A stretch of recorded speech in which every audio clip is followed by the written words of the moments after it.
doing? So I'm glad that we just fixed that. Let me go ahead and double check and make sure it is the same on this side. It looks like it kept the monitor and output on this side, so we can actually hear it and also have you guys hear it as well. Was in Papa's stream and OBS is having stronger audio output, doesn't let him and Twitch hear the sound alerts at the same time. Okay, so I'm assuming that OBS had a auto update and for some reason it moved it to the monitor only.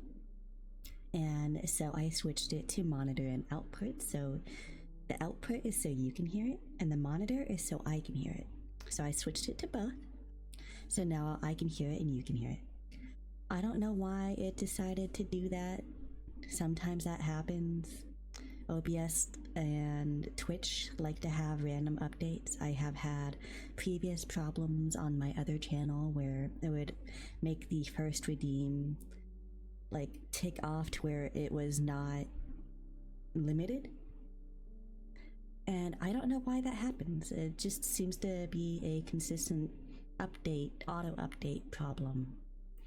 And I think that's what's going on here, is it might have just like had like a miniature like security update or something, and for some reason it messed with the data and that got ticked to a monitor only setting instead of a monitor and output setting.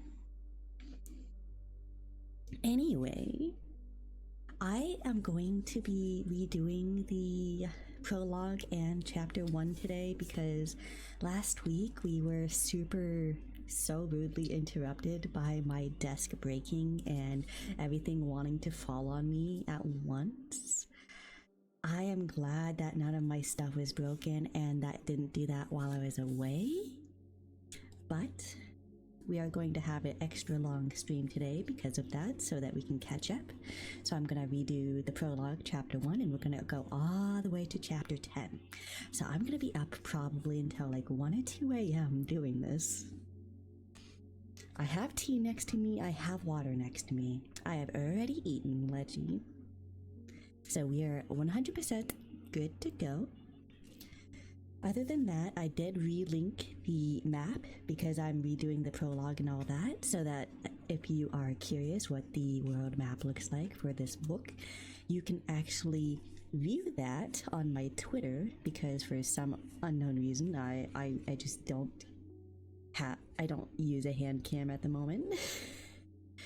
I am considering actually doing some ASMR streams where I'm like building stuff, because I do like crafts, so I am considering doing like ASMR crafting streams as well.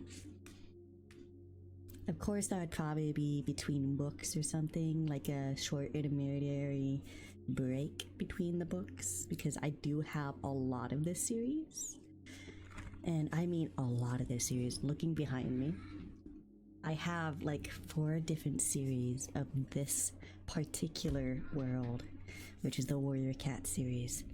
This is called the one that we're on is called the Beginning of the Prophecies series, because this was the very start of all of the Warrior Cat series, at least for me back in high school when I was reading the first book. This was the first series I had ever gotten a hold of, so I put them all in order and I do hope to eventually get through all of them. I do really want suggestions eventually for other books. I have 2 other series in mind that I really like. The Ranger's Apprentice and Vampires were 2 other series I had read in high school. Anyway, I am Scriptsune. This is ASMR Friday, and we will be reading the Warriors Rising Storm book today. We're going to be going through the prologue all the way through to chapter 10.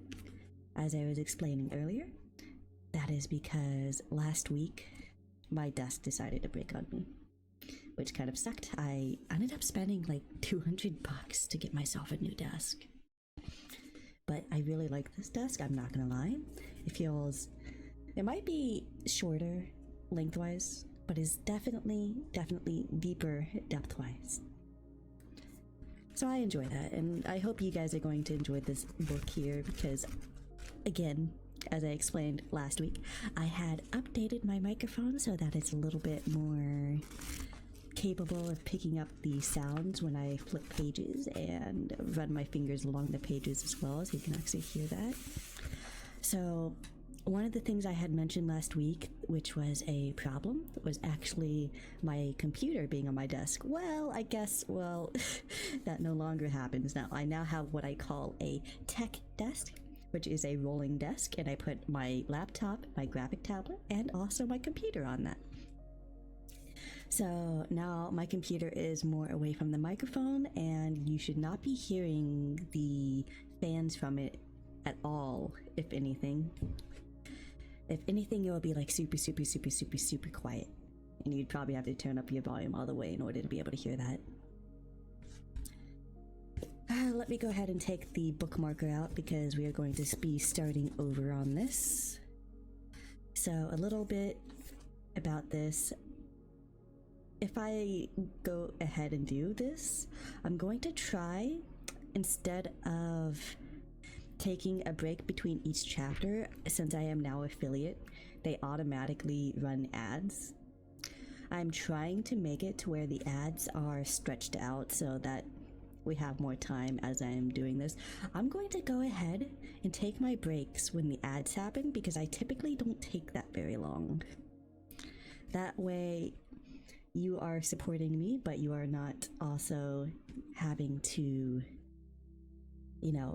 subscribe or anything in order to be able to hear the ASMR. If I see the ads happening, I will try to warn you. I really want to find the command that tells me when the ads are going to happen in chat. I'll probably do that later. I also am planning to go talk to Ark about using Shush in order to make this more of a immersive kind of ASMR channel, so I'm not like just in a static spot and my background and all that can move. I'm planning to maybe change up my background eventually. But yeah, I hope you guys have fun. And I will try my best to warn you about ads because for some reason you can't really turn ads off once you become an affiliate. But other than that, I hope you guys enjoy yourselves. The first thing I'm going to do is I'm going to read the back, the little snippet on the back. Then I am going to read all the different clans, like all the clan setups, which will kind of give us an idea of what all the characters are. Then we'll do the prologue, and then we will go through to the next chapter, and we'll take breaks as we go until we hit chapter 10, and then we'll end stream. I hope you guys enjoy. Let me go ahead and switch ears for a moment so that we have a little bit of a change up. So, the back, the snippet. This comes back to the prophecy from Book 1. Fire alone can save our clan. Tigerclaw has been exiled from ThunderClan, but now Fireheart must contend with sinister omens and a devastated clan leader who is a shell of her former self. Meanwhile, the forest gets hotter and hotter, and every cat braces for the oncoming storm. So, as I explained last time, since I am re-going over this because, as I said, I kind of had to very abruptly, very early on in the stream, break off because of the desk. This book has a fire cover, and you can see our little fire heart on the cover.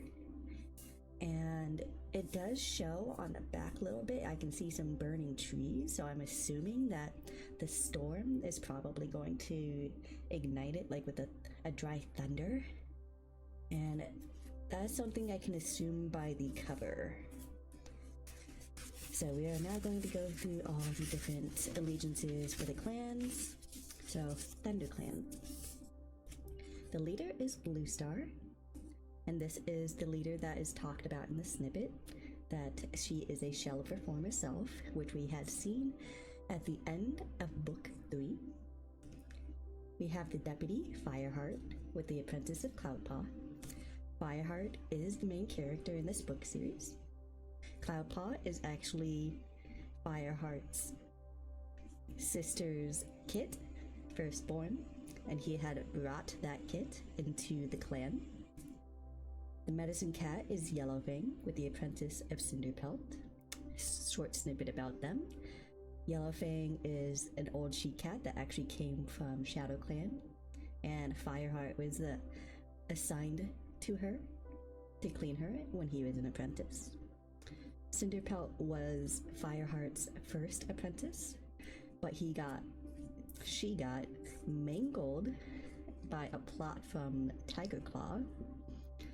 The warriors are White Storm with the apprentice of Brightpaw, Dark Stripe with the apprentice of Fempaw, Longtail with the apprentice of Swiftpaw, Running Wind, Mousefur with the apprentice of Thornpaw, Brackenfur, Greystripe.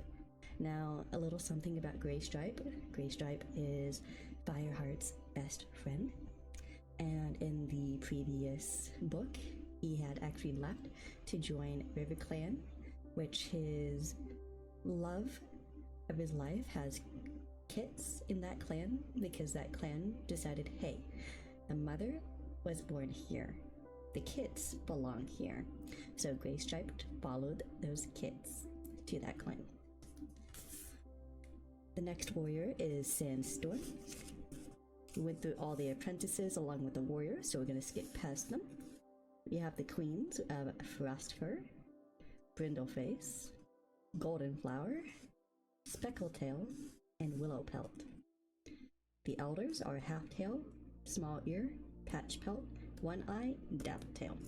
So something you're going to notice as I go through the clans is that the Thunder Clan has a lot more when it comes to cats, because of a lot of different factors happening in the world of warriors.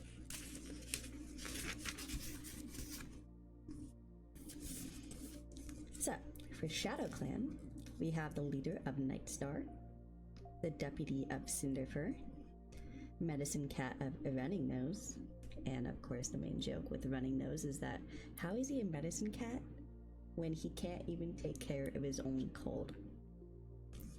We have the warriors of Stumpytail with the apprentice of Brownpaw, Wetfoot with the apprentice of Oakpaw, Little Cloud, White Throat.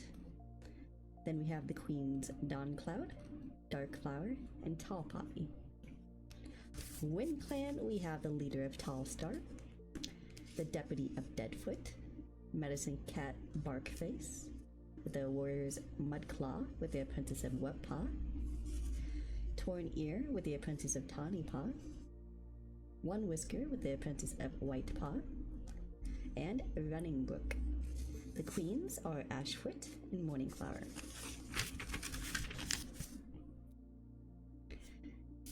The next up is River Clan. So this is the clan I was talking about when Greystripe had his lover have kits. This is the clan that they got taken to. So the leader is Crooked Star. Crooked Star is actually Greystripe's lover's father. The deputy of Leopardfur, the medicine cat of Mudfur, the warriors Blackclaw and the apprentice of Heavypaw, Stonefur with the apprentice of Shadepaw, Loudbelly, and then Greystripe. You can see that the Greystripe is put on here twice, and that is because in the last book it was at the very, very, very end when he switched clans, and obviously there's going to be a little bit of tension there. So he's actually in both clans technically as we go through the book. The queens are Mistyfoot and Mosspelt. The elders is actually just one here, which is Greypool. The outside cats are Barley. Barley was the helpful cat in the first book. Blackfoot, Boulder. These two are actually, I do believe, ex-Shadow Clan ones. Princess, this is the one that is the mother of Cloudpaw, the sister of Fireheart. Then you have Ravenpaw, which was an apprentice in the first book. Fireheart saved him from the plotting of Tigerclaw. Then you have Smudge, which was Fireheart's friend back when he was a kitty pet, when he was a kitten. Then you have Tigerclaw. So Tigerclaw is the menace that had been in all 3 books, which was constantly plotting and trying to gain leadership in the ThunderClan. So he got exiled. The next page is actually a map, and then the page after that is also a map. I did go ahead and put a link in the top over there, so you can see that I pinned it. That link is the 2 pictures I had taken of the maps on and posted them onto my Twitter. So if you are interested in kind of getting a little bit of know-how of the book that I'm going to be reading, you have those 2 maps to go by, so you can kind of have a grasp of all the different places that come up in the book. Okay. I'm gonna go ahead and switch gears again, and then we're gonna start the prologue. Let me go ahead and drink a little bit of tea before we do. Hi, how are you doing? First time chat now, look at you. Welcome in. I do believe I've seen your name before from,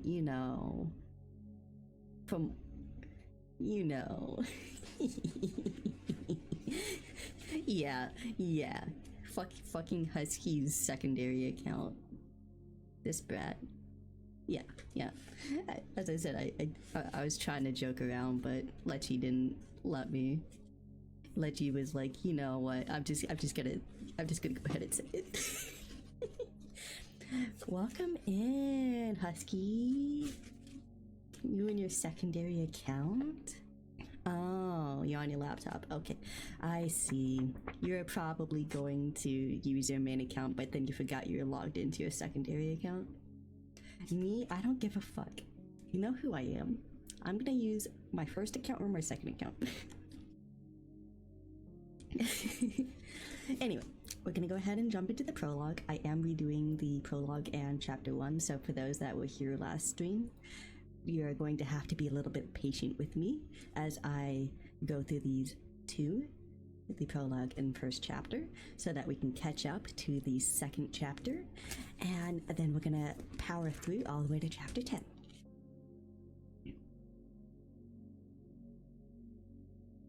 Second account living on my left. Oh, I see. Okay.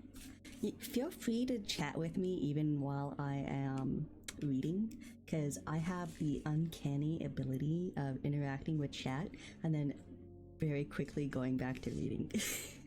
I have noticed that. I don't think most people have that ability, because I can actually go back and forth between the 2. Prologue. An agonized groan echoed across the moon-bleached floor of a forest clearing. 2 cats crouched in the shadows under one of the bushes at the edge. One of them writhed in pain, lashing his long tail. The other cat raised himself to his paws and bowed his head. He had been a medicine cat for many long moons, and yet he could only watch helplessly as the leader of his clan was overpowered by the sickness that had already claimed so many lives. He knew of no herb that would ease the cramps and fever this sickness brought, and his patchy gray fur bristled with frustration as the leader convulsed again and then fell exhausted into the moss-lined nest. Watching one of the most fucked up anime— of course you are. Fearfully, the medicine cat leaned forward and sniffed. There was still breath in the leader's body, but it was foul and shallow, and the Tom's thin flanks heaved with every gasp. Which anime are you watching? A screech ripped through the woods. Not a cat this time, but an owl.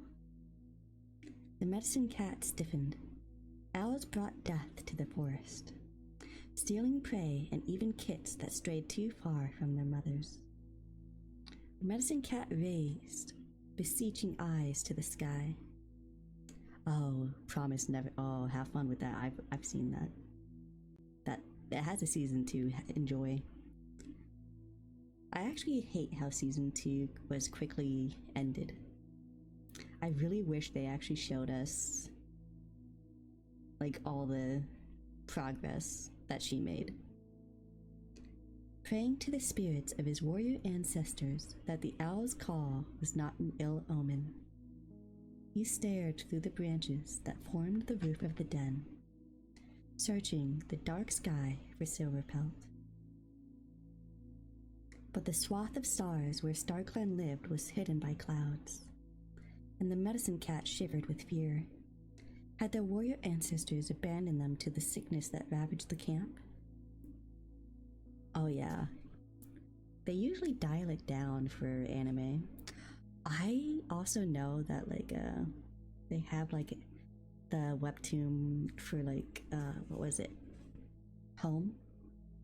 If you've ever seen that webtoon, they actually made a Netflix one. I never watched it, but oh my god, that thing was horror. Then the wind stirred the trees, rattling the brittle leaves. High above, the cloud shifted and a single star sent a frail beam of light through the roof of the den. In the shadows, the leader drew in a long, steady breath. Hope leaped like a fish in the medicine cat's heart. StarClan was with them, after all. Weak with relief, the medicine cat lifted his chin, giving silent thanks to his warrior ancestors for sparing the life of his leader. As he narrowed his eyes against the shaft of starlight, he heard the spirit voices murmuring deep inside of his head. They whispered glorious battles to come, of new territories, and of a greater clan rising from the ashes of the old. The medicine cat felt joy surge in his chest and pulsate through his paws. This star carried much more than a message of survival. Suddenly, without warning, a wide gray wing swept across the ray of starlight, plunging the den into the darkness. The medicine cat shrank back and pressed his belly to the floor as the owl screeched down and raked the roof of the den with its talons. It must have smelled the sickness that weakened the leader, and swooped in search of easy prey. But the branches were too thick for the owl to break through. Okay, you guys, as I said, I'm gonna go ahead and take my breaks when the ads happen. So I'm going to quickly get up, stretch, use the restroom or whatever, and then I will be back. Be right back.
I am going to ask, actually, are you guys even seeing any ads? Because I know when I was on my main channel for ASMR Friday, that for some reason it actually didn't play ads for people. And I was thinking maybe it was because of the ASMR tag. I don't know. You don't? Well, the ad break just ended anyway, but okay, so whenever they pop up in chat, I'm still going to use that as an indicator to take a quick break and then come back, just to make a habit of it, just in case they actually start playing. I don't want to interrupt anyone's experience in case some people do see them. It's just a good habit to get into, since I'm not really doing this for subscribers or anything.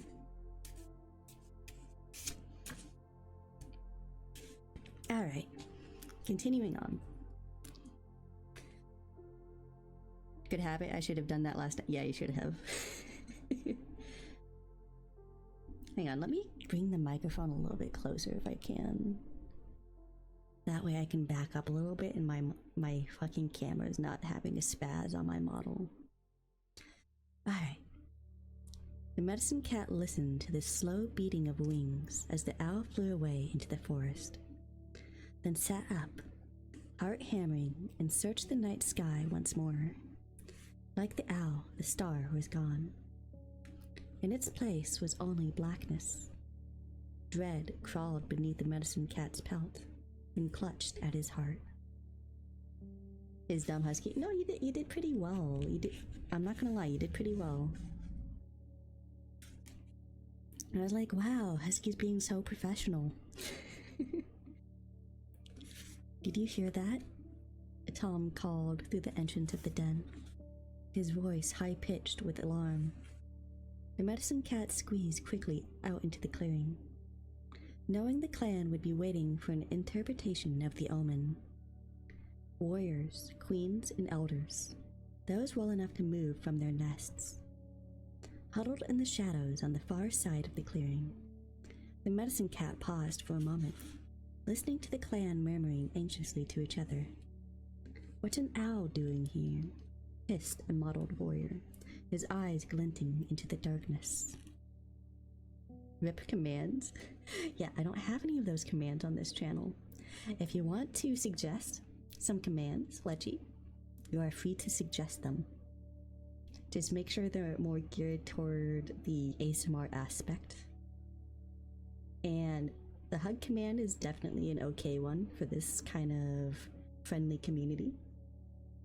But you can suggest as many as you want to either my DMs or the suggestion channel on the Discord, and I'll look at those. "They never come so close to camp," wailed an elder. "Did it take any kits?" demanded another warrior, turning his broad head to the cat beside him. "Not this time," replied the Silver Queen. She had lost 3 of her kits to the sickness, and her voice was dull with pain. "But it might come back. It must smell our weakness. You'd think the stench of death would keep it away." The tabby warrior limped into the clearing. Yeah, I hope your laptop is okay. You know me, I have the dual setup, so... His paws were clotted with mud, and his fur ruffled. He had been burying a clanmate. There were more graves to be dug, but he was too weak to go on that night. "How's our leader?"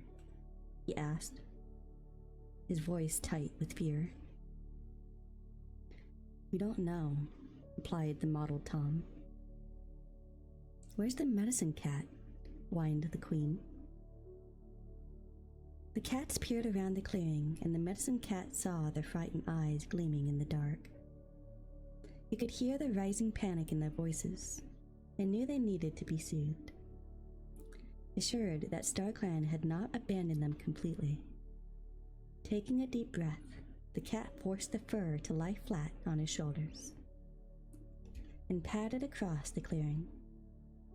"We don't need a medicine cat to tell us that our screech spoke of death," whispered an elder, his eyes brimming with fear. "How do you know?" spat the mottled warrior. "Yes," agreed the queen, glancing at the altar. "StarClan doesn't speak to you." She turned as the medicine cat reached them. "Was the owl an omen?" she mewed anxiously. Shifting his paws uncomfortably, the medicine cat avoided a direct reply. "StarClan has spoken to me tonight," he announced. "Did you see the star shine between the clouds?" The queen nodded, and around her the other cat's eyes flickered with desperate hope. "What did it mean?" asked the elder. "Will our leader live?" called the tabby warrior. The medicine cat hesitated. "He cannot die now," cried the queen. "What about his 9 lives? StarClan granted them only 6 moons ago." "There's only so much strength StarClan can give," answered the medicine cat. "But our ancestors have not forgotten us," he went on, trying to push aside the image of the owl's dark wing as it blotted out the thin ray of light. The star brought a message of hope. A high-pitched moan sounded from the dim corner of the camp, and a tortoiseshell queen sprang up and hurried towards the sound. The others continued to stare at the medicine cat with eyes that begged for comfort. "Did StarClan speak of rain?" asked a young warrior. "It's been so long since it's rained, and it might cleanse the camp of the sickness." The medicine cat shook his head. "Not of rain, but of a great new dawn that awaits our clan. In that ray of light, our warrior ancestors showed me the future, and it will be glorious." "Then we'll survive?" mewed the Silver Queen. "We'll do more than survive," the medicine cat promised. "We shall rule the whole forest." Murmurs of relief flickered through the cats.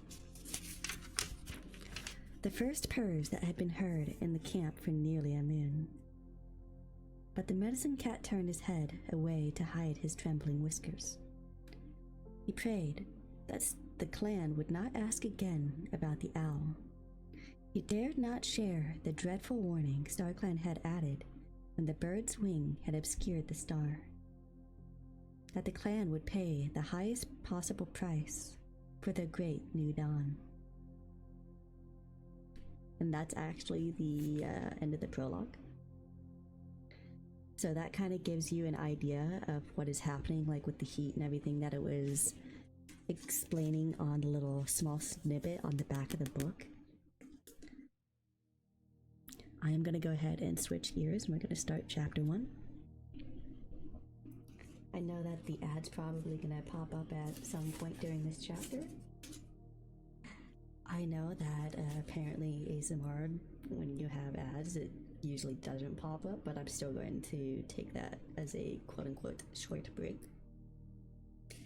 So when it shows up in the chat, just bear with me even if you don't have any ads. I'm just going to try and make that a good habit. Chapter 1. Warm shafts of sunshine streamed through the canopy of leaves and flickered over Fireheart's pelt. He crouched lower, aware that his coat would be glowing amber among the lush green undergrowth. Paw by paw, he crept beneath a fern. He could smell a pigeon. He moved slowly towards the mouth-watering scent until he could see the plump bird pecking among the ferns. Fireheart flexed his claws, his paws itching with anticipation. He was hungry after leading the dawn patrol and hunting all morning. This was the high season for prey, the time for the clan to grow fat on the forest's bounty. And although there had been little rain since the new leaf floods, the woods were rich with food. After stocking the fresh kill pile back at the camp, it was time for Fireheart to hunt for himself. he tensed his muscles, ready to leap.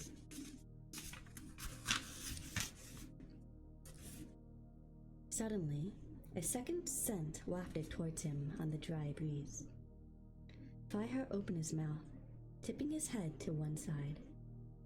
The pigeon must have smelled it too, for its head shot up and it began to unfold its wings. But it was too late. A rush of white fur shot out from under some brambles. Fireheart stared in surprise as the cat pounced on the startled bird, pinning it to the ground with his front paws before finishing it off with a swift bite to the neck. The delicious smell of fresh kill filled Fireheart's nostrils. He stood up and padded out of the undergrowth towards the fluffy white Tom. "Well caught, Cloudpaw," he meowed. "I didn't see you coming until it was too late." "Nor did the stupid bird," crowed Cloudpaw, licking his tail smugly. Fireheart felt his shoulders tense. Cloudpaw was his apprentice, as well as his sister's son. It was Fireheart's responsibility to teach him the skills of a clan warrior and how to respect the warrior code.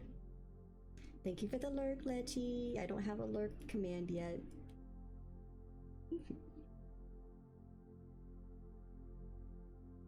The young Tom was undeniably a good hunter, but Fireheart couldn't help wishing that he would learn a little humility. Deep down, he sometimes wondered if Cloudpaw would ever understand the importance of the warrior code. The moon's old traditions of loyalty and ritual that had been passed down through generations of cats in the forest. But Cloudpaw had been born in Two Lake Place to Fireheart's kitty pet sister, Princess, and brought to ThunderClan by Fireheart as a tiny kid. Fireheart knew from his own bitter experience the clan cats had no respect for kitty pets. Fireheart had spent his first 6 moons living with Two Lakes, and there were cats in his clan that would never let him forget the fact that he was not forest-born. He twitched his ears impatiently. Oh my god. Husker's inner demon. Oh my god. Nice name. Nice name change.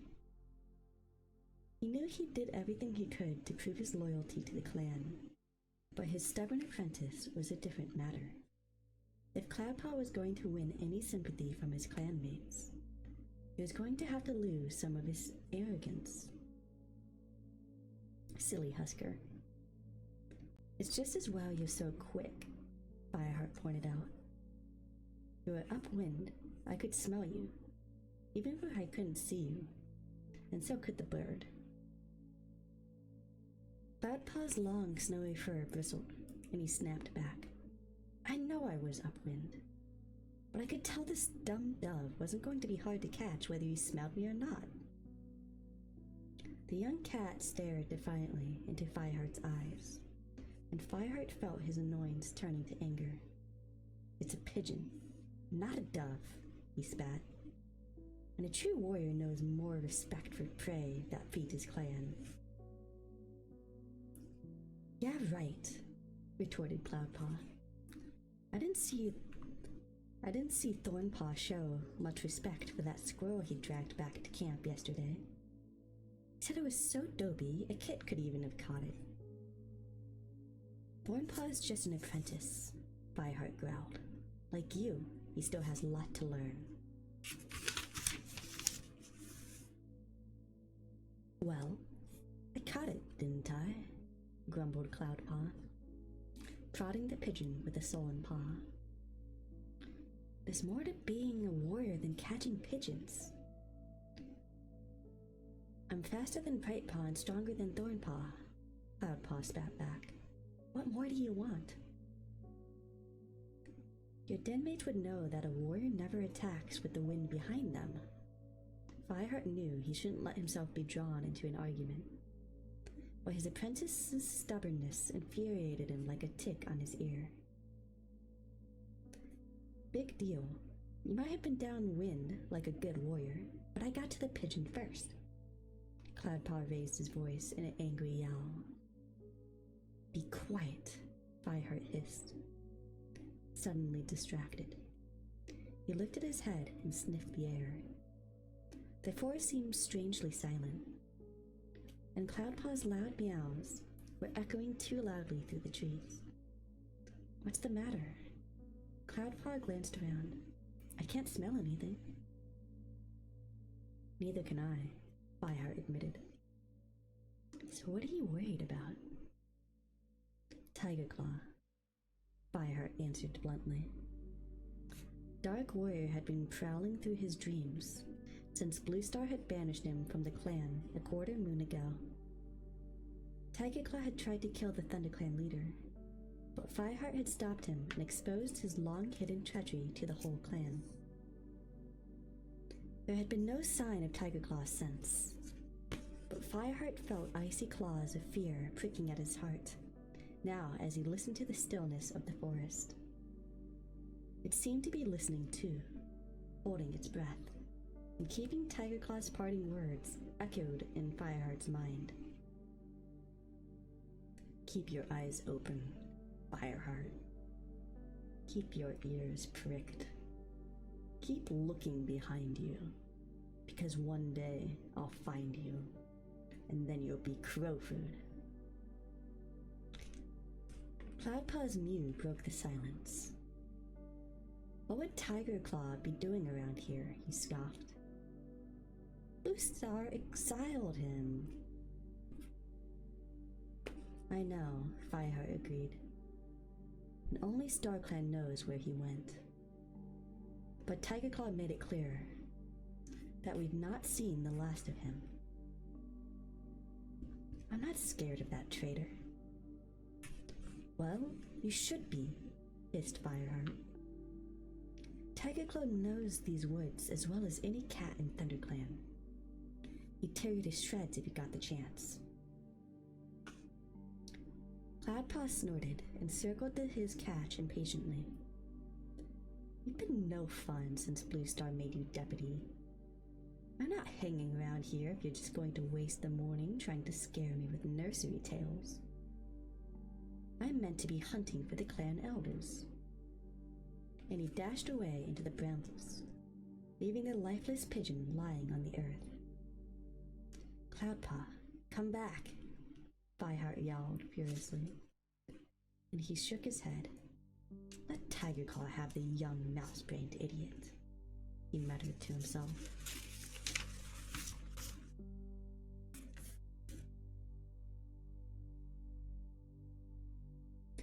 Lashing his tail, he snatched up the pigeon and wondered whether to carry it back to camp for Cloudpaw.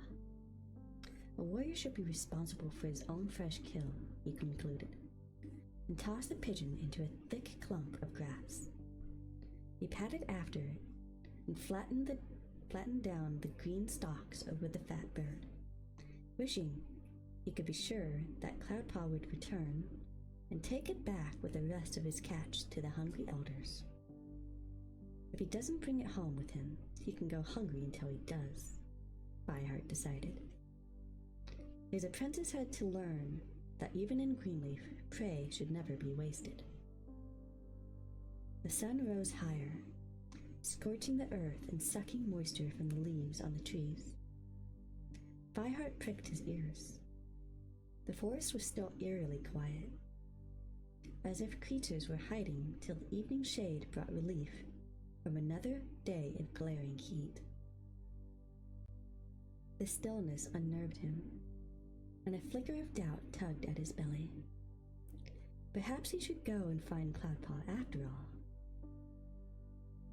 You tried to warn him about Tiger Claw.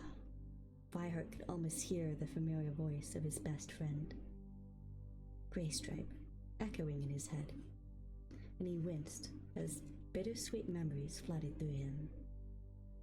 It was exactly the sort of thing the former ThunderClan warrior would say to him right now. They had trained together as apprentices and fought beside each other until love and tragedy had torn them apart. Graystripe had fallen in love with a she-cat from another clan, But if Silverstream had not died in her kidding, perhaps Greystripe would have stayed with ThunderClan. Once more, Fireheart remembered Greystripe carrying his 2 kits into RiverClan territory, taking them to join their dead mother's clan. Fireheart's shoulders sagged. He missed the companionship of Greystripe, and still silently shared words with him almost every day. He knew his old friend so well. It was always easy to imagine what Greystripe would say in reply. Fireheart shook away the memories with a flick of his ears. It was time to go back to camp. He was the deputy of ThunderClan now, and there were hunting parties and patrols to organize. Cloudpaw would have managed alone. The ground was dry under Paw as Fireheart raced through the woods to the top of the ravine where the camp lay. He hesitated for a moment, and enjoyed the surge of pride and affection he always felt as he approached his forest home. Even though he had spent his kithood in Two Lake Place, he had known since the first time he ventured into the forest that this was where he truly belonged. Below him, the ThunderClan camp was well hidden by thick brambles. Bounding down the steep slope, Fireheart followed the well-worn path to the gorse tunnel that led into the camp. The pale gray queen, Willowpelt, lay at the entrance to the nursery, warming her swollen belly in the morning sun.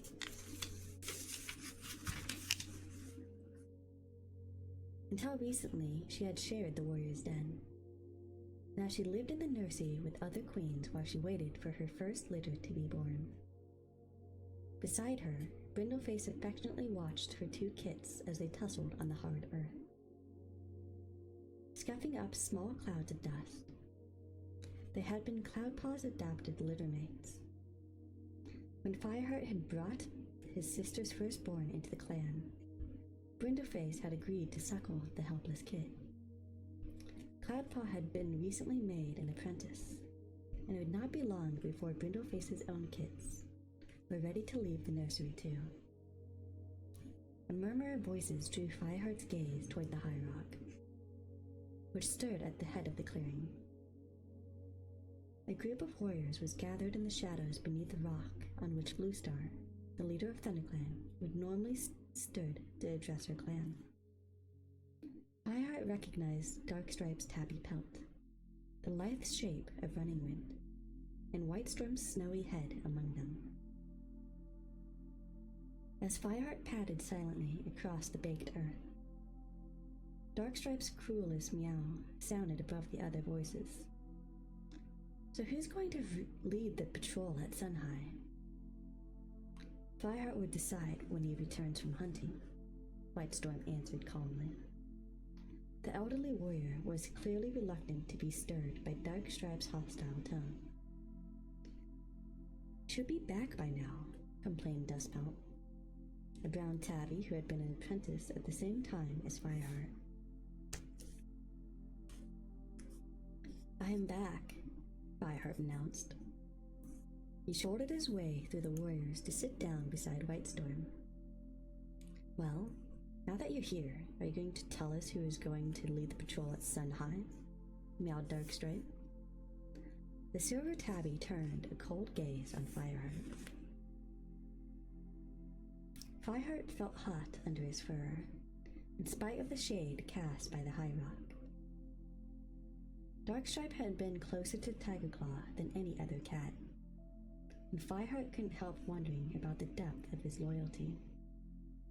Even though Darkstripe had chosen to stay when his former ally was exiled, Longtail would lead the patrol, Fireheart meowed. Slowly, Darkstripe switched his gaze from Fireheart to Whitestorm, his whiskers twitching and his eyes glittering with scorn. Fireheart swallowed nervously, wondering if he had said something stupid. Oh, look at that. Break time. probably good since I'm catching my tongue on my roof of my mouth. Yeah, roof of my mouth right now. Alright, be right back real quick.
Alright, so technically the ad break would be over if the ads are running for anyone.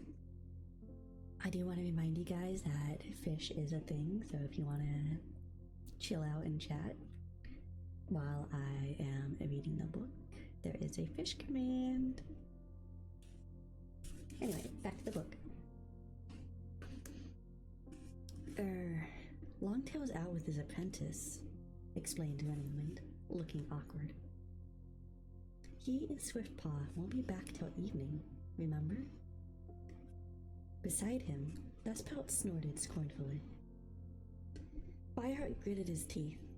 I should have known that. Running Wind, then. You can take Brackenfur and Dustpelt with you. Brackenfur will never keep up with us, meowed Dustpelt. Still limping from the battle with the rogue cats. Okay.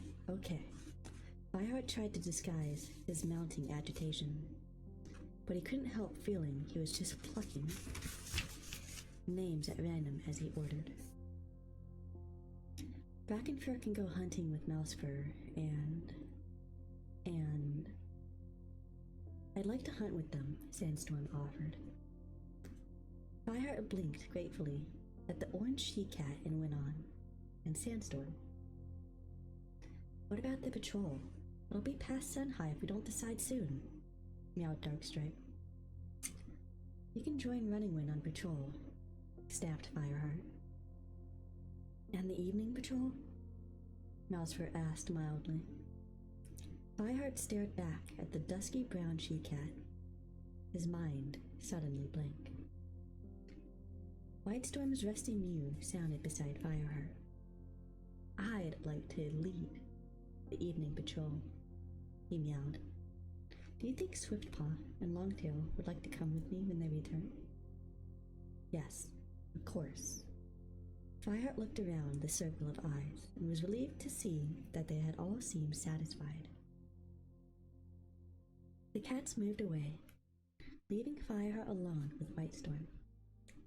Thanks, he meowed, dipping his head to the old warrior. I guess I should have planned the patrols before now. It'll get easier, Whitestorm reassured him. We all have grown used to Tigerclaw telling us exactly what to do and when. Fireheart glanced away, his heart sinking. We're also bound to be more edgy than usual, Whitestorm went on. Tigerclaw's treachery has shaken the whole clan. Fireheart looked at the White Warrior and understood that Whitestorm was trying to encourage him. It was easy to forget that Tigerclaw's actions had come as a massive shock to the rest of the clan. Fireheart had known for a long time that Tigerclaw's hunger for power had driven him to murder and lies. But the other cats found it hard to believe that the fearless warrior would turn against his own clan. Whitestorm's words reminded Fireheart that, even if he did not yet have Tigerclaw's confident authority, he would never betray his clan as Tigerclaw had done. Whitestorm's voice interrupted his thoughts. I must go and see Brindleface. She said there was something she wanted to talk to me about. He dipped his head. The warrior's respectful gesture took Fireheart by surprise, and he nodded awkwardly in reply. As he watched Whitestorm leave, Fireheart's belly growled with hunger, and he thought of the juicy pigeon Cloudpaw had caught. Whitestorm's ginger and white apprentice, Brightpaw, sat outside the apprentice's den, and Fireheart wondered if she'd brought the elders any fresh kill. He padded over to the old tree stump where she was washing her tail. She lifted her head and meowed. Hello, Fireheart. Hi, Brightpaw. Been hunting? Fireheart asked. Yes, replied Brightpaw, her eyes shining. It's the first time Whitestorm's let me out by myself. Catch much? Brightpaw looked shyly at her paws. 2 sparrows and a squirrel. Well done, Fireheart purred. I bet Whitestorm was pleased. Brightpaw nodded. Did he take it straight to the elders? Yes. Brightpaw's eyes clouded with worry. Was that okay? She mewed anxiously. That was great, Fireheart assured her. If only his own apprentice were so reliable. Cloudpaw should have been back by now. The elders would need more than 2 sparrows and a squirrel to fill their bellies. He decided to visit them to check that they were not suffering too much from greenleaf heat. As he approached the fallen oak, where the elders made their den, voices drifted up from behind its bare branches. Willowpelt's kits will be born soon. That was Speckletail. She was the oldest queen in the nursery, and her single kit was weak and small for its age after a bout of white cough. New kits are always a good omen, purred One Eye. StarClan knows we could do with a good omen. Small Ear muttered darkly. You're not still fretting about the ritual, are you? Croaked Patchpelt. Fireheart could imagine the old black and white Tom flicking his ears impatiently at Small Ear. The what? Meowed One Eye. The naming ceremony for the new clan deputy, Patchpelt explained loudly. You know, when Tigerclaw left a quarter moon ago. It's my ears that don't work as well as they used to, not my mind, snapped One Eye. She went on, and the other cats listened in silence, because One Eye was respected for his wisdom in spite of her bad temper. I don't think StarClan would punish us just because Blue Star failed to name the new deputy before Moon High. The circumstances were very unusual. But that just makes it worse, fretted Dabbletail. What would StarClan think of a clan whose deputy turns against it, and whose new deputy was named after Moon High? It looks as if we can't keep our cats loyal, or even carry out the proper ceremonies. Fireheart felt an icy ripple along his spine. When Bluestar had learned about Tigerclaw's treachery and banished him from the clan, she had been too upset to carry out the proper rituals for appointing a new deputy. Fireheart had not been named as Tigerclaw's successor until the following day. And too many cats. This was a very bad omen. Fireheart's naming broke the clan ritual for the first time I can remember, meowed Small-Ear in a grave tone. I hate to say it, but I can't help feeling that this deputyship will be a dark time for ThunderClan. Patchpout mewed in agreement, and Fireheart felt his heart pound as he waited for One Eye to calm the other's fears with her wise words. But for once, she remained silent. Above him, the fierce sun continued to shine in a clear blue sky. Yet, Fireheart felt chilled to the bone. He turned away from the Elder's Den, unable to face them now, and paced anxiously along the edge of the clearing. As he approached the nursery, Fireheart stared at the ground, lost in thought. A sudden movement outside the nursery entrance made him look up. He froze. His heart began to pound as he recognized Tigerclaw's amber eyes gleaming at him. Horrified by the familiar gaze, Fireheart blinked in alarm. Then he realized that it was not the fierce warrior he was looking at, but Bramblekit, Tigerclaw's son. That is the end of chapter 1. I'm going to switch ears and continue with chapter 2.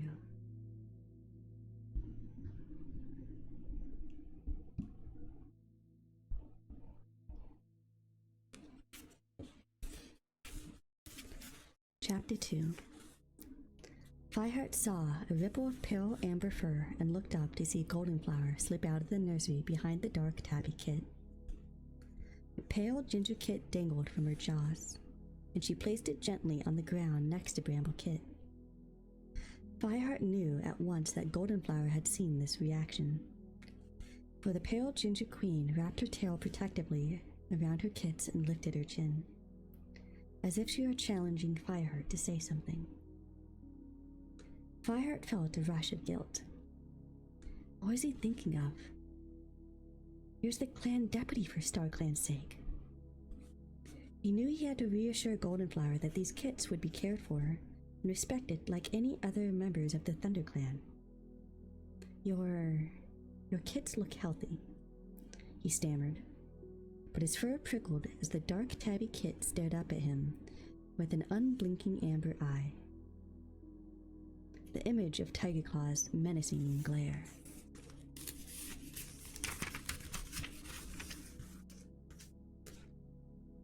Fireheart tried to push away the fear and anger that made him instinctively unsheath his claws and press them against the hard ground. It was Tigerclaw who betrayed ThunderClan, he told himself, not this tiny kit. It's Tawny Kit's first time out of the nursery, Goldenflower told him. She glanced anxiously down at the little kit. They've grown quickly, Fireheart murmured. Goldenflower leaned down and licked each kit on the head, then patted towards Fireheart. I understand how you feel, she mewed quietly. Your eyes have always betrayed your heart. But these are my kits, and I would die to protect them if I have to. She looked up to Fireheart's eyes, and he saw the intensity of her feeling in their yellow depths. I'm afraid for them, Fireheart went on. The clan would never forgive Tigerclaw. Nor should they. But Bramblekit and Tawny-Kit have done nothing wrong. And I will not let them be punished because of Tigerclaw. I'm not even going to tell them who their father was. Just that he was a brave and powerful warrior. Fireheart felt a pang of sympathy for the troubled queen. It would be safe here, he promised. But the amber eyes of Bramblekit still made his paws prickle with unease as Goldenflower turned away. Behind them, Whitestorm squeezed out of the nursery. Brindleface thinks her 2 remaining kits are ready to begin their training, he told Fireheart. Does Bluestar know? Fireheart asked. Whitestorm shook his head. Brindleface wanted to share the news with Bluestar herself, but she hasn't visited the nursery in days. Fireheart frowned. The clan leader usually took an interest in every aspect of clan life, especially the nursery. Every cat knew how important it was for ThunderClan to have fine, healthy cats. I suppose it's not surprising, Whitestorm continued. She's still recovering from her wounds after the battle with the rogue cats. Shall I go and tell her now? Fireheart offered. Yes. Some good news might cheer her up, Whitestorm remarked. With a jolt, Fireheart realized that Whitestorm was as worried as he was about their leader. I'm sure it will, he agreed. ThunderClan hasn't had this many apprentices in moons. That reminds me, meowed Whitestorm, his eyes suddenly brightening. Where's Cloudpaw? I thought he was fetching prey for the elders. Fireheart glanced away awkwardly. Yes, he is. I don't know what's taking him so long. Whitestorm lifted a massive paw and gave it a lick. The woods are not safe as they once were, he murmured, as if he could read Fireheart's uneasy thoughts. Don't forget Wind Clan and Shadow Clan are still angry with us for sheltering Brokentail. They don't know yet that Brokentail is dead, and they might attack us again. Brokentail had once been the leader of Shadow Clan. He had nearly destroyed the other clans in the forest with his greed for more territory. ThunderClan had helped to drive Brokentail out of its troubled clan, but had later given him sanctuary as a blind and helpless prisoner. A merciful decision that had not been welcomed by his former enemies. Fireheart knew that Whitestorm was warning him as carefully as possible. The warrior hadn't mentioned the possibility that Tigerclaw might still be around. But his guilt at letting Cloudpaw go off alone made him defensive. You let Brightpaw hunt alone this morning, he retorted. Yes, I told her to stay in the ravine and to be back by sun high. Whitestorm's tone was mild, but he stopped washing his paw and looked at Fireheart with concern in his eyes. I hope Cloudpaw won't go too far from camp. Fireheart looked away and muttered, I should go and tell Bluestar the kids are ready. Good idea, answered Whitestorm. I can take Brightpaw out for some training. She hunts well, but her fighting skills need work. Silently cursing Cloudpaw, Fireheart padded away towards the high rock. Outside Bluestar's den, he gave his ears a quick wash and put Cloudpaw out of his mind before calling and greeting through the lichen that draped the entrance. A soft enter sounded from inside, and Fireheart pushed his way in slowly. It was cool in the small cave, hollowed out by the base of the high rock by an ancient stream. The sunlight that filtered through the lichen made the walls glow warmly. Bluestar sat hunched in her nest, like a brooding duck. The long gray fur was dirty and matted. Perhaps her wound was still too sore to wash properly, Fireheart thought. His mind shied away from considering the other possibility, that his leader no longer wished to look after herself. but the worry he had seen in Whitestorm's eyes pricked at him. Fireheart couldn't help noticing how thin Bluestar looked, and he remembered the half-eaten bird she had abandoned last night, returning alone to her den instead of staying to share tongues with her senior warriors, as she used to. The clan leader raised her eyes as Fireheart entered, and he was relieved to see a faint spark of interest when she saw him. Fireheart, she greeted him, sitting up and lifting her chin. She held her broad gray head with the same dignity Fireheart had admired when he first met her in the woods near his two-leg home. It was Bluestar who had invited him to join the clan, and her faith in him had quickly established a special bond between them. Bluestar, he began, respectfully dipping his head.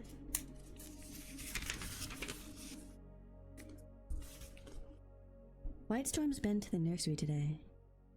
Brindleface told him her kids are ready to begin their apprenticeships. Bluestar slowly widened her eyes. Already? She murmured. Fireheart waited for Bluestar to start giving orders for the apprentice ceremony, but the she-cat just stared at him. Who do you want to be their mentors? He prompted. Mentors, echoed Bluestar faintly. Fireheart's fur began to prickle with unease. Suddenly, a flinty hardness flared in her blue eyes. Is there any cat we can trust to train these innocent kids? She spat. Fireheart flinched, too shocked to answer. The leader's eyes flashed once more. Can you take them? She demanded. Or Graystripe? Fireheart shook his head, trying to push away the alarm that jabbed him like an adder. Had Bluestar forgotten that Graystripe was no longer a part of ThunderClan? I already have Cloudpaw and Graystripe. His words trailed away. He took a small, fast breath and began again. Bluestar. The only warrior not fit to train these kids was Tigerclaw, and he has been exiled, remember? Any one of ThunderClan's warriors would be a fine mentor for Brindleface's kids. He searched Bluestar's face for a reaction, but she was staring unseeing at the floor of the den. Brindleface is hoping to have a naming ceremony soon, he persisted. Her kids are more than ready. Cloudpaw was their litter mate, and he's been an apprentice for half a moon now.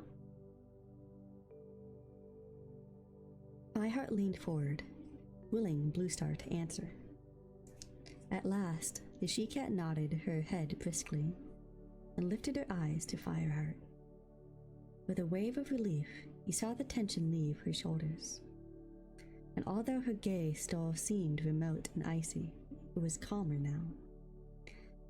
We'll have the naming ceremony before we eat this evening, she meowed, as if she had never doubted it. So, who do you want to be their mentors? Fireheart asked cautiously. He felt a tremor ripple through his tail as Bluestar stiffened again, and her gaze darted anxiously around the cave. You decide. Her reply was barely audible, and Fireheart decided not to press her anymore. He dipped his head and meowed, yes, Bluestar, before backing out of the den. He sat in the shade of the high rock for a moment to gather his thoughts. Tigerclaw's treachery must have shaken her even more than he realized, if she didn't trust any of her warriors now. Fireheart ducked his head to give his chest a reassuring lick. It's barely a quarter moon since the attack by the rogue cats. Bluestar would get over it, he told himself. Meanwhile, he had to hide her anxiety from the other cats. If the clan was already uneasy, as Whitestorm had said, seeing Bluestar like this would only make them more alarmed.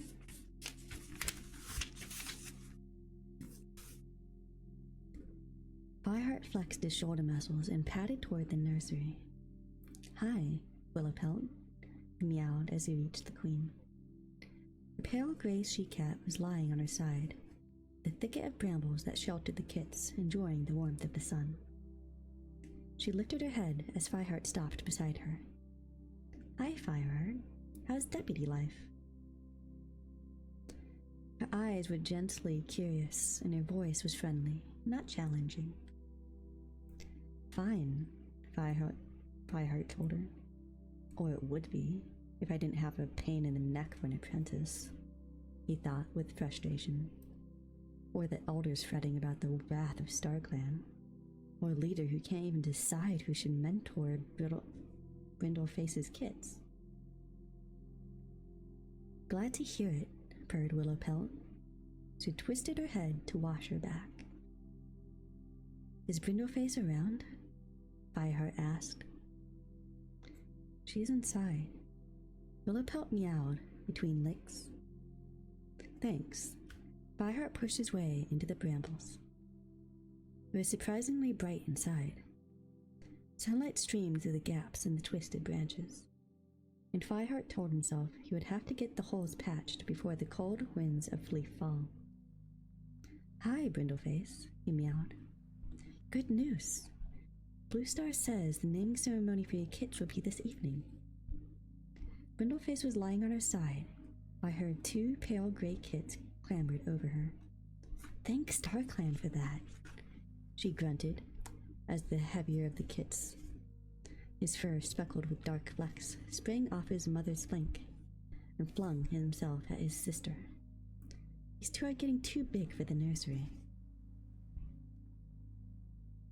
The kits tumbled over and rolled against their mother's back in a tangle of paws and tails.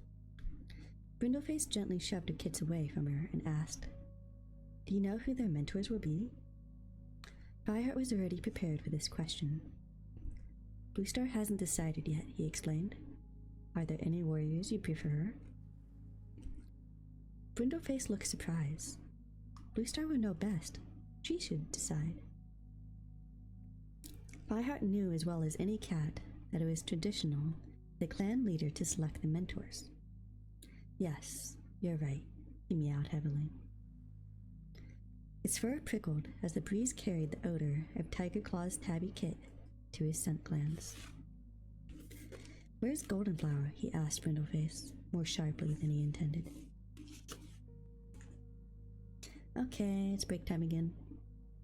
I know that most people aren't getting the ads, but again, I'm just going to use this time to try and get in the habit of taking breaks when the ad stuff pops up. I will be right back and we'll continue.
I'm back. Alright.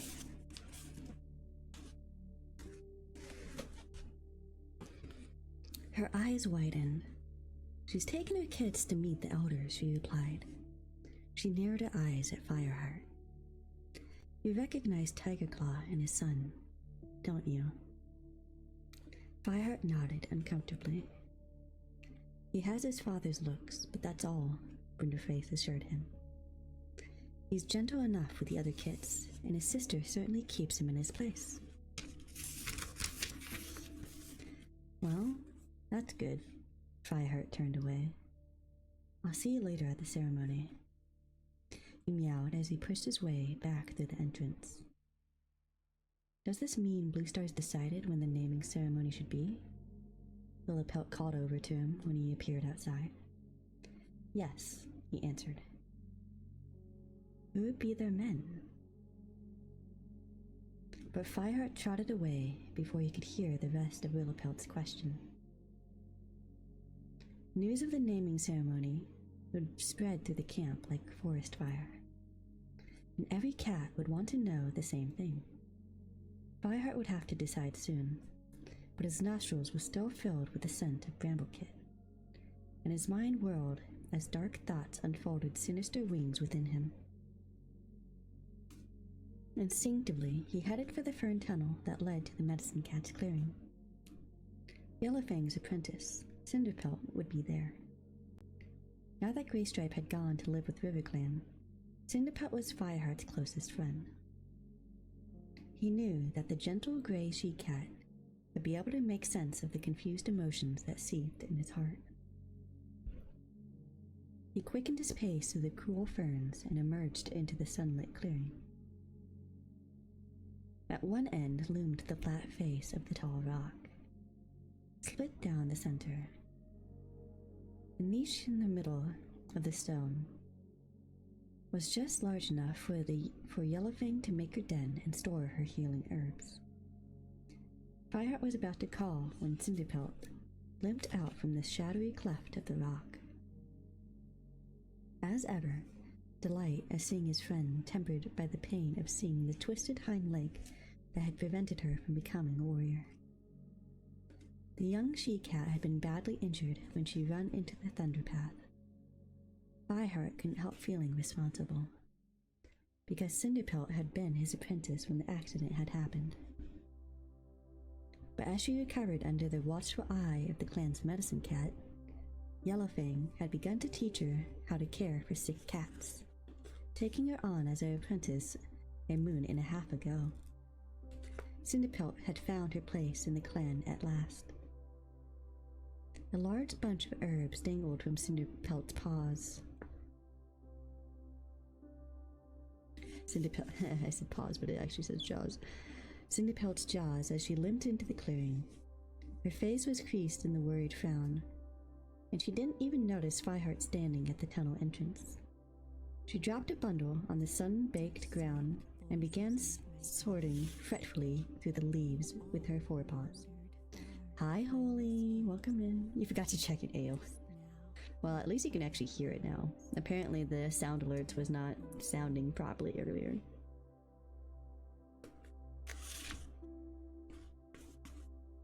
But welcome in. Hi. Cinderpelt meowed. The little cat glanced up, surprised. Fireheart, what are you doing here? Are you sick? Fireheart shook his head. No, everything is okay. Is everything okay? Cinderpelt looked dejectedly at the pile of leaves in front of her. And Fireheart patted over and gave her a nuzzle. What's the matter? Don't tell me you spilled mouse bile in Yellowfang's nest again. No, replied Cinderpelt indignantly. Then she lowered her eyes. I should never have agreed to train as a medicine cat. I'm a disaster. I should have read the signs when I found that rotting bird. Fireheart remembered the moment that had happened after he had his naming ceremony.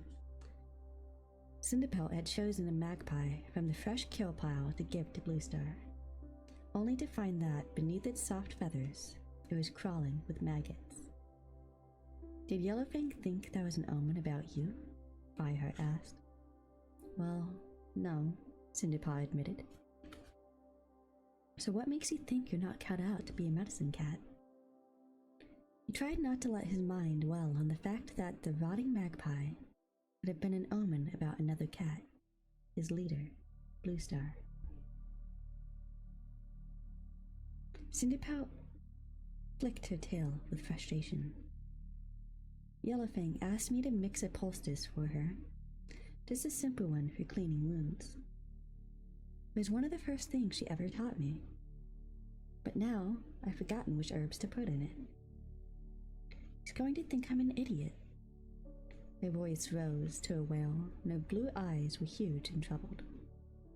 You're no idiot, and Yellowfang knows it, Fireheart told her robustly. But it's not the first dumb thing I've done lately. Yesterday, I had to ask her the difference between foxglove and poppy seeds. Cinderpelt hung her head even lower. Yellowfang said I was a danger to the clan. Oh, you know what Yellowfang's like, Fireheart reassured her. She's always saying things like that. Yellowfang had been Shadow Clan's medicine cat, and although she had become a part of ThunderClan after being exiled by their cruel leader, Brokentail, she still betrayed flashes of the fierce temper of a Shadow Clan warrior. But one of the reasons she and Cinderpelt got on so well was that Cinderpelt was more than capable of standing up to Yellowfang's irritable outbursts. Cinderpelt sighed. I don't think I've got what it takes to become a medicine cat. I thought I was doing the right thing, becoming Yellowfang's apprentice, but it's no good. I just can't learn anything I need to know.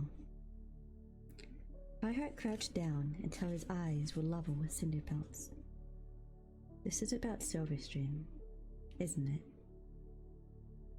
He meowed fiercely. He remembered the day at Sunning Rocks when Greystripe's RiverClan queen had given birth before her time. Cinderpelt had tried desperately to save her, but Silverstream had lost too much blood. The beautiful Silver Tabby had died, although her newborn kits had survived. Cinderpelt didn't reply, and Fireheart knew he was right. You saved her kits, he pointed out, but I lost her. You did everything you could. Fireheart leaned forward to lick Cinderpelt on her soft gray head. Look, just ask Yellowfang what herbs to use in the poultice. She won't mind. I hope so, Cinderpelt sounded unconvinced. Then she gave herself a shake. I need to stop feeling sorry for myself, don't I? Yeah, Fireheart answered, flicking his tail at her. Sorry? Cinderpelt threw him a rueful look that glimmered with a hint of her old humor. I don't suppose you've brought any fresh kale with you? Fireheart shook his head. Sorry, I just came to speak to you. Don't tell me Yellowfang's starving you. No, but this medicine cat thing is harder than you'd think, Cinderpelt replied. I haven't had a chance to take any fresh kill today. Her eyes flashed with curiosity. What did you want to talk to me about? Tiger Claw's kids.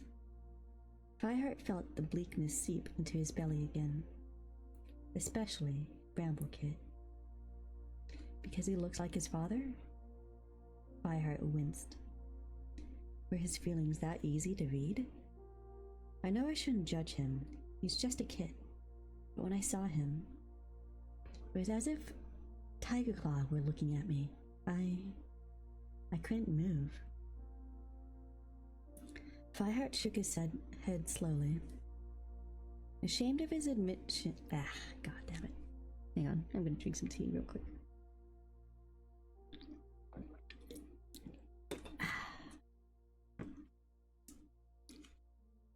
Fireheart shook his head slowly, ashamed of his admission, but glad of the chance to confide in his friend. I don't know if I'll ever be able to trust him. If you see Tiger Claw every time you look at him, it's not surprising you feel like that, mewed Cinderpelt gently. But you must look beyond the color of his pelt. Try to see the cat inside. Remember, he's not just Tiger Claw's kit. There's some of Goldenflower in him too, and he would never know his father. It would be the clan that raises him, she added. You, of all cats, should know that you can't judge someone by the circumstances of their birth. Cinderpelt was right. Fireheart had never let his kitty pet roots interfere with his loyalty to the clan. Has StarClan spoken to you about Bramblekit? He asked, knowing that Cinderpelt and Yellowfang would have studied Silverpelt at the moment of his birth. His heart lurched uncomfortably as the gray cat looked away and murmured, StarClan doesn't always share everything with me. Fireheart knew Cinderpelt well enough to know she was holding something back. But they shared something with you, right? Cinderpelt gazed up at him, her blue eyes steady. His destiny will be as important as that of any kit born to ThunderClan, she mewed firmly. Fireheart knew he wouldn't be able to make Cinderpelt reveal what StarClan had told her if she didn't want to. He decided to tell Cinderpelt about the other problem that was troubling him. Oh my god, are they really? Is it already going to shit? Me immediately thinking it had gone to shit.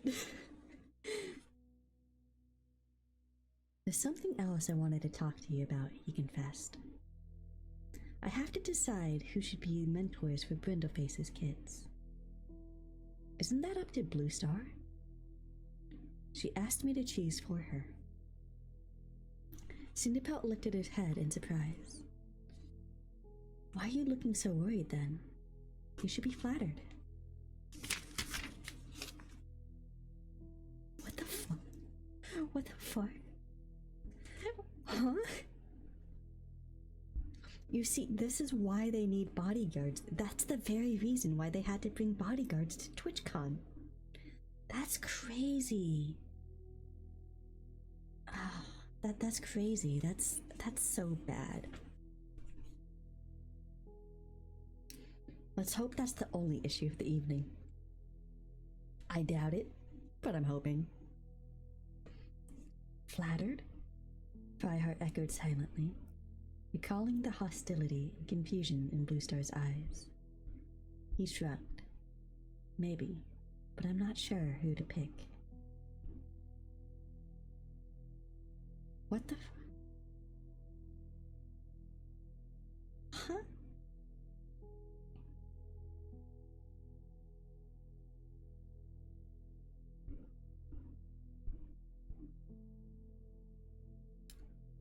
Is it the same bodyguard, or is it the guy that was the bodyguard? I'm confused. You must have some idea, Cinderpelt prompted him. Not a clue. Shittier bodyguard this time? Wow. Cinderpelt frowned thoughtfully.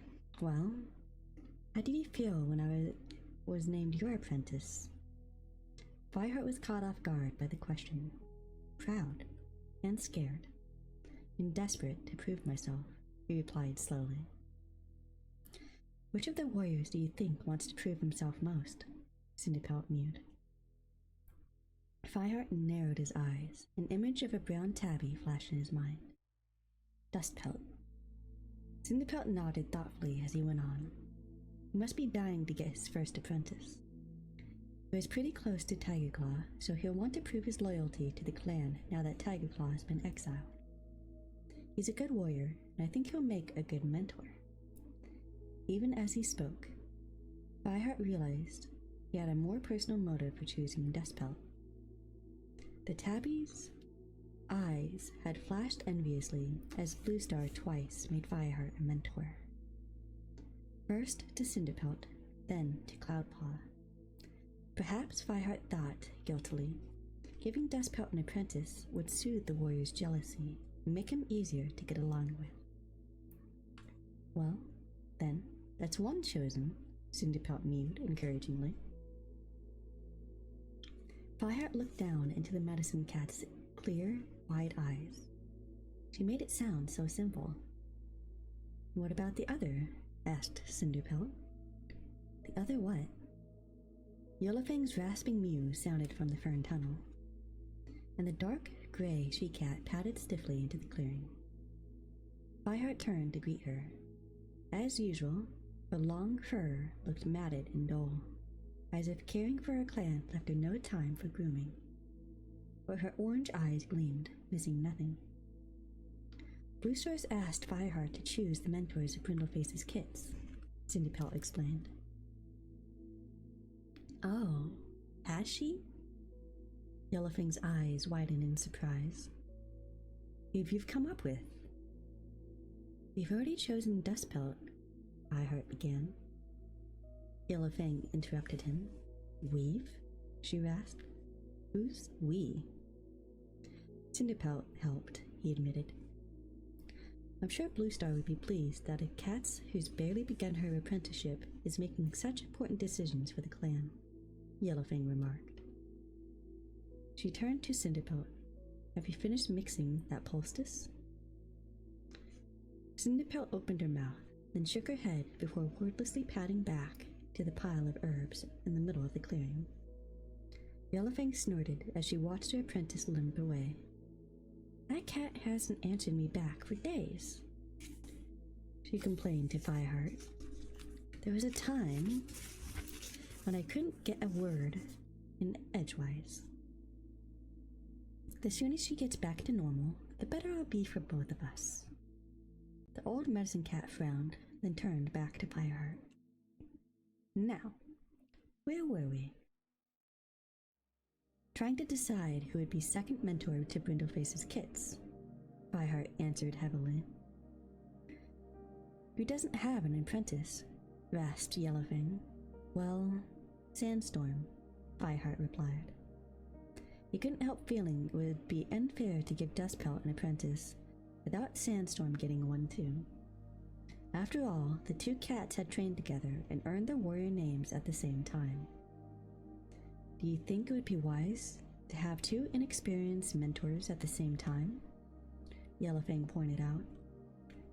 Fireheart shook his head. So is there a more experienced than the clan warrior who doesn't have an apprentice? Yellowfang pressed him. Darkstripe, Fireheart thought reluctantly. Every cat knew that Darkstripe had been one of Tigerclaw's closest friends, even if he had chosen to stay with the clan when the traitor had been sent to exile. Fireheart realized that if he didn't choose Darkstripe to be a mentor, it might look as if he were taking revenge for the hostility that the warrior had shown him since he first came to ThunderClan. After all, Darkstripe was an obvious choice to take one of the apprentices. Yellowfang must have seen the look of determination on Fireheart's face, for she meowed. Right. That's sorted. Would you mind leaving me and my apprentice in peace now? We have work to do. Fireheart pushed himself to his paws, his relief that he had found two mentors tempered by the uneasy feeling that, while the chosen cat's loyalty to the clan was not in question, he was far less sure of their loyalty to him. That was the end of Chapter 2. I'm going to again switch ears and we will continue with Chapter 3.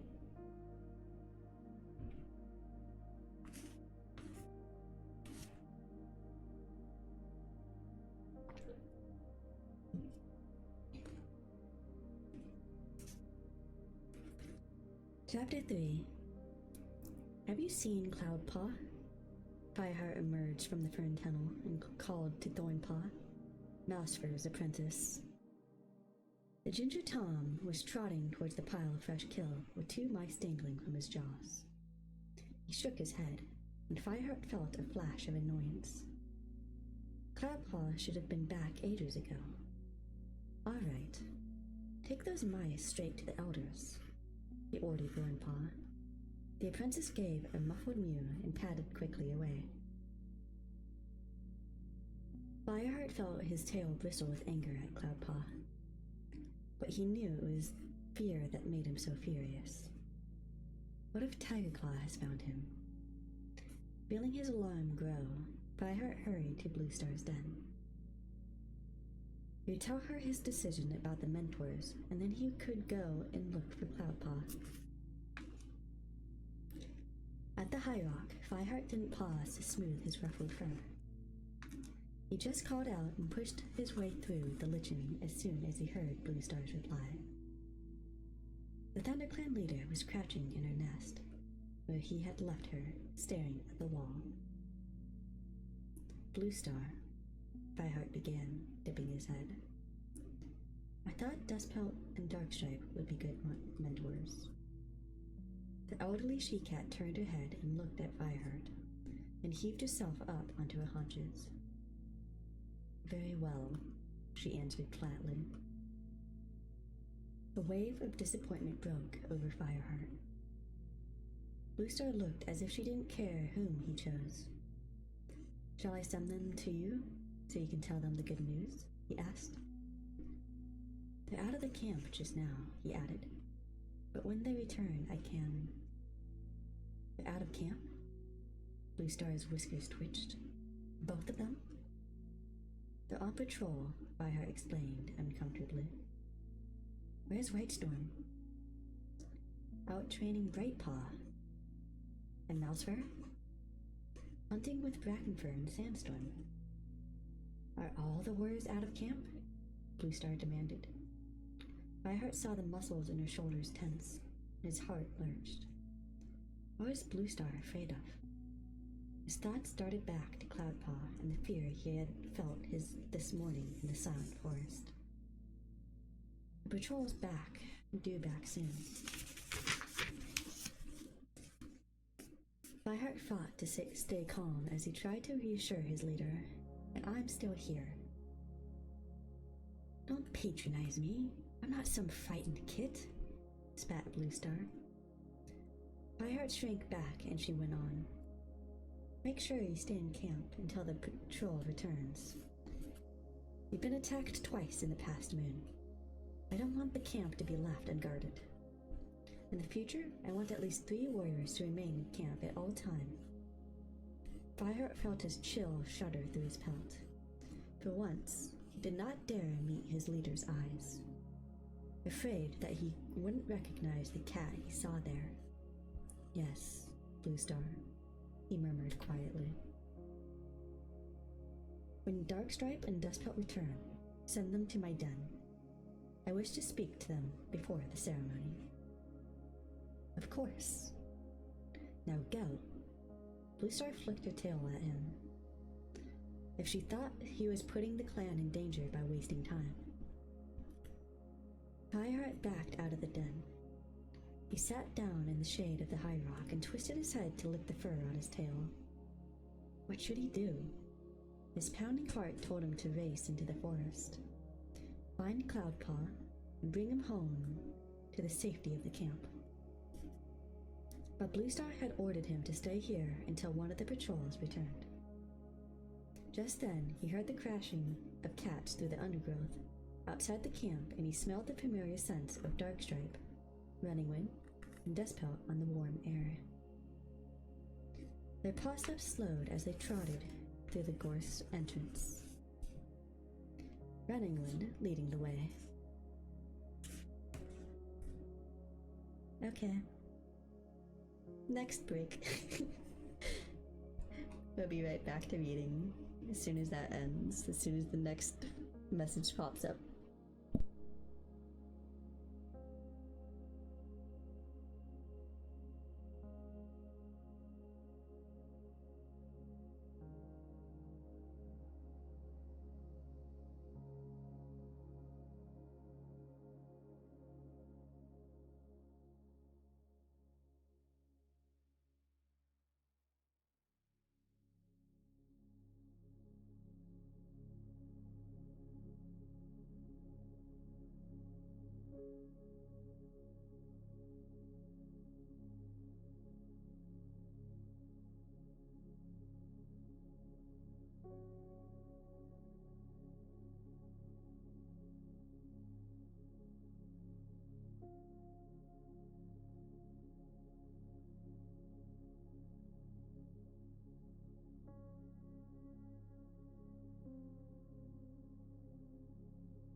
was not too bad changing it up from each chapter to whenever that message goes off, huh?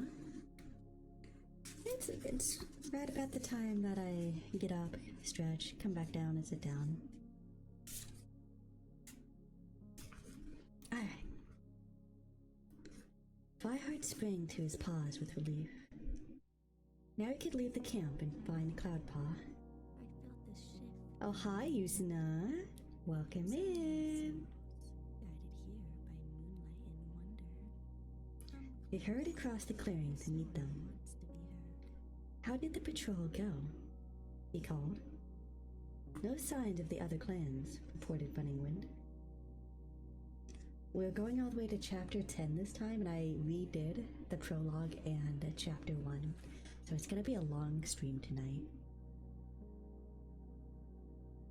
But we did smell your apprentice, added Darkstripe, near Two Lake Place. Did you see him? Fireheart meowed as casually as he could. Darkstripe shook his head. I expect he was looking for birds in one of the Two Lake Gardens. Dustpelt smirked. But probably more to his taste. Fireheart ignored Dustpelt's kitty pet jibe. Was the scent fresh? He asked Running Wind. Barely. He lost his trail when he started to head back to camp. Fireheart nodded. At least he had an idea where to begin looking for Cloudpaw. Darkstripe and Dustpelt, he meowed. Bluestar wants to see you in her den.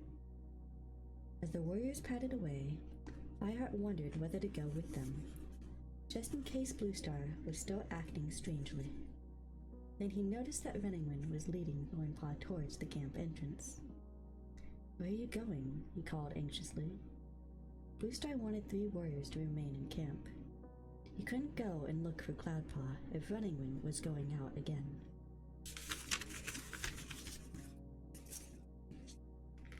I promised Mousefur I'd teach Thornpaw how to catch squirrels this afternoon. Running Wind meowed over his shoulder.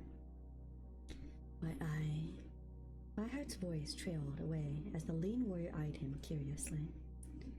He couldn't bring himself to admit how worried he was about Cloudpaw. He shook his head. Nothing, he meowed. And Running Wind and Thornpaw disappeared. Ayo. Quit your sussiness, you fuzzy little lot. Ren! No, Ren! Hi, Ren! Welcome to my ASMR channel, Ren! Hi, Ren! Me and Husky missed you. Welcome back. I hope whatever you were up to, wasn't, you know, too painful. Welcome, welcome, welcome. Welcome back! Oh. I felt the shift. Yeah, I kind of voiced all of those, so Guided here by moonlight and wonder. you get to enjoy that now. Up close. You get to enjoy all of those having voiceovers. Oh, and they have 3 lines each. They're randomized whenever you redeem them, so you have a chance of hearing 3 different lines. You're gonna make me hydrate or dihydrate? No. Hi, Leggy. And stretch, but I just stretched. Okay, fine. Let me get up and stretch.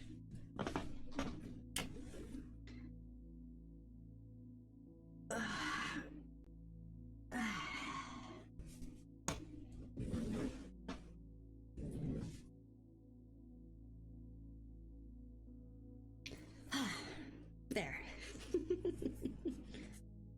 Let me go put the command in this. Yeah, whatever commands you want transferred from the other channel, or like any ASMR commands you want,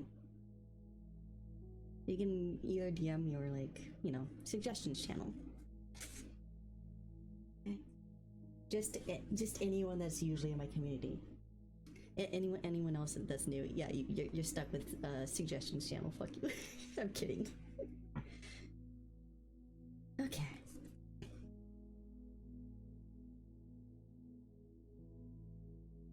Running Wind and Thornpaw disappeared into the gorse tunnel. A twinge of guilt shot through Fireheart as he watched Mousefur's apprentice padding obediently after the warrior.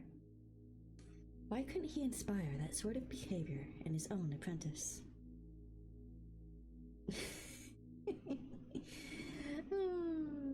Yeah, that's not a command either. The only command we have is fish right now. Fish in Discord. The rest of the afternoon dragged. Fireheart settled himself beside the nettle clump outside the warrior's den and strained his ears, scanning the sounds of the forest for any sign of Cloudpaw's return. But the fear that Bluestar had stirred in him had eased slightly since Darkstripe reported scenting only the young apprentice on the patrol and no intruders in ThunderClan territory. As the sun began to sink below the treetops, the hunting party returned. It was followed by Whitestorm and Brightpaw, drawn away from the training hollow, no doubt, by the scent of fresh kill. Longtail and Swiftpaw returned soon afterwards, but there was still no sign of Cloudpaw. There was plenty of prey to go around, but no cat approached the pile. News of the naming ceremony had spread through the camp.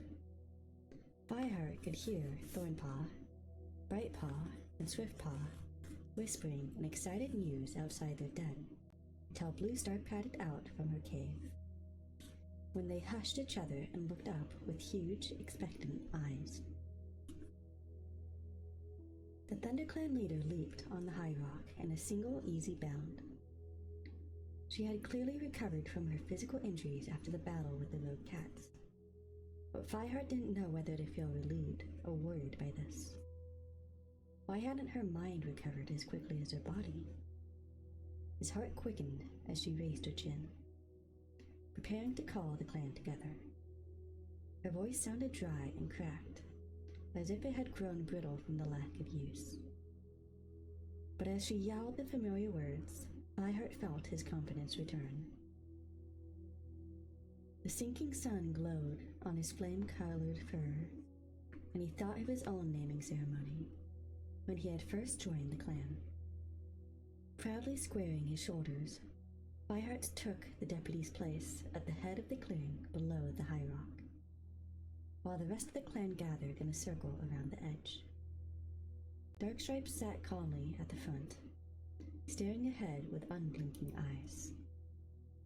Dustpelt sat stiffly beside him, unable to suppress the excitement that shone from his eyes. We are here today to give 2 clan kits their apprentice names, Bluestar began formally, glancing down to where Brindleface sat and a kit on either side of her. Fireheart hardly recognized the boisterous gray kits he'd seen wrestling in the nursery earlier. They looked much smaller out here, with their fur neatly groomed. One of them leaned towards its mother, its whiskers trembling with nervous excitement. The larger kit kneaded the ground with his paws.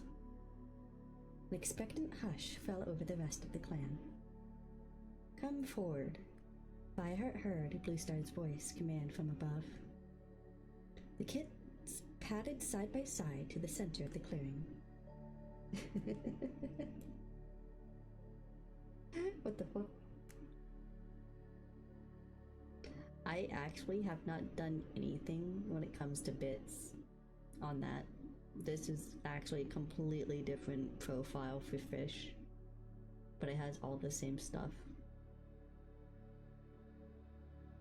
I might need to remove that. I don't know why that even popped up.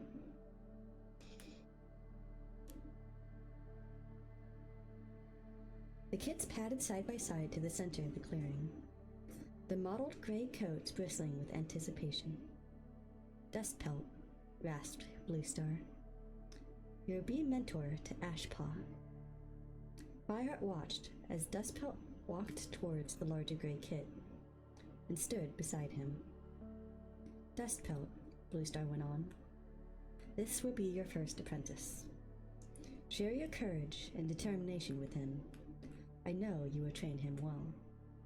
But don't be afraid to turn to the senior warriors for advice. Dustpelt's eyes gleamed with pride, and he leaned down to touch Ashpaw's nose with his own. Ashpaw purred loudly as he followed his new mentor to the— Ow! Ouch! That that fucking freaked me out. I literally just jumped. What the fuck? No. You did not just do that just to test fish.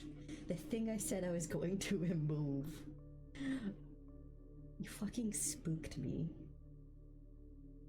Like, what the absolute fuck? What the absolute fuck? I jumped. I jumped. I was not expecting that. Thank you for the 25 bits, Holy. You sussy baka.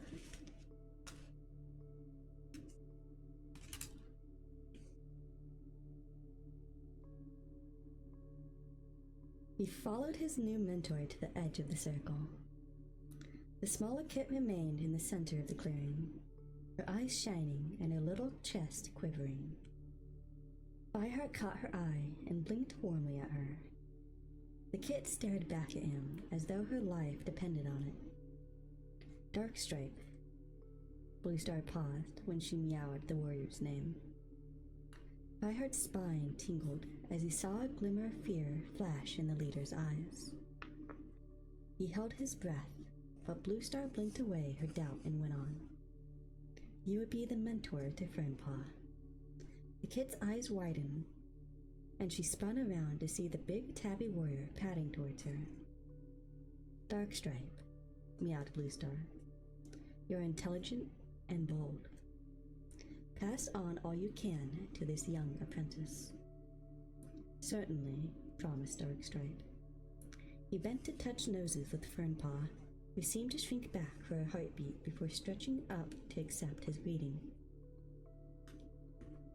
As the new apprentice followed Darkstripe to the edge of the clearing, she cast an anxious look over her shoulder at Fireheart. He nodded back encouragingly. The other cats began congratulating the two new apprentices, crowding around them and calling them by their new names. Fireheart was just about to join them when he caught sight of White Pelt slipping into the camp. Cloudpaw had returned. Fireheart hurried to meet him. Where have you been? He demanded. Cloudpaw dropped the bowl that was clamped between his jaws. Hunting. Is that all you could find? Caught more than that during Leaf Bear. Cloudpaw shrugged. It's better than nothing. What about the pigeon you caught this morning? Fireheart asked. Didn't you bring that back? It was your catch, Fireheart spat.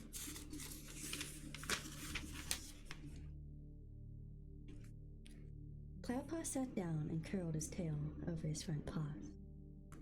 I suppose I'll have to fetch it in the morning, he mewed. Yes, agreed Fireheart, exasperated by Cloudpaw's indifference. And until then, you can go hungry. Go and put that, he flicked his nose to the bowl, on the fresh kill pile. Cloudpaw shrugged again, picked up the bowl, and patted away. Fireheart turned, still furious, and saw Whitestorm standing behind him. He'll learn when he's ready, the White Warrior softly meowed. I hope so, Fireheart muttered. Have you decided who's going to lead the Dawn Patrol? Whitestorm asked, diplomatically changing the subject. Fireheart hesitated. He hadn't even thought about it, or the rest of the patrols and hunting parties for the next day. He'd been too busy worrying about Cloudpaw. Give it some thought, meowed Whitestorm, turning away. There's plenty of time yet. I'll lead the patrol, Fireheart decided quickly. I'll take Longtail and Mousefur. Good idea, purred Whitestorm. Shall I tell them?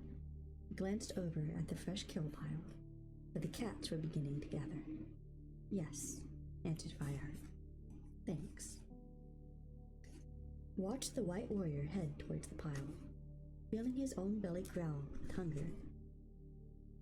He was about to follow them when he noticed another white pelt, long-haired and colored of fresh snow, mingling with the cats around the fresh kill pile.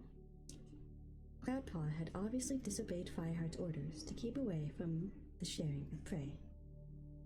Fury flashed through Fireheart, but he stayed where he was, his paws as heavy as stone. Yen! Pop, pop, pop, pop, pop, pop, pop. He didn't want to argue with Cloudpaw in front of the rest of the clan. As Fireheart watched, Cloudpaw picked out a fat mouse and bumped into Whitestorm. Fireheart saw the White Warrior glare sternly at Cloudpaw and heard him murmur something. He couldn't tell what, but Cloudpaw dropped the mouse at once and slunk back towards his den with his tail down. Fireheart quickly turned his head away, embarrassed that he hadn't confronted Cloudpaw before the senior warrior. Suddenly, he didn't feel hungry anymore. He saw Bluestar lying under a clump of ferns beside the warrior's den, and longed to share his worries about the disobedient apprentice with his old mentor.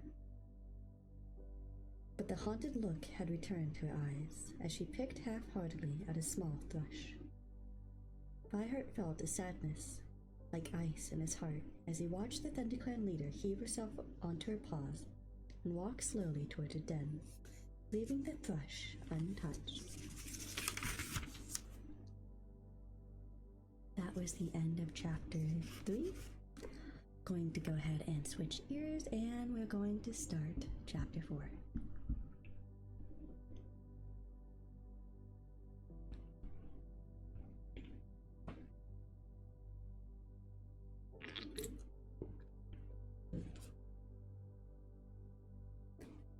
Chapter 4.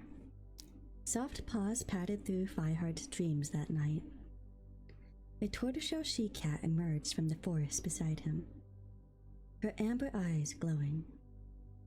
Fireheart gazed at Spotted Leaf and felt the familiar ache in his heart. The pain of the medicine cat's death so many moons ago was as raw as ever. He waited eagerly for her gentle greeting, but this time Spotted Leaf didn't press her nose to his cheek as she usually did. Instead, she turned from him and walked away. Ren, you're so silly. Surprised, Fireheart began to follow, breaking into a run to chase the dappled cat through the woods. He called out to her, but even through her pace, hadn't seemed to quicken. She stayed ahead of him, deaf to his cries. Without warning, a dark gray shape loomed out from behind a tree. It was Bluestar, and the eyes of the ThunderClan leader were wide with fear. Fireheart swerved to avoid her, desperately trying to keep Spotted Leaf in sight.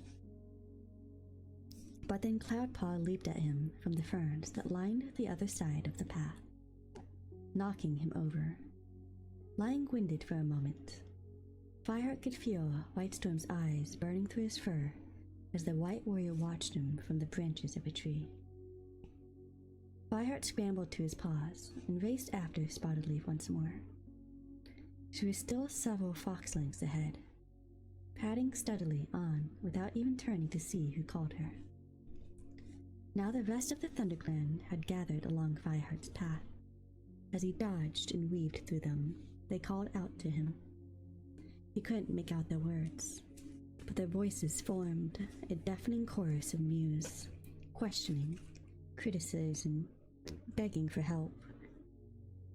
The meows grew louder and louder until they drowned out his own cry, so even if she were listening, Spotted Leaf could not have heard. Fireheart! One voice sounded above the others. It was Whitestorm. Mousefur and Longtail are waiting to leave. Wake up, Fireheart. Half dreaming, clouded with sleep, Fireheart pulled himself to his paws. What? He meowed groggily. Early morning light was streaming into the warrior's den. Whitestorm stood beside him in the empty nest where Greystripe used to sleep. The patrol is waiting, he repeated, and Bluestar wants to see you before you go. Fireheart shook his head to clear his mind. A dream had frightened him. Spotted Leaf had always been closer to him in dreams than she had been even in life.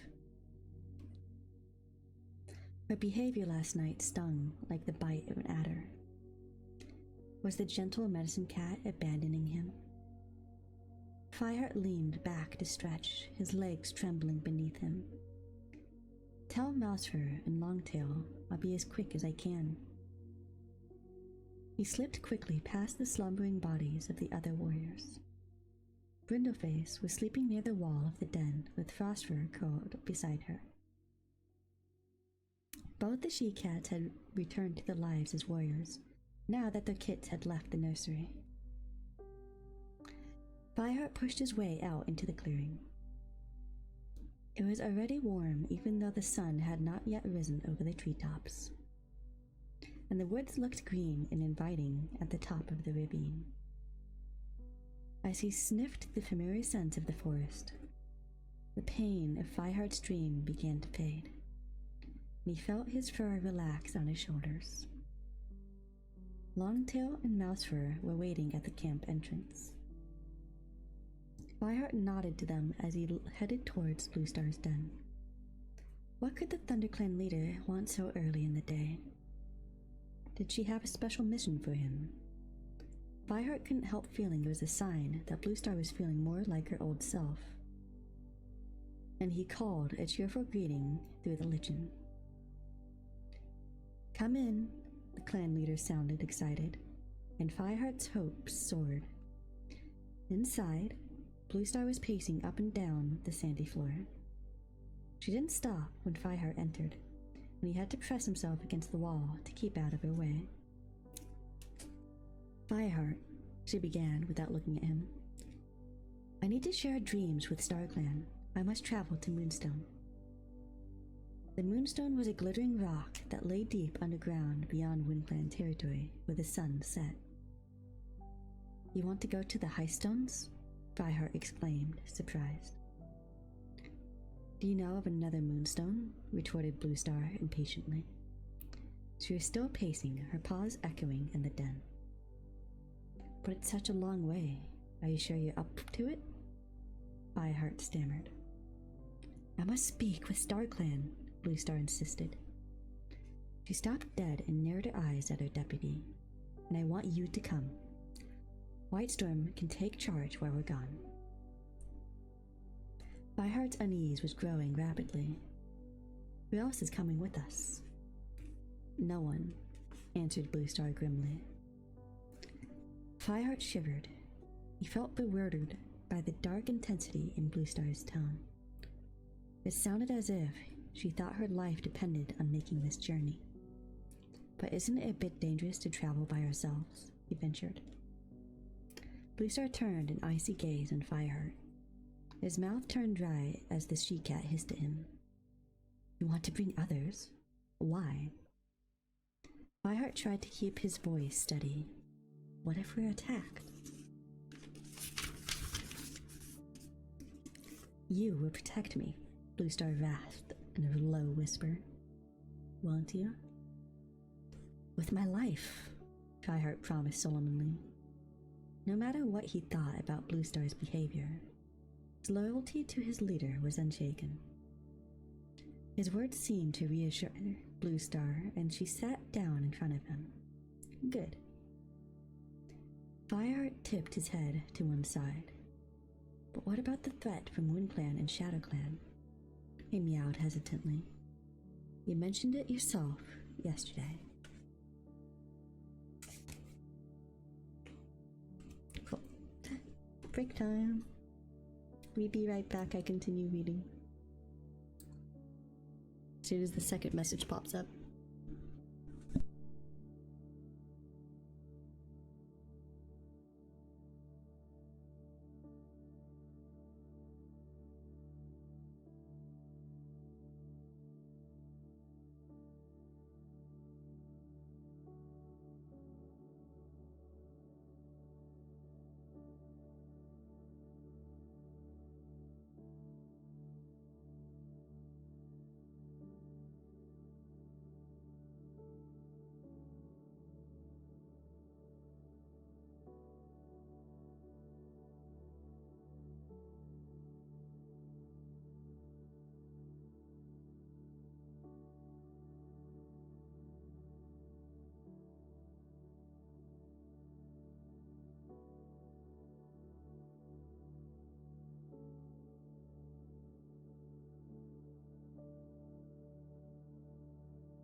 And we're back already.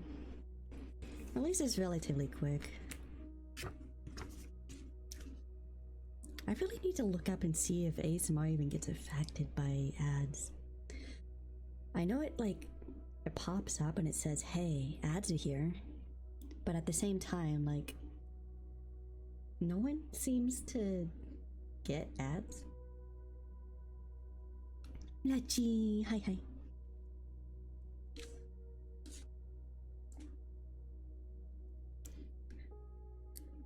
Yeah, that's what I'm saying. Like, does ASMR even get affected? You know what? I'm actually curious. Before we start reading again, I'm gonna look it up.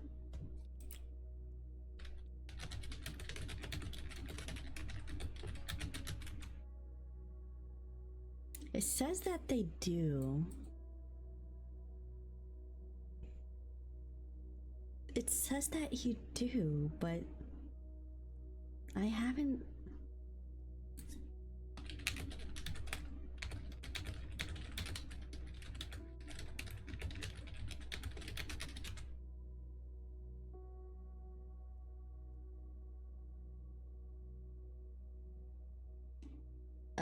I don't think anyone has an ad blocker for that. No one's subscribed and no one's from a weird region. I does not understand.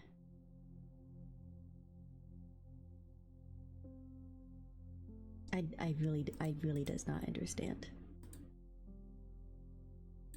I'm looking it up though, and it's like ASMR doesn't have, it has ads, apparently.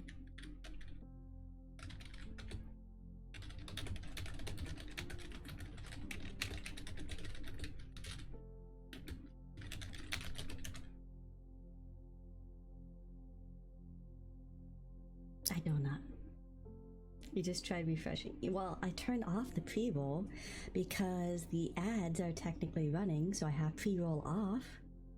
And when that timer goes off, the one you see from SiriBot, it's supposed to be having ads play.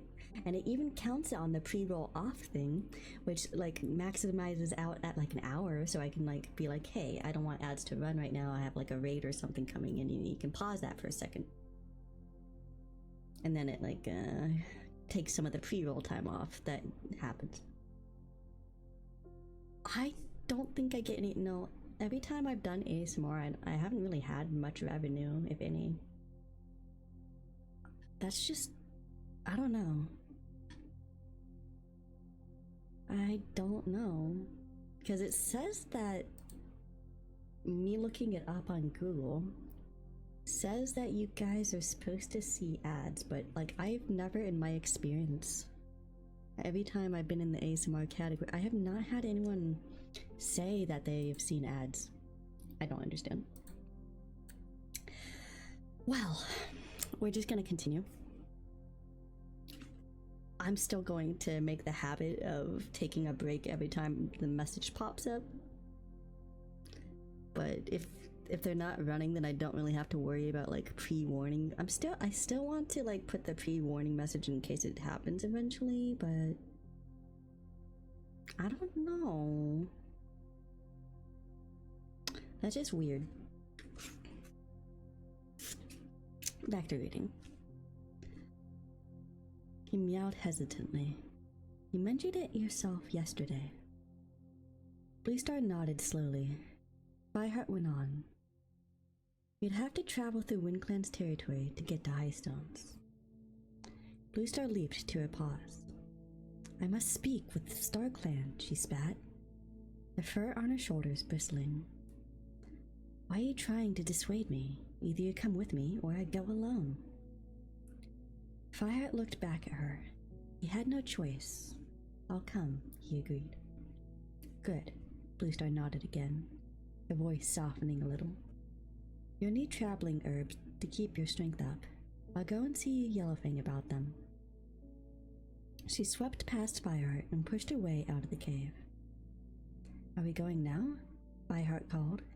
Yes, Bluestar replied, without stopping. Fireheart bounded out of the den after her. But I meant to lead the dawn patrol, he protested. Send them off without you, ordered Bluestar. Okay. Fireheart stopped and watched the she-cat disappear into the ferns that led to Yellowfang's clearing. He felt very uneasy as he padded towards the camp entrance, where Longtail and Mousefur were waiting. Longtail was flicking his tail impatiently, while Mousefur had settled onto her belly and watched Fireheart approach through half-closed eyes. What's going on? Longtail demanded. Why is Bluestar going to see Yellowfang? Is she okay? Thank you for the lurk, Lechy. I still don't have that made right now. She's going to ask Yellowfang to prepare some traveling herbs for me. Bluestar needs to share with StarClan, so we're going to the Moonstone, Fireheart explained. That's a long way, remarked Mousefur, slowly sitting up. Is it wise? Bluestar's probably still weak from the rogue cat's attack. Fireheart couldn't help noticing that she tactfully avoided mentioning Tigerclaw's part in the attack. She told me that StarClan has summoned her, he answered. Who else is going? Asked Longtail. Just me. I'll come too if you like, offered Mousefur. Fireheart shook his head regretfully. Longtail's mouth twisted into a sneer. You think you can protect her alone, don't you? You may be deputy, but you're no Tigerclaw, he hissed. And it's a good thing he's not. Relief washed over Fireheart as he heard Whitestorm's voice behind him. The White Warrior must have heard the whole conversation, because he went on. Fireheart and Bluestar are less likely to be noticed if they travel together like this. Quite apart from the fact that they're allowed safe passage to Highstones anyway. They're more likely to appear like a raiding party to WindClan if there's more than 2 of them. Mousefur nodded, but Longtail turned his head away. Fireheart blinked gratefully at Whitestorm. Yellowfang! Bluestar's agitated meow sounded from the medicine cat's den. Go to her, meowed Whitestorm quietly. I'll lead the patrol. But Bluestar wants you to take charge of the clan while we're gone, Fireheart told him. In that case, I'll stay here and organize today's hunting parties. Mousefur can lead the patrol. Yes, agreed Fireheart, trying not to show how flustered he felt. He turned to Mousefur. Take Thornpaw with you, he ordered. Mousefur dipped her head as Fireheart turned and ran across the clearing to the medicine cat's den. Cinderpelt is just sorting out your herbs, Yellowfang told him when he emerged from the tunnel. The old medicine cat was sitting calmly in the clearing while Bluestar paced restlessly around, lost in her own thoughts. She wouldn't have any of the traveling herbs because it was forbidden for cats to eat before they shared tongues with StarClan at the Moonstone. However, Fire would carry a leaf wrapped containing some herbs so that she would have some before beginning the long journey back. Yes, please, he answered Fireheart.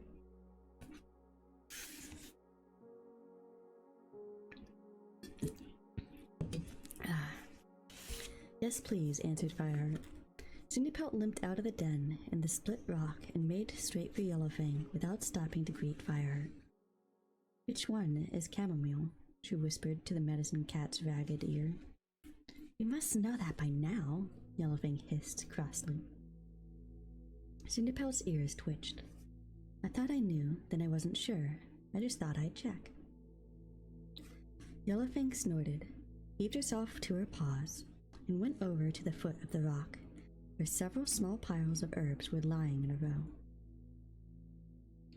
Fireheart glanced at Bluestar. She had stopped pacing and was staring up at the sky, warily sniffing the air. Fireheart patted after Yellowfang. Chamomile's not a traveling herb, he meowed under his breath. Yellowfang narrowed her eyes. Bluestar needs something to soothe her heart as well as give her physical strength. She glanced scathingly at Cinderpelt and added, I was hoping to add it to the traveling herbs without telling the whole camp. She pushed one of the piles with a heavy paw. That's chamomile. Yes, I remember now, Cinderpelt mewed meekly. You shouldn't have forgotten in the first place, scolded Yellowfang. The medicine cat has no time for doubt. Put your energy into today and stop worrying about the past. You have a duty to your clan. Stop dithering and get on with it. Fireheart couldn't help feeling sorry for the young cat. He tried to catch her eye, but Cinderpelt wouldn't look at him. Instead, she busied herself with preparing the traveling concoction, pawing small amounts from each pile of herbs and mixing them together, while Yellowfang watched with a concerned frown. Behind them, Bluestar had begun to pace the clearing again. Aren't they ready yet? She meowed irritably. Fireheart padded over to Bluestar's side. Nearly, he told her. Don't worry, we'll make it to Highstones by sunset. Bluestar blinked at him as Cinderpelt limped up with a bundle of herbs. These are yours, she mewed, dropping the mixed leaves at Bluestar's paws. Fireheart will carry them for you. She jerked her head towards the rock. Yours are over there, she told Fireheart. He was still swallowing to wash the bitter taste of the herbs from his mouth when Bluestar headed out of the clearing, nodding to Fireheart to follow her. Around them, the camp was beginning to stir. Willowpelt had just squeezed out of the nursery and was blinking in the bright sunlight, while Patchpelt was stretching his old limbs in front of the fallen oak. Both cats glanced curiously at Bluestar and Fireheart, and carried on with their morning routine. Hey! Fireheart heard a familiar voice behind him, and his heart sank. It was Cloudpaw, scampering out of his den with his fur standing on end, ungroomed after a night's sleep. Where are you going? Can I come?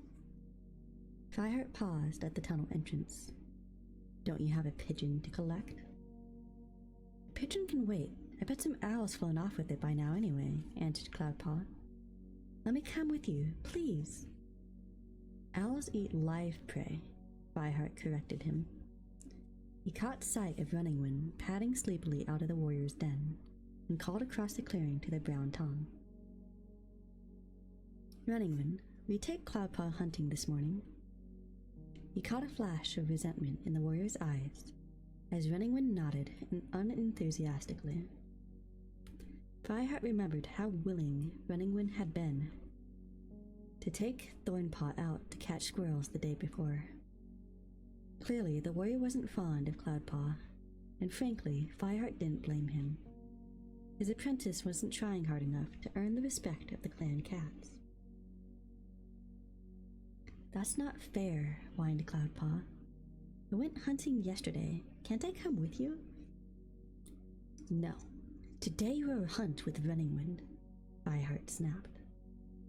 Before Cloudpaw could argue anymore, he turned and raced after Bluestar.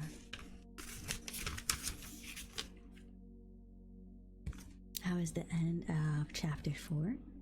I'm going to switch ears and we will start Chapter 5.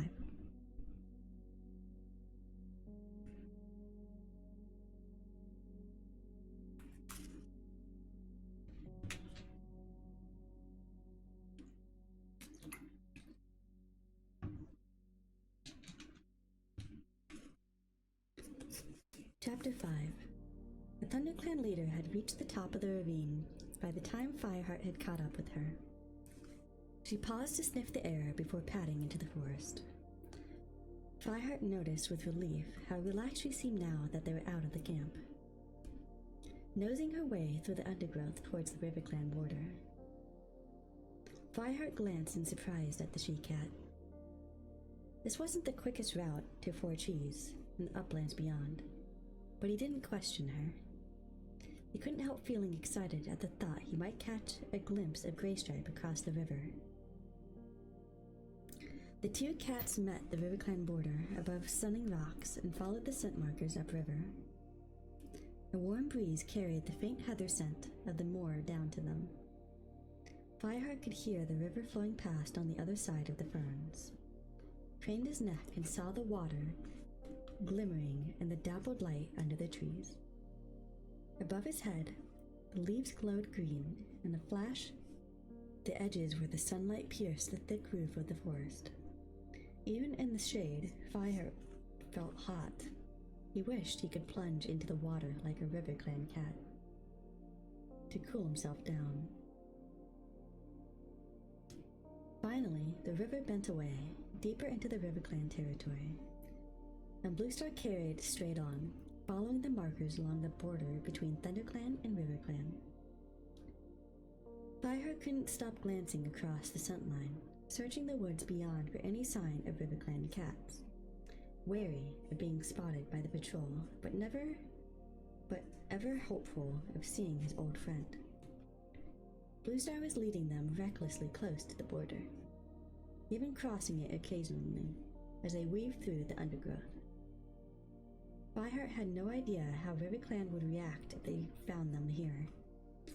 The two clans had nearly come to a conflict over Silverstream's kits, and battle was averted only when Greystripe took his kits back to their mother's clan. Suddenly, Bluestar stopped and lifted her muzzle, opening her mouth to taste the air.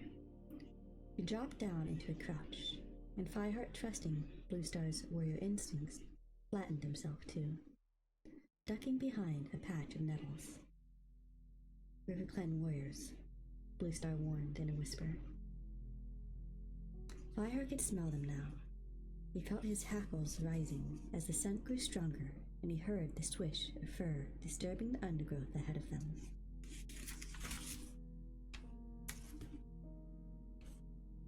He raised his head very slowly and peered through the trees, his heart thumping as he searched for the familiar gray pelt.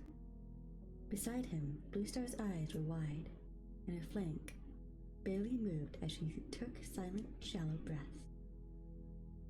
Was she hoping to see Greystripe too? Fireheart wondered. It hadn't occurred to him before now that Bluestar might also want to run into some RiverClan cats. It would certainly explain why she had come this way. But Fireheart couldn't believe that it was Greystripe she wanted to see.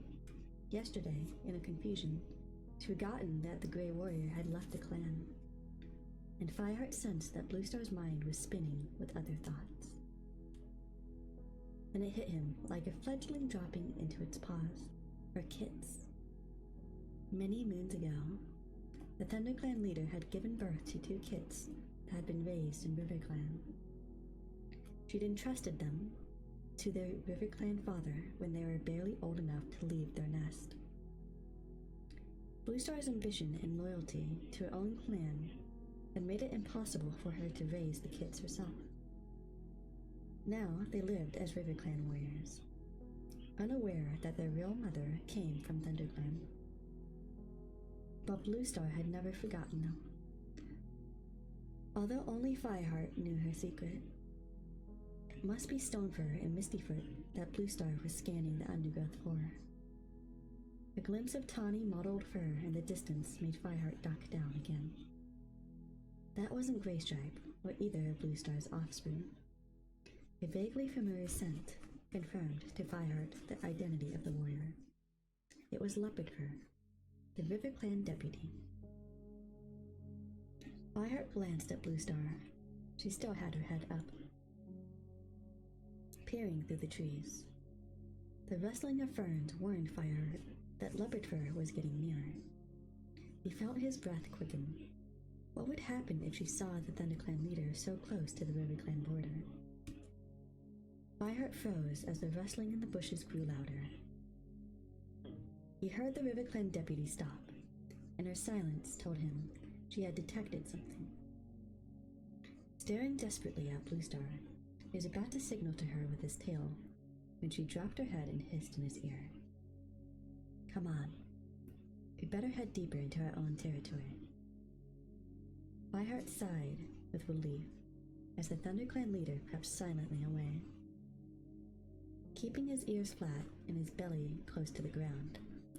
Fireheart followed her away from the scent markers and into the safety of ThunderClan's woods. leopard fur moves so loudly, I should think even Shadow Clan heard her coming, remarked Blue Star, once they were away from the border. Fireheart's whiskers quivered with surprise. He had begun to wonder if Blue Star had forgotten how fiercely the clans defended their boundaries, especially in these difficult times. She's a good warrior, but too easily distracted, Blue Star went on calmly. She was more interested in that rapid upwind than looking for enemy warriors.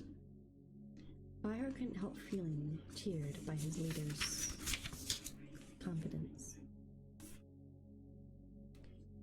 Now that he thought about it, there had been the scent of a rabbit on the breeze, but he'd been too worried about leopard fur to take any notice of it. This reminds me of the days I used to take you for training, purred Blue Star, as she padded through the sun-dappled woods. Fireheart ran to catch up with her. Me too, he replied. You are a fast learner. I chose well when I invited you into my clan, Blue Star murmured. She looked back over her shoulder at Fireheart, and he saw the pride in her eyes. He blinked gratefully at her. All the clans have much to thank you for, Blue Star continued. You drove Broken Tail out of Shadow Clan, brought Wind Clan home from exile, helped River Clan when they were flooded, and saved Thunder Clan from Tiger Claw. Fireheart began to feel a little overwhelmed by her praise as she went on. No other warrior has your sense of fairness, or loyalty, or courage. Fireheart's fur pricked uneasily. But all the ThunderClan cats respect the warrior code as I do, he pointed out. Every one of them would sacrifice themselves to protect you and the clan. Blue Star stopped in her tracks and turned to look at Fireheart. You are the only cat who dared oppose Tiger Claw, she reminded him. But I was the only one that knew that he killed Redtail. Fireheart had still been an apprentice, and he found out that the ThunderClan warrior had been responsible for the death of Blue Star's loyal deputy. But he had been unable to prove Tiger Claw's murderous secret until the traitor had led the rogue cats against his own clan. A fire of resentment flashed in Blue Star's eyes. Graystripe knew too. It was only you who saved me. Fireheart looked away, lost for words. His ears twitched uncomfortably. It looked as if Blue Star didn't trust any of her warriors except him and maybe Whitestorm. Fireheart realized that Tiger Claw had done more damage than any of the clan could possibly imagine. The Dark Warrior had poisoned their leader's judgment and drained away all their confidence in their warriors. Come on, snapped Blue Star. Fireheart watched the gray she-cat stalk away through the forest, her shoulders stiff and her tail fluffed up. He shivered.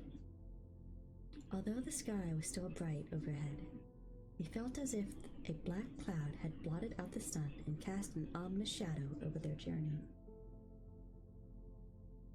They reached 4 trees as the sun broke through the leaves at the top of the trees. I keep growling.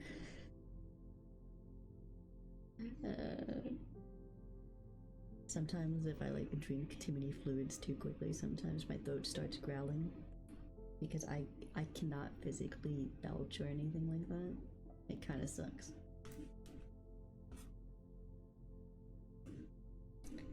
Fireheart followed Blue Star down the slope into the valley, where the 4 great oaks stood, guarding the place where the clans met, each full moon, under a single night's truce. The 2 cats passed the great rock, where the leaders of each clan stood, to address the gathering, and headed up the far side of the valley. Now page turn is a good spot. I'll be right back.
I like how I always get back like right when the second message pops up.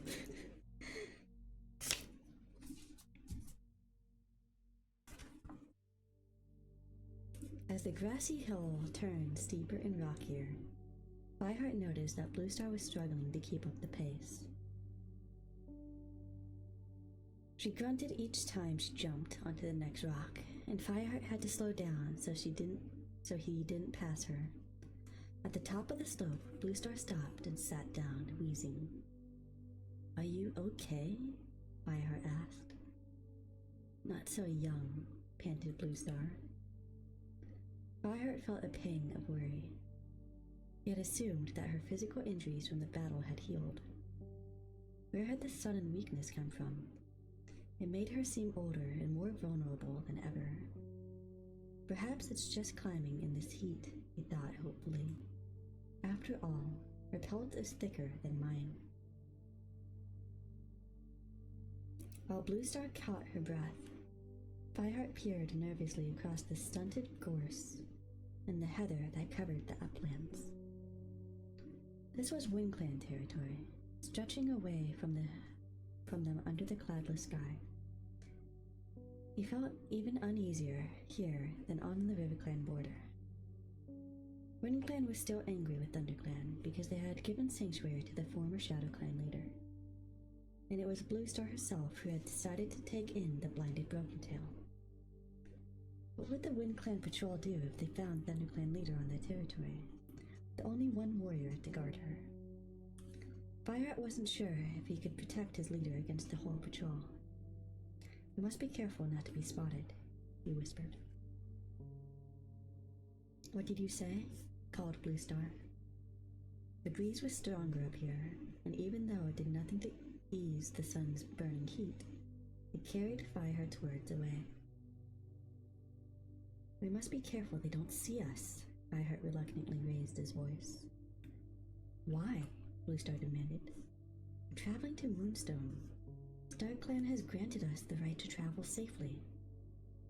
Fireheart realized it would be a waste of time to argue. "I'll lead the way," he offered. He knew the uplands well, better than most ThunderClan cats. He'd been there many times before, but he never felt as exposed and vulnerable as he did now. Quickly, he led Bluestar into the sea of heather, saying that StarClan had as much belief in their right to travel here as Bluestar did, and that their warrior ancestors would protect them from any passing WindClan patrols. He also hoped that Bluestar had enough sense to keep her ears and tail low. The sun was reaching its highest point as they neared the swath of gorse at the heart of WindClan's territory. Trees was far behind them, but there was still a long way to go before they reached the slope at the edge of the moor that ran down into the two-lake farmland. Fireheart paused. A hot breeze was blowing towards him, as stifling as the breath of a sick cat, and he knew their scent would be carried back through WindClan territory. He just hoped the perfume of honey-rich heather would mask it. Beside him, Bluestar signaled with a flick of her tail and vanished into the gorse. An angry yowl sounded from behind them. Fireheart spun around and backed away, wincing as the gorse pricked his haunches. 3 WindClan cats faced him, their fur bristling and their ears flattened. "Intruders! What are you doing here?" hissed a mottled dark brown tabby. Fireheart recognized Mudclaw, one of the senior warriors. A great tabby warrior called Tornir was beside him, his back arched and his claws unsheathed. Fireheart had grown to know and respect these cats when he had escorted WindClan back from their exile in Two Lake territory, but all traces of their former alliance had vanished now. He didn't recognize the smallest cat, an apprentice perhaps, but every bit fierce-looking and wiry as his clanmates. The fur rose along Fireheart's spine, and his heart began to pound. But he tried to stay calm. "We're just traveling through," he began. "We're on a land," spat Mudclaw. His eyes shone angrily as he stared at Fireheart. Where's Blue Star? Fireheart thought desperately, half wanting their support, half hoping she hadn't heard Mudclaw's yowl and headed safely through the gorse towards the two-leg territory. A snarl at his side told him she had returned for him. He glanced quickly to see Blue Star standing at the edge of the gorse with her head held high and her eyes blazing with fury. We are traveling to Highstones. StarClan grants us safe passage. You have no right to stop us. Mudclaw didn't flinch. You gave up your rights to StarClan's protection when you took Broken Tail into your clan, he retorted. Fireheart could understand the Winged Clan cat's anger. He had seen for himself the misery they had endured when they were driven out by Broken Tail's clan warriors. With a surge of pity, he remembered the tiny Wind Clan kit he'd helped to carry home. It had been the only one of its litter to survive. The former Shadow Clan leader had nearly destroyed the clan with its cruelty. Fireheart stared into Mudclaw's fierce gaze. Broken Tail is dead, he told him. Mudclaw's eyes glittered. You killed him? He demanded. As Fireheart hesitated, Blue Star growled menacingly from his side. Of course we didn't kill him. ThunderClan aren't murderers. No, Mudclaw spat back. You just protect them. The Wind Clan warrior arched his back aggressively. Disappointed, Fireheart felt his mind whirl as he tried to think of another way to convince Wind Clan. You will let us pass, Blue Star hissed. Fireheart froze as he saw his leader flexing her claws and raising her hackles, ready to attack. That was the end of Chapter 5. We are going to again switch gears and start Chapter 6.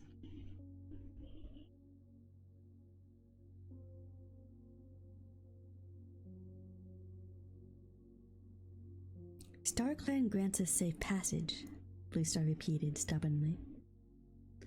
Go home, snarled Mudclaw. Fireheart's paws tingled as he sized up their opponents. 3 strong cats against him, and the unfit ThunderClan leader. They would not escape a fight without serious injury, and there was no way he would risk Blue Star's losing a life, not when he knew that she was on her last of her 9 lives, which were granted by StarClan to all clan leaders. We should go home, Fireheart hissed at Blue Star. The she-cat swung her head around and stared at him in disbelief.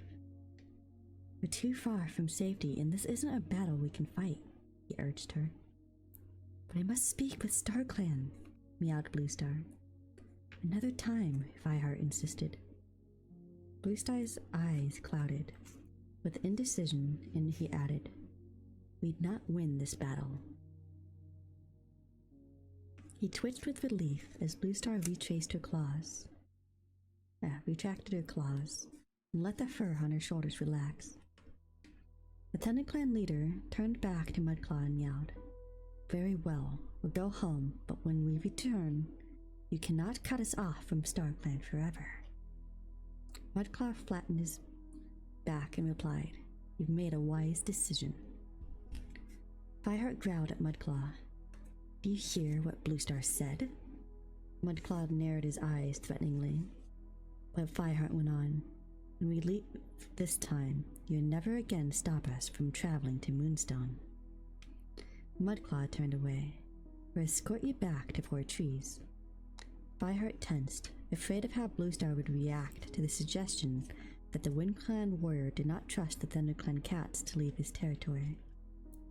But she simply padded forward, brushing past the Wind Clan cats as she headed back the way they had come. Fireheart walked after her, followed at a distance by the Wind Clan cats.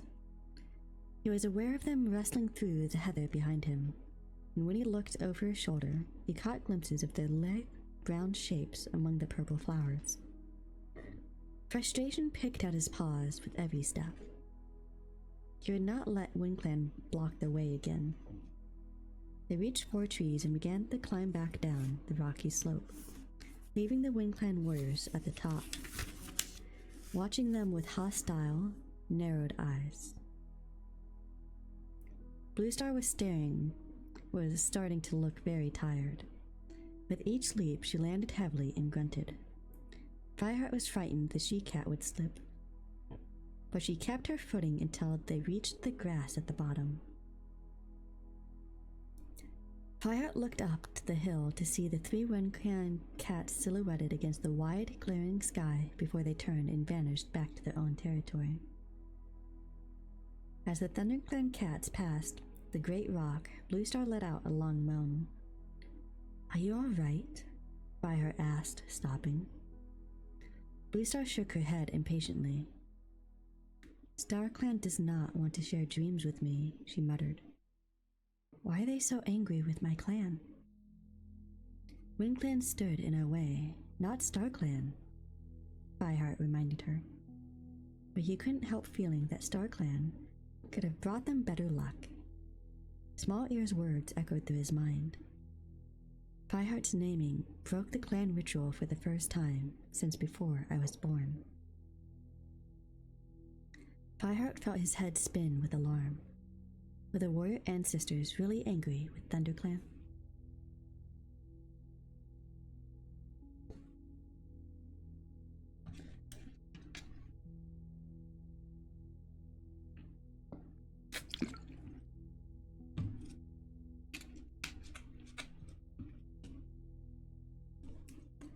From the surprised murmurs that greeted their news when Fireheart and Bluestar padded back into camp, Fireheart guessed, "Oh, I just hydrated!"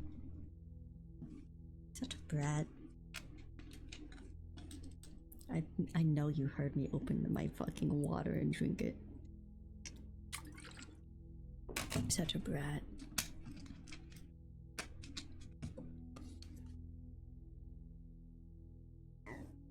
I'm gonna start growling even more now. From the surprised murmurs that greeted their news when Fireheart and Bluestar padded back into camp, Fireheart guessed that the clan shared his fears. Never before had a leader been turned back on a journey to Moonstone. Bluestar padded unsteadily to her den, her eyes fixed on the dusty ground as she crossed the clearing. Fireheart watched her with a heavy heart. Suddenly, the sun felt too hot to bear beneath his thick coat. He headed for the shade at the edge of the clearing and noticed Dustpelt padding towards him from the gorse tunnel, Ashpaw at his heels. "You're back early," meowed the tabby warrior. He circled Fireheart as Ashpaw stood wide-eyed and looked up at the two warriors. "WindClan wouldn't let us pass," Fireheart explained. "Didn't you tell them you were going to Highstones?" asked Dustpelt, sitting down beside his apprentice. "Of course," snapped Fireheart. He saw Dustpelt's eyes flick towards the gorse tunnel and turned to see Darkstripe and Fernpaw enter the camp.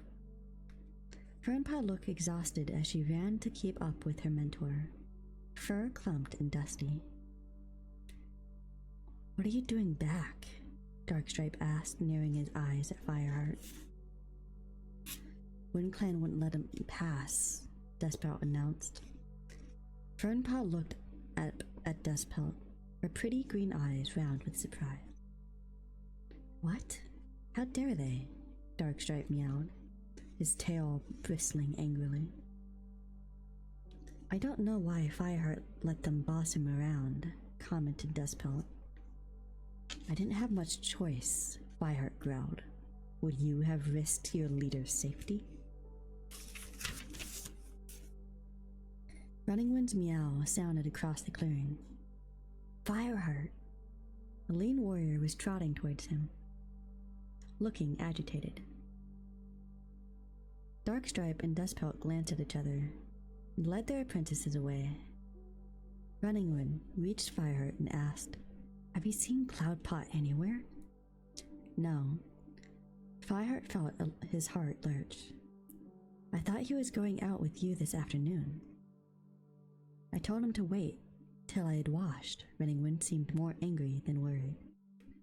"But when I'd finished, Brightpaw told me he'd gone hunting by himself." "I'm sorry," Fireheart apologized, sighing inwardly. The last thing he needed right now was Cloudpaw's disobedience. I'll speak with him when he gets back. Running Wind's eyes glittered with annoyance, and he looked unconvinced by Fireheart's promise.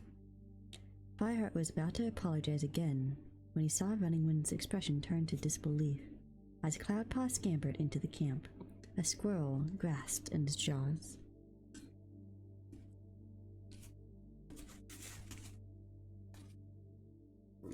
The apprentice's eyes shone with pride at the catch, which was almost as big as he was. Running Wind snorted with exasperation. I'll sort it out, Fireheart meowed quickly.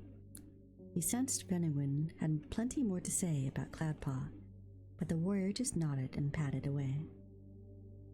Fireheart watched the cat carry his squirrel to the fresh kill pile.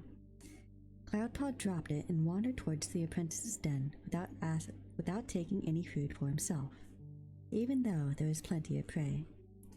With a sinking feeling, Fireheart guessed that Cloudpaw had already eaten while out hunting. How many times could Cloudpaw break the warrior code in a single day? He wondered irritably. Cloudpaw, called Fireheart. Cloudpaw looked up. What? He mewed. I want to talk to you. As Cloudpaw padded slowly towards him, Fireheart was uncomfortably aware of Running Wind watching from outside the warrior's den. Did you eat while out hunting? He demanded as soon as Cloudpaw neared.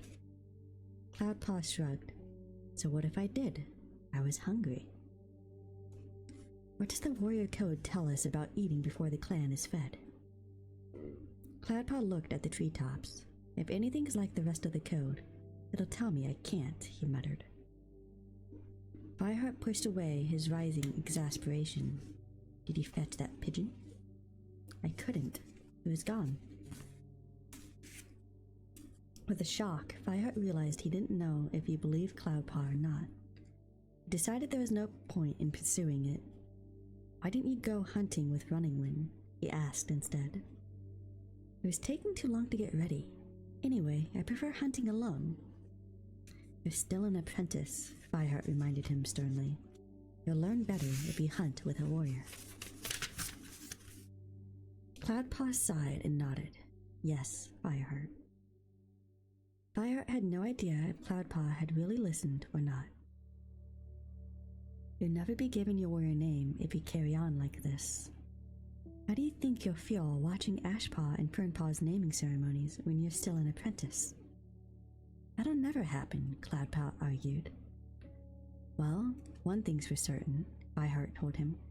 You'll be staying at camp while they go to the next gathering. Finally, Fireheart seemed to have Cloudpaw's attention. The white-haired apprentice stared up at him in disbelief. But, he began. When I report this to Bluestar, I think she'll agree with me, Fireheart interrupted him fiercely. Now go away. Tail down, Cloudpaw padded off towards the apprentice's den. Oh my god, I'm messing this up again. Cloudpaw padded off towards the other apprentices who were watching from outside their den.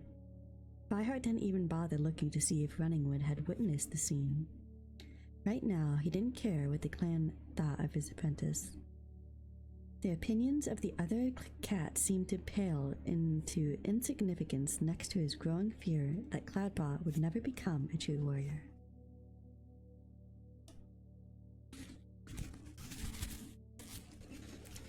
That is the end of chapter 6. I'm going to go ahead and switch ears again and then start with chapter 7. Man, the growling is really getting to me. I don't know why, but every time I just drink like liquids too quickly, especially when I'm talking a lot, I end up swallowing a lot of air. And then I just start growling and it's so annoying to me.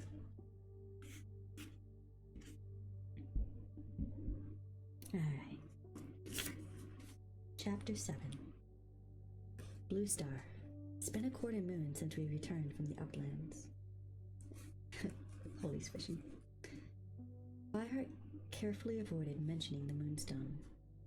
Even though they were alone in her den, he still felt uncomfortable mentioning their fruitless expedition.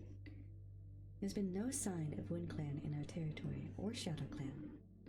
Blue Star narrowed her eyes disbelievingly, but Fireheart pressed on. There are so many apprentices in training, and the woods are so full of prey, that it is hard to keep 3 warriors in camp all the time. I think 2 would be plenty. But what if we are attacked again? Blue Star fretted. If Wind Clan really intended to harm Thunder Clan, Fireheart pointed out, Bloodclaw wouldn't have let you leave the uplands. Alive, he finished silently, letting his words trail away.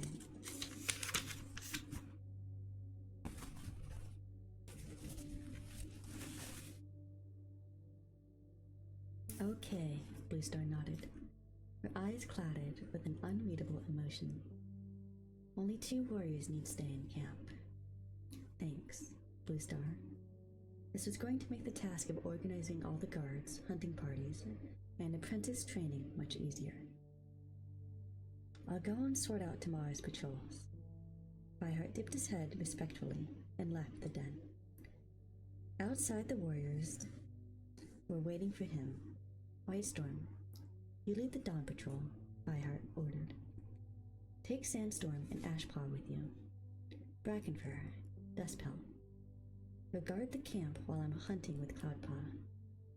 He looked around at the remaining warriors, realizing how much more confident he felt about arranging the patrols.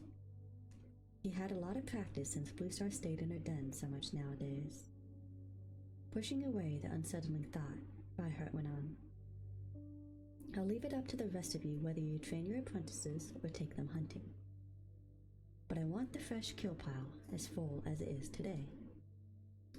We're getting used to eating well. An amused purr ran through the group of warriors. Darkstripe, you lead tomorrow's Sun High patrol.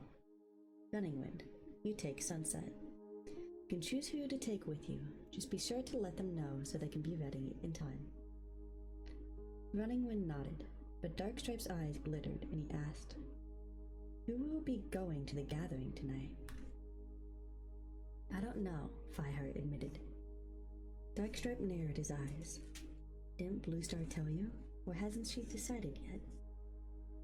She hasn't discussed it with me, Fireheart answered. She'll tell us when she's ready. Darkstripe turned his head and stared into the shadowy trees. She'd better tell us soon. The sun is starting to set. Maybe you should be eating, Fireheart told him. You need your strength for the gathering if you're going. Darkstripe's tone made him uneasy, but he refused to let it ruffle his fur. He sat down and waited for the warriors to move away. Only when they had all gone did he turn back to Blue Star's den. He hadn't mentioned the gathering, and he'd been too busy worrying about tomorrow's patrols to remember it. Ah, Fireheart. Blue Star met him as she was pushing her way out through the lichen. She looked as if she'd just finished washing, and her pelt glowed in the dusky light. Fireheart felt a jolt of relief that she seemed to be taking care of herself once more. When you've eaten, call the warriors together for the gathering. Who shall I call? Fireheart asked. Blue Star looked surprised. She listed the names so easily, leaving out Cloudpaw and including Ashpaw as he requested several days earlier. That Fireheart wondered if perhaps she'd already told him and he'd forgotten. Yes, Blue Star, he answered. He dipped his head and padded across the clearing to the fresh kill pile. A fat pigeon had been left on the heap. He decided to leave it for Blue Star. Perhaps this might tempt her to eat more than 2 mouthfuls. He picked up a roll, not feeling very hungry himself. He was too unsettled by Blue Star's shifting, patternless moods. As Fireheart carried the bowl back to his favorite eating place, a shiver ran along his spine. Instinctively, he looked over his shoulder and he felt a prickle of apprehension as he saw Bramblekit watching him. He recalled Cinderpearl's words. He will never know his father. It will be the clan that raises him. Fireheart forced himself to nod at the kid, then turned away and padded to the clump of nettles to eat.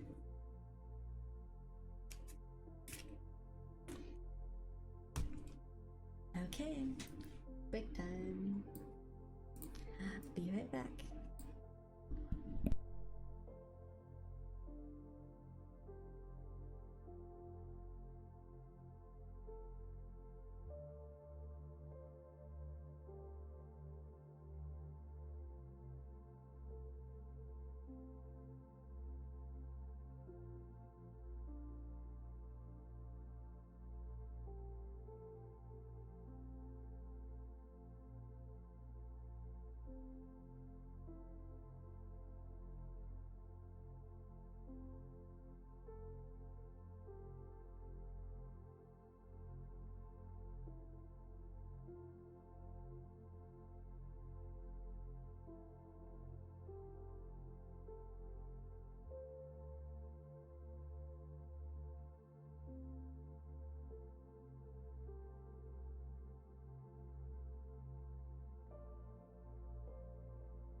Alright.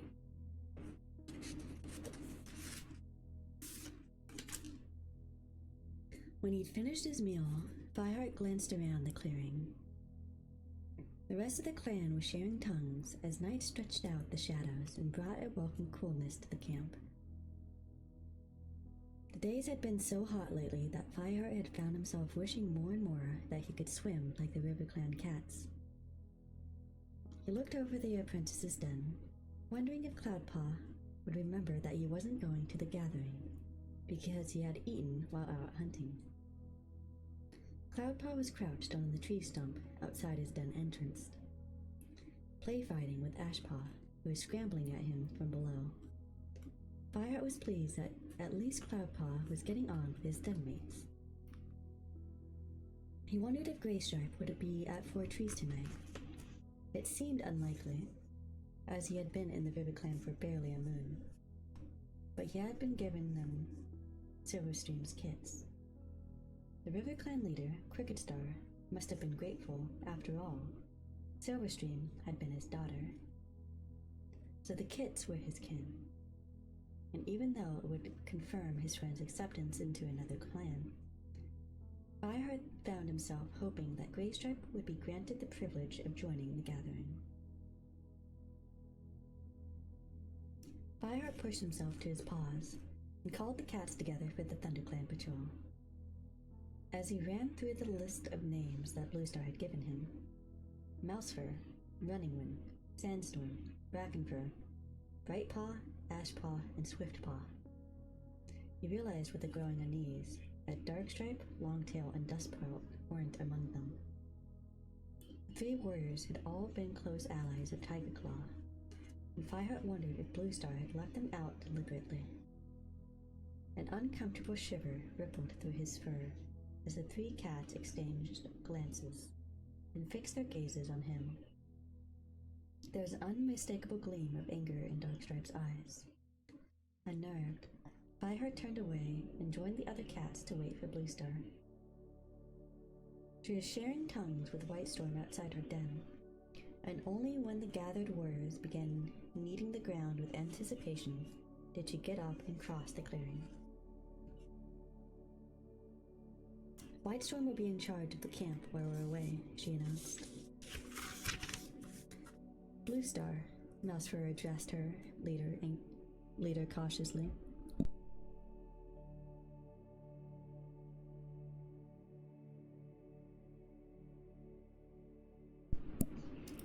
What are you going to say about the way WindClan stopped you from traveling to Highstones? Fireheart's shoulders tensed. Mousefur clearly wanted to know if the ThunderClan cats should prepare themselves for hostility. I shall say nothing, Bluestar answered firmly. WindClan knows that what they did was wrong. It's not worth risking their aggression by pointing it out in front of the other clans. The ThunderClan warriors greeted her response with reluctant nods, and Fireheart couldn't help wondering whether they saw weakness or wisdom in their leader's decision as they followed her through the gorse tunnel and out into the moonlit forest. Dirt and pebbles showered down as the cats scrambled up the side of the ravine. The lack of rain had left the forest as dry as crushed bones, and the sun scorched the ground and seemed to turn to dust beneath their paws. Once in the woods, Bluestar ran on ahead. Fireheart dropped to the rear of the group as the cats raced silently through the trees, ducking beneath brittle ferns and swerving past brambles.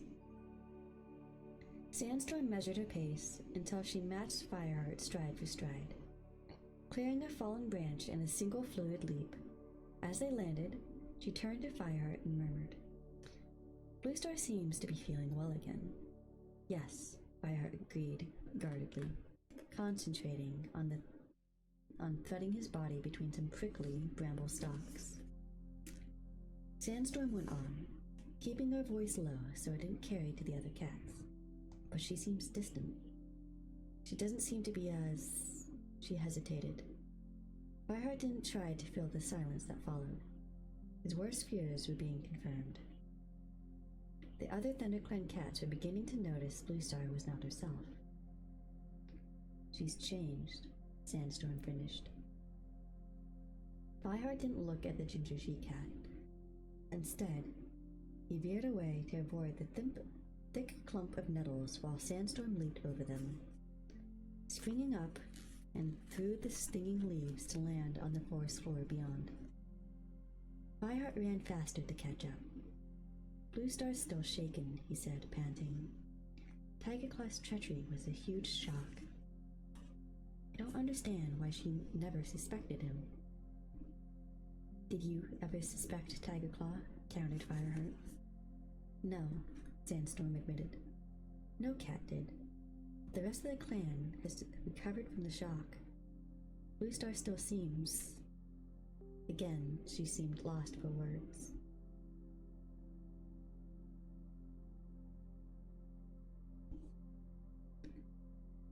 "She's leading us to the gathering," Fireheart pointed out. "Yes, that's true," answered Sandstorm, brightening. "She's still the same Bluestar," Fireheart assured her. "You'll see." The two warriors quickened their pace, leaped over a stream that had been too swollen to cross during the New Leaf floods. Now it trickled along a stony bed, so dry that it was almost impossible to imagine the water had ever flowed higher. The rest of the group was only ahead of them by the time they were near the 4Gs. Fireheart led Sandstorm along their trail, the undergrowth still trembling where the cats had passed, as if the leaves shared the clan's anticipation of the gathering. Bluestar had stopped at the head of the slope and was staring down into the valley. Fireheart could see the lithe feline shapes slipping through the shadows, greeting each other with muted purrs. From the scents on the still air, you could tell that ThunderClan was the last to arrive. Fireheart watched Bluestar gaze at the great rock in the center of the clearing and saw a shudder ripple along her spine. She seemed to take a deep breath before plunging down the slope. Fireheart raced after her with his clanmates. He slowed as he reached the clearing and scanned the other cats for a glimpse of Greystripe. The River Clan deputy, Leopardfur, was talking with a Shadow Clan warrior Fireheart didn't recognize. Cricket Star, the River Clan leader, sat with Stonefur, looking silently around the clearing. Fireheart scented another River Clan cat close by, but when he turned, he saw it was an apprentice moving to greet Brightpaw. There was no sign or scent of Greystripe. Fireheart wasn't surprised, but his tail drooped with disappointment. A gray Shadow Clan apprentice joined Brightpaw as well. With one ear, Fireheart listened idly to their conversation. Has your clan seen any more of the rogues? Nightstar's worried that they're still roaming the forest. Fireheart froze when he heard the Shadow Clan cat's question. All of the clans had been worried about the group of rogue cats that had been scented in their territories. What the other clans didn't know was that the ThunderClan's deputy, Tigerclaw, had befriended these rogues and used them to attack his own camp. Fireheart gave Brightpaw a cautionary glance, warning her to keep silent, but there was no need. The white and ginger she-cat replied coolly, "We've not scented them in her territory for nearly a moon." Fireheart felt a jolt of relief as the River Clan cat added, "Nor ours. They must have left the forest."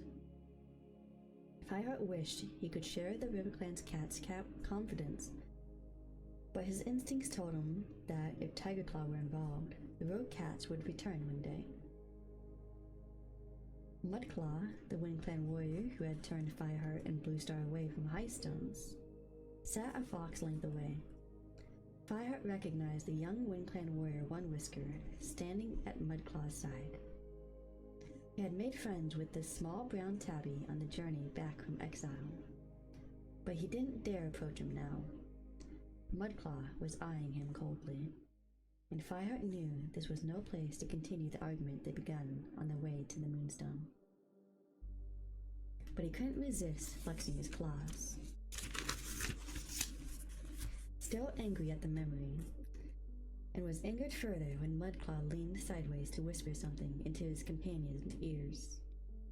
With a meaningful glance at Fireheart, to Fireheart's surprise, One Whisker blinked sympathetically to him, then turned and walked away, leaving Mudclaw flicking his tail with annoyance. It looked as if there was at least one Wind Clan warrior who remembered the old debt of loyalty to ThunderClan. Fireheart couldn't stop his whiskers from twitching with satisfaction as he stalked past Mudclaw and headed towards Leopardfur and the Shadow Clan warrior. His confidence evaporated when he approached the River Clan deputy. Although they were equals now in hierarchy of the clans, this she-cat had a fierce and commanding presence.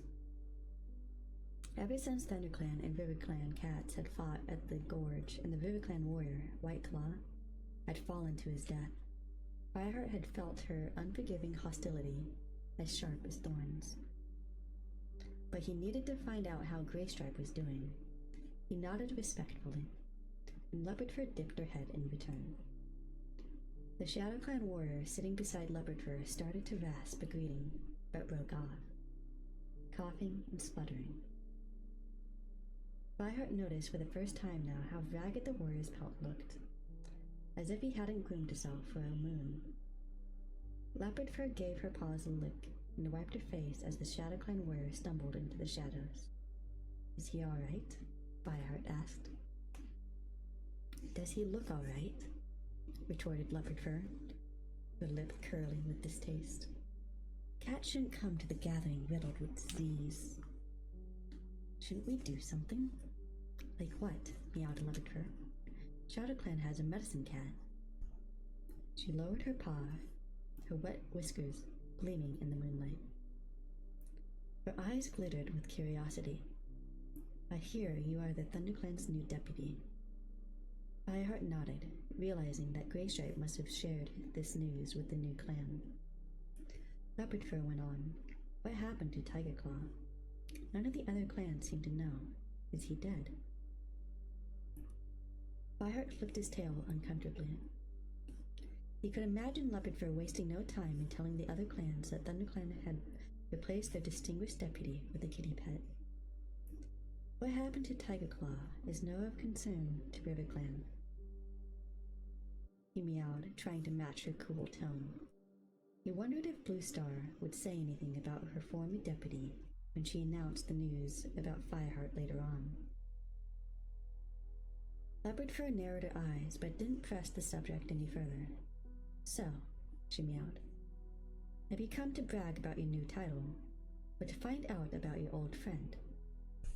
Fireheart lifted his chin, surprised she was giving him a clear opportunity to ask about Graystripe. How is he? He meowed. Now this is the part I've been waiting for. I want to know what happened to Graystripe too.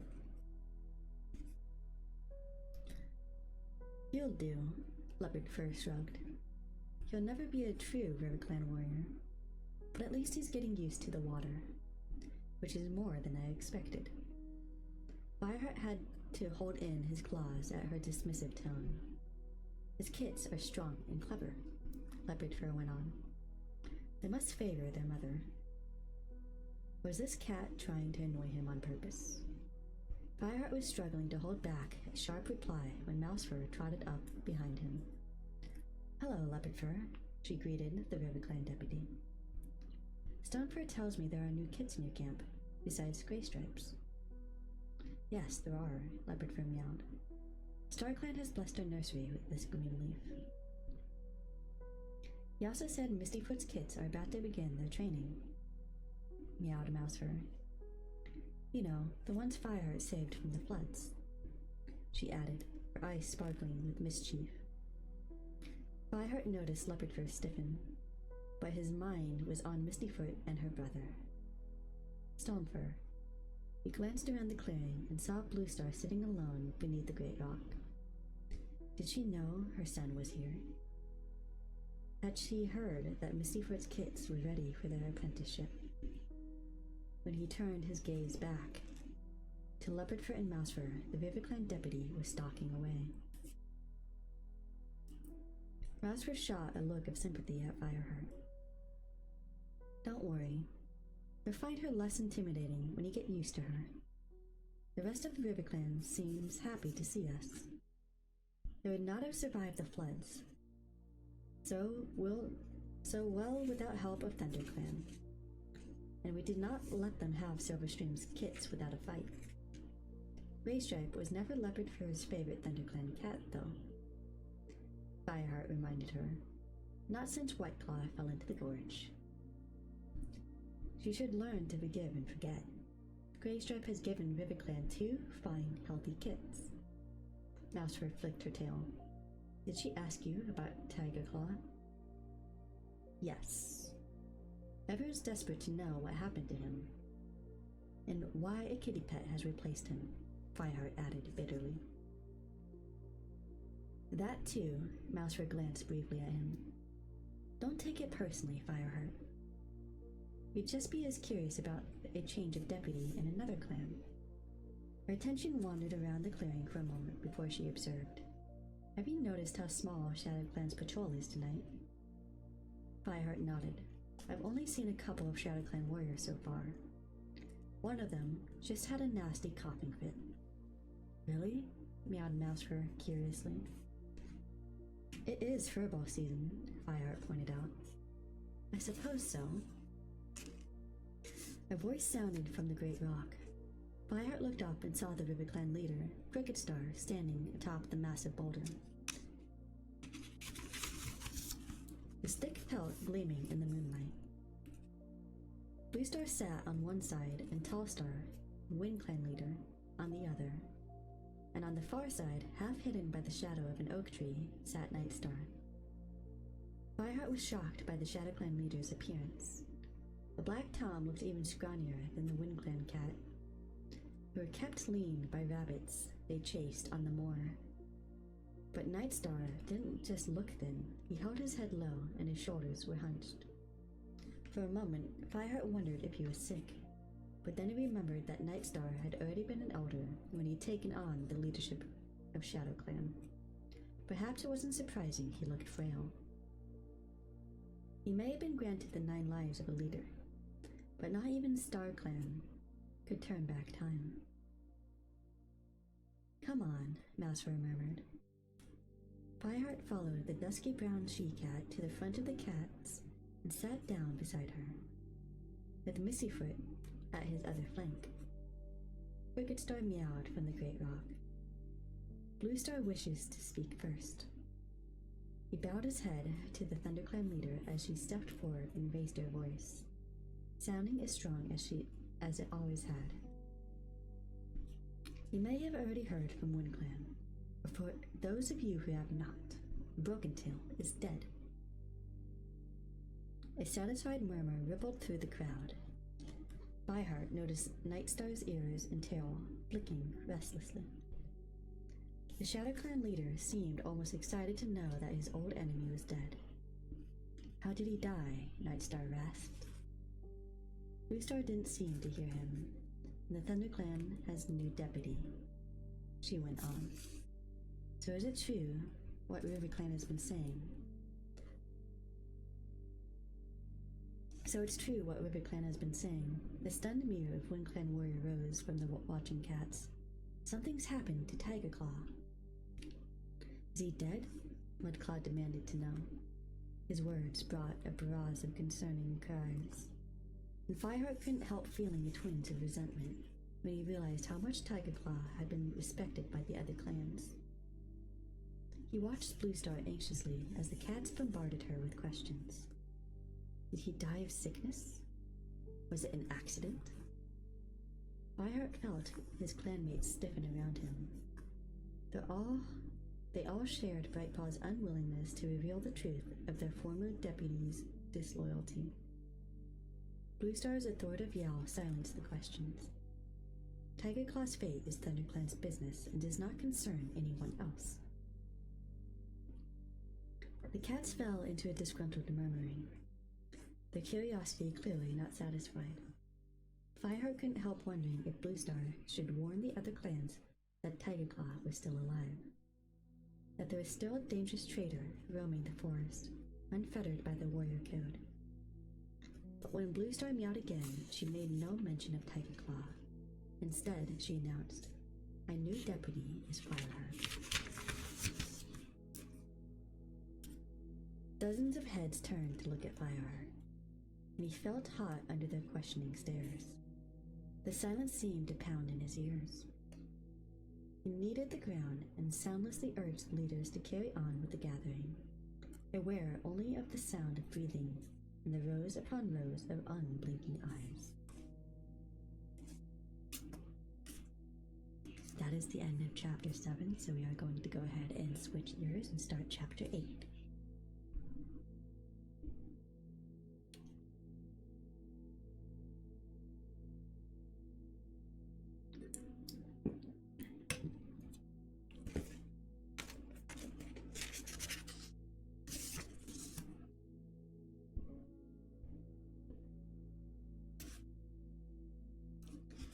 Chapter 8.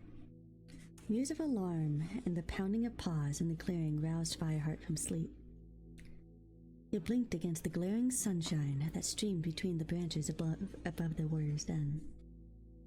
A golden head appeared through the wall of leaves. It was Sandstorm, her pale green eyes gleaming with excitement. "We've captured 2 ShadowClan warriors," she meowed breathlessly. Fireheart leaped to his paws, instantly awake. "What? Where?" "By the owl tree," Sandstorm explained, adding, "They were asleep." Her voice betrayed her scorn at the ShadowClan's cat's carelessness. "Have you told Bluestar?" Dustpelt's telling her now. She ducked out of the warrior's den, and Fireheart sprang after her. Past Runningwind, who jerked up his head, startled awake by the commotion. Fireheart had slept fitfully after returning from the gathering, shaken by the loaded silence that greeted the announcement of his deputyship. "Hi, welcome in." I know, I'm having like an extra long stream tonight. We're on chapter 8 of 10 right now. I redid the prologue and chapter 1 and everything because of what happened last week. I hope you enjoy the chapters. After chapter 10, I'll be ending the stream. His dreams had been filled with unknown cats who recoiled from him, as if he were an owl of ill omen flying through the forest of shadows. Been lurking, got ceremonies. You forgot to say anything. That's okay. That's perfectly fine. So you were probably here when like my buddy Husky came in with his alt account. I'm like, bro. I was trying to make a joke and she's like, oh look, it's Husky. I'm like, come on. I was trying to make a joke about it being so familiar.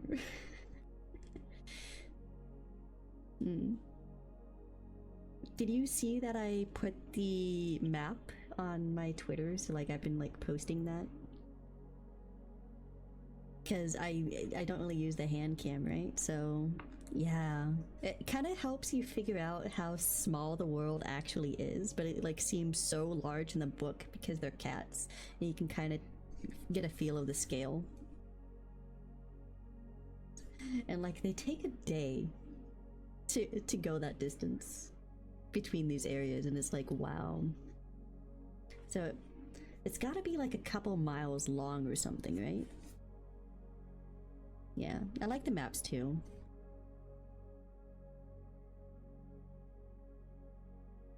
Well, I hope you enjoy yourself. He thought he had left his days as an outsider behind him, but the challenging stares from the other cats had warned him that he was still not fully accepted into forest life.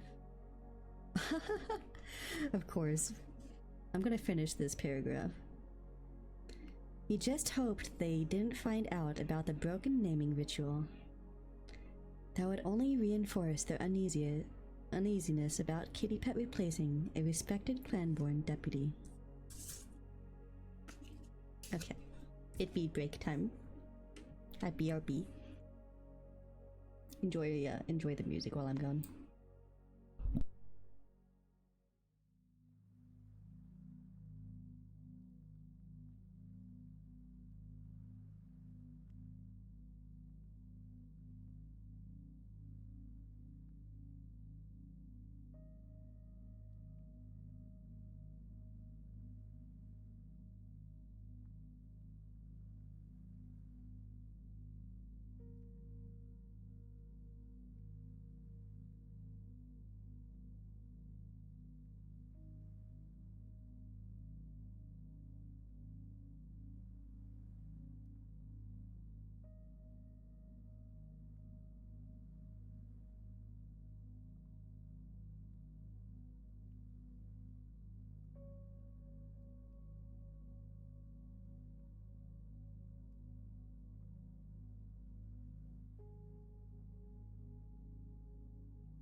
So I just want to say something, but I totally get immersed in books too. And one of the reasons is like this is one of the books that I actually read in high school. So it's like one of the genres I actually read. I never read past the third book, so this one is like, it feels, honestly this book kind of feels a little bit slow compared to book 3, because book 3 had a lot happen. But in technicality, book 3 was how you put it, it was like you're at the top of the roller coaster and you're finally like going down the roller coaster. This book is the build up again. They're having to rebuild up. So you're getting a lot more again.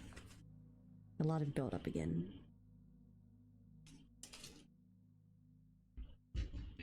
Now he faced yet another challenge. How would he deal with enemy cats captured on ThunderClan territory? Fireheart found himself hoping that Bluestar would be in a calm enough mood to guide him. The Dawn Patrol was gathered in a circle in the middle of the clearing. Fireheart pushed his way through them and saw two ShadowClan cats crouching on the hard earth, their tails bushed out and their ears flattened. He recognized one of the warriors at once. It was Little Cloud, a brown tabby tom. They'd met at a gathering when Little Cloud was no more than a kid. He had been forced into apprenticeship by Broken Tail when he was only 3 moons old. He was fully grown now, but still small-framed, and he looked in a bad way. His fur was matted, and he stank of crow food and pear. His haunches were bony, like featherless wings, and his eyes were sunk into his head. The other one wasn't much better off. These were hardly warriors to be afraid of, Fireheart thought with a twinge of unease. He looked at Whitestorm, who had led the Dawn Patrol. Did they put up a fight when you found them? No, admitted Whitestorm, flicking his tail. When we woke them up, they begged us to bring them here. Fireheart felt confused. Begged you? He echoed. Why would they do that? Where are these ShadowClan warriors? Yelled Bluestar, pushing her way through the audience of cats, her face twisted in fear and rage. Fireheart felt his belly tense. Is this another attack? She hissed at the 2 wretched cats. Whitestorm found them on patrol, Fireheart explained quickly. They were sleeping in ThunderClan territory. Sleeping? Snarled Bluestar, her ears flat against her head. Well, have you been invaded or not? Hi, Ren. That command does not exist here, you sussy baka. These were the only warriors we found, meowed Whitestorm. Oh yeah, but you make me remember every time you do that. Are you sure? Demanded Bluestar. It could be a trap. As Fireheart looked at these 2 sorry creatures, his instinct told him that invasion was the last thing on their minds. But Bluestar had a point. It'd be wise to make sure there were no other ShadowClan cats hiding in the woods, waiting for a signal to attack. He called to Mousefur and Dustpelt. You 2, take a warrior and an apprentice each. Start at the Thunderpath and work your way to the camp. I want every bit of the territory searched for signs of ShadowClan. Fireheart's relief, 2 warriors obeyed instantly. Dustpelt called Running Wind and Ashpaw, while Mousefur signaled to Swiftpaw and Brackenfur, and 6 cats raced out of the camp into the forest. Fireheart turned back to the trembling captives. What are you doing in ThunderClan territory? He asked. Little Cloud, why are you here? The tabby tom stared up at Fireheart with round, frightened eyes, and Fireheart felt a stab of sympathy. The cat looked as lost and helpless as he'd been the first time at the gathering, when he was barely weaned kid. Whitethroat and I came here hoping you'd give us food and healing herbs. Little Cloud stammered at last. Hisses of disbelief rose from the ThunderClan cats, and Little Cloud shrank back, pressing his scrawny body against the earth. Fireheart stared at the prisoner in amazement. Since when did ShadowClan cats seek help from their bitterest enemy? Fireheart, wait. The voice of Cinderpelt sounded softly in Fireheart's ear. She was studying the 2 ShadowClan cats with narrow eyes. These cats are no threat to us. They are sick. She limped forward and touched Little Cloud's forepaw gently with her nose. His pad is warm, she mewed. He has a fever. Cinderpelt was about to sniff the second cat's paw when Yellowfang forced her away through the throng of cats. No, Cinderpelt, she screeched. Get away from them. Cinderpelt leaped around. Why? These cats are sick. We must help them. She twisted her head, looking pleadingly first at Fireheart, then to Bluestar. Every cat turned expectantly to Bluestar, but the ThunderClan leader just stared, huge-eyed, at the captives. Fireheart could see the old gray she-cat struggling with bewilderment and fear. Her eyes clouded with confusion. He realized he had to distract the cat's attention while the troubled leader gathered her thoughts. Why us? What made he come to our territory? He asked the two prisoners again. The other ShadowClan cat, Whitethroat, spoke this time. It was a black tom with paws and chest that used to be white, but were now stained with dust. He helped ShadowClan before. When we drove out to Broken Tail, he explained quietly. You're gonna make me drink water, oh no. And stretch, oh no. Not stretching, not water, no. Fine.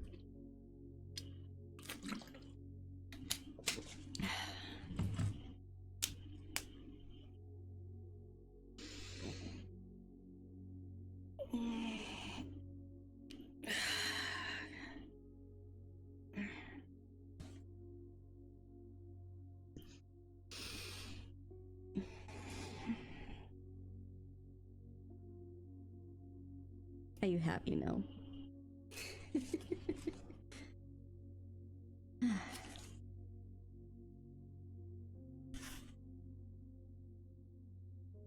I did as you asked, Lechine. Hydrate and stretch, done.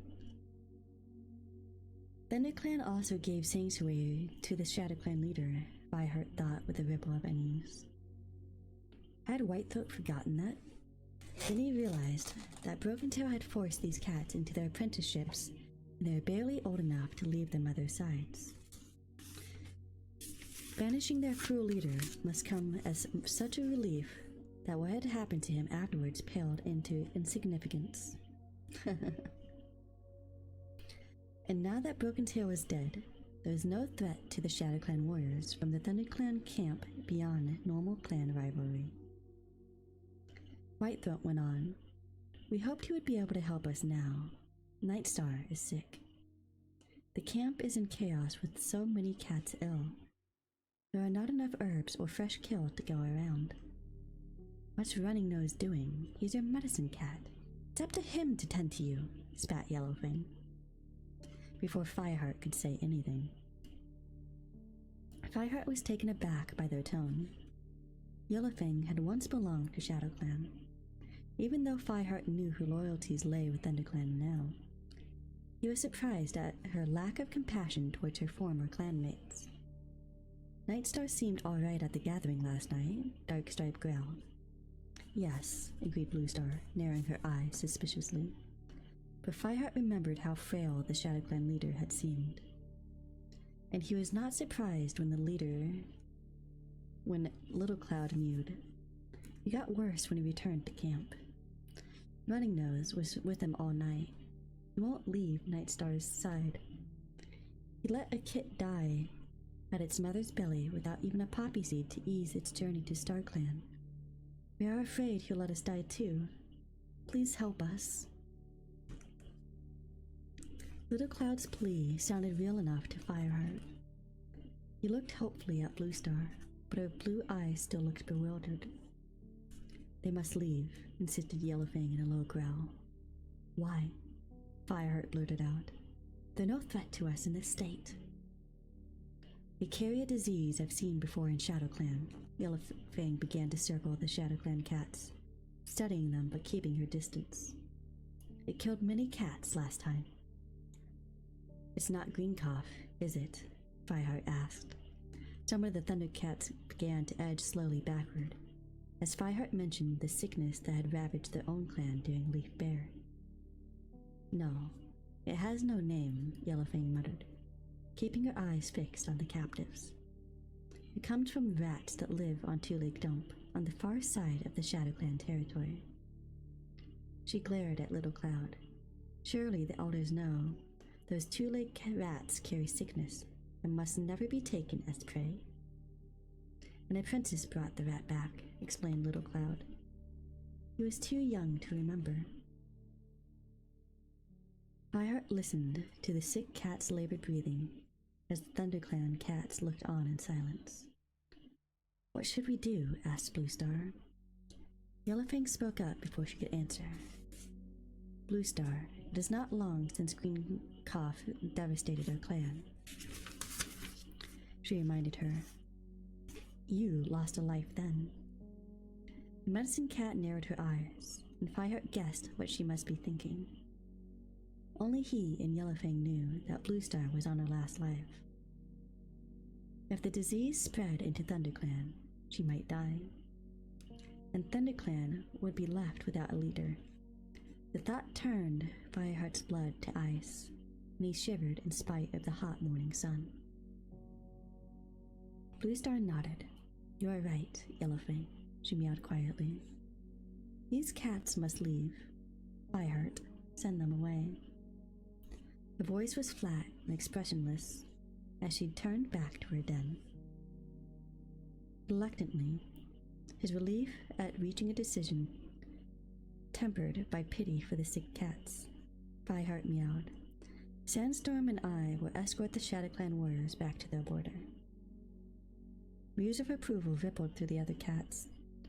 Little Cloud stared at Fireheart, pleading with his eyes. Fireheart forced himself to look away. Go back to your dens, he told his clanmates. The other cat slipped noiselessly into the undergrowth at the edge of the clearing. Only until Cinderpelt lingered next to Fireheart and Sandstorm. Whitethroat started to cough, his body racked with painful spasms. Please, let me help them, begged Cinderpelt. Fireheart shook his head helplessly as Yellowfang called from her tunnel. Cinderpelt, come here. You must wash the sickness from your muzzle. Cinderpelt stared at Fireheart. Come now, spat Yellowfang. Unless you want to add a few nettle leaves to the mixture. Cinderpelt backed away with the last reproachful glance at Fireheart. But there was nothing he could do. Bluestar had given him an order, and the clan had agreed. Fireheart glanced at Sandstorm and was relieved to find her eyes filled with sympathy. He knew she would understand his struggle between compassion for the sick cats and the desire to protect his clan from the illness. Let's go, Sandstorm meowed softly. The sooner they get back to their own camp, the better. Okay, Fireheart answered. He looked at Little Cloud, forcing himself to ignore the desperation on the small cat's face. The Thunder Path is busy. There are always more monsters about in Greenleaf. We will help you cross. No need, whispered Little Cloud. We can cross it ourselves. I'll take you there anyway, Fireheart told him. Come on. The ShadowClan warriors heaved themselves onto their paws and padded unsteadily to the camp entrance. Sandstorm and Fireheart followed without speaking. Although Fireheart drew in his breath sharply as he watched the sick cats haul themselves painfully up the ravine. As they made their way to the forest, a mouse scuttled across the path of them. The ShadowClan's warriors' ears twitched, but they were too weak to give chase. Without stopping to think. Why are you so sus? Oh, hi. With your sussiness. Thank you for following. I am Scriptsune. Currently, I am reading Warriors, Rising Storm. What do you mean, sorry? Huh? What do you mean?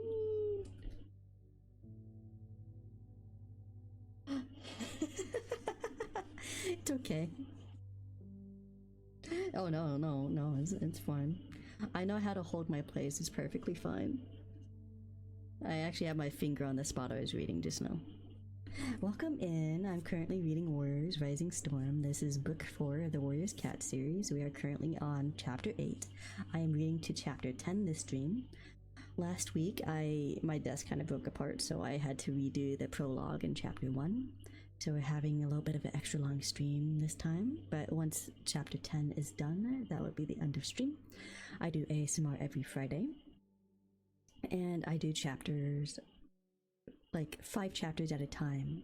So, back to reading. Without stopping to think, Fireheart shot ahead of Sandstorm and tracked the scent of the mouse into the undergrowth. He killed it and carried it back to the sickly ShadowClan cats, dropping it at Little Cloud's paws. As if they felt too ill to be grateful, they said nothing but crouched and nibbled at the fresh kill. What genre? Well, this is kind of a fantasy slash adventure kind of genre. So the main part of the story, so this is actually a bunch of cats. They all live in a forest. Rusty is the main character. He had been given new names through apprenticeship and also becoming a warrior. So he started off as a kitty pet, aka a human's pet. Then the leader from the ThunderClan had actually said, hey, why don't you join us? You haven't been neutered yet. So he joined because he had a lot of dreams about joining the forest. So he's a part of this clan life now, and there's 4 different clans in the forest. So you have the Thunder Clan, the Wind Clan, the River Clan, the Shadow Clan. So it has a little bit of mysticism in it because of the quote-unquote Star Clan, which gives these cats quote-unquote powers. That's why I say it's a little bit of fantasy. But they do like travel around and all that, and they like teach each other and shit. Is there a bad guy cat? Oh yeah, always. There's like always, like book 3, you had the big bad, which was Tiger Claw, because of his treachery. Right now, the current threat, quote unquote bad guy, is actually the weather. The weather is the bad guy in this one, I believe. Because the big bad, which was a person in book 3, was an actual cat. In this one, it's the weather.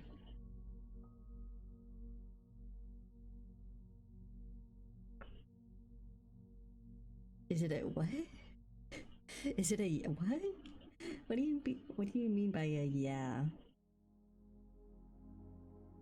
So this one, it's like a drought, I believe. Young adult. Yeah.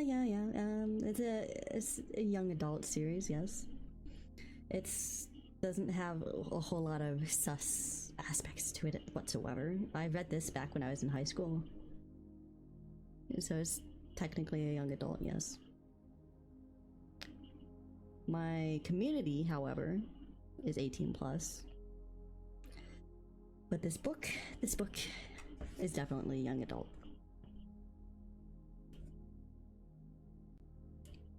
Fireheart saw Sandstorm looking on doubtfully. They can't spread sickness by eating, he pointed out, and they'll need their strength to return to their camp. Looks like they don't have much of an appetite anyway, Sandstorm commented as Little Cloud and Whitethroat suddenly got up and stumbled away from the half-eaten mouse into the undergrowth. A moment later, Fireheart heard them retching. A waste of prey, Sandstorm muttered, scraping dust over the remains of the mouse. I guess, answered Fireheart, disappointed. He waited till the 2 cats reappeared, and led Sandstorm after them. Fireheart could smell the acrid fumes of the Thunderpath a few moments before rumbling of the monsters reached them through the leaf-laden trees. Sandstorm meowed to the ShadowClan cats. I know you don't want our help, but we'll see you across the Thunderpath. Fireheart nodded in agreement.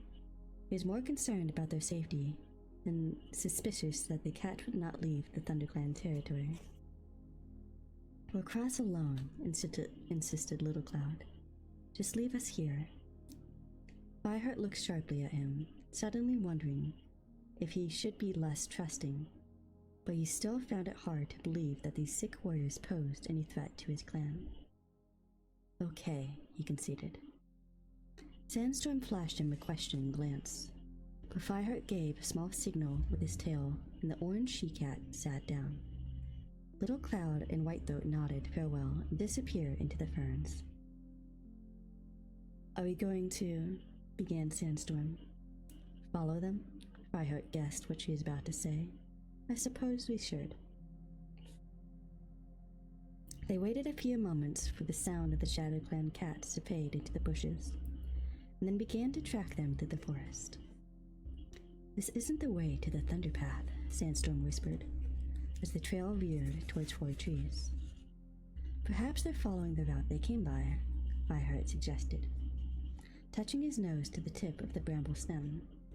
The fresh stench of the sick cats made his lip curl. "Come on," he meowed. "Let's catch up with them." Anxiety flashed through him.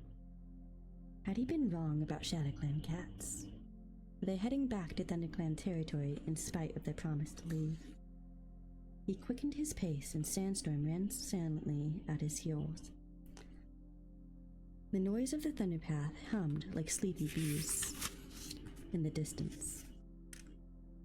The ShadowClan cats seemed to be following a trail that ran parallel with a stinking stone path. The scent led Fireheart and Sandstorm out of the cover of the forest ferns and onto a bare patch of ground. Just ahead, the ShadowClan cats had crossed the scent line that marked the border between the 2 territories and were ducking into a clump of brambles, unaware of the ThunderClan shadows. Sandstorm narrowed her eyes. "Why are they going in there?" "Let's find out," Fireheart replied. He hurried forward, swallowing a prickle of fear as he crossed the scent line. The rumble of the Thunderpath had grown much louder, and his ears twitched uncomfortably at the bruising din. ThunderClan warriors picked their way through the barbed stems.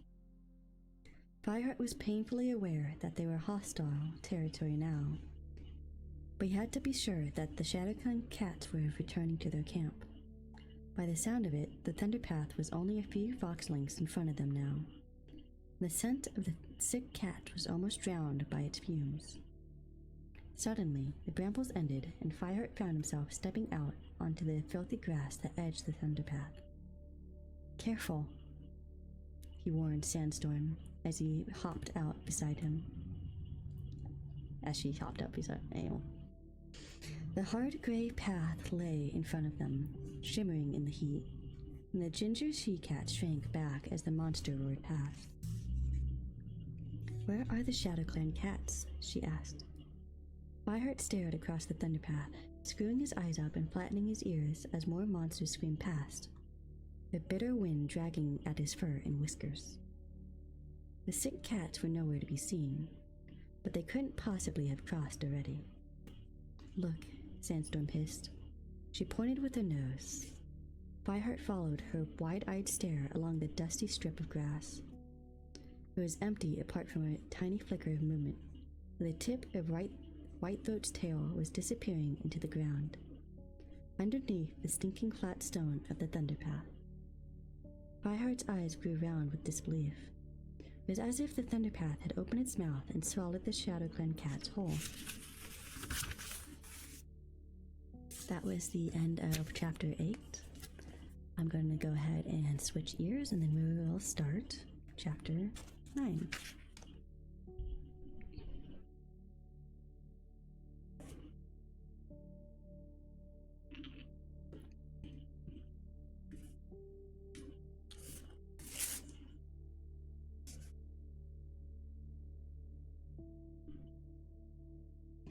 Oh.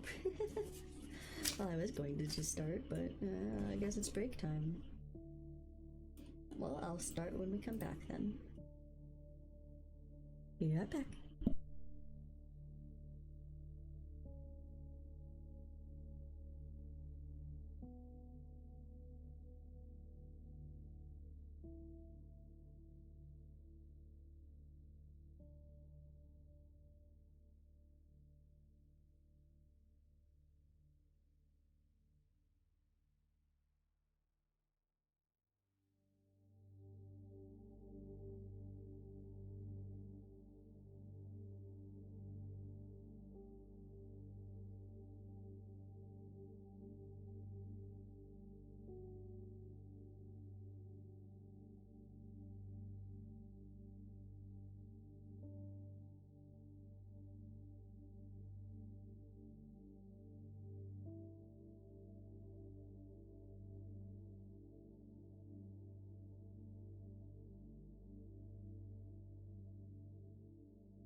Chapter 9. Where have they gone? Fireheart gasped. Let's have a closer look, suggested Sandstorm, already trotting towards the place where the ShadowClan cats had disappeared. Fireheart hurried after her. As they neared the patch of grass that had swallowed up the black tail, he noticed a shadow where the earth dipped away sharply into a hollow beside the thunder path. It was the entrance to a stone tunnel that led under the thunder path, like the one he had used with Greystripe on their journey to find WindClan.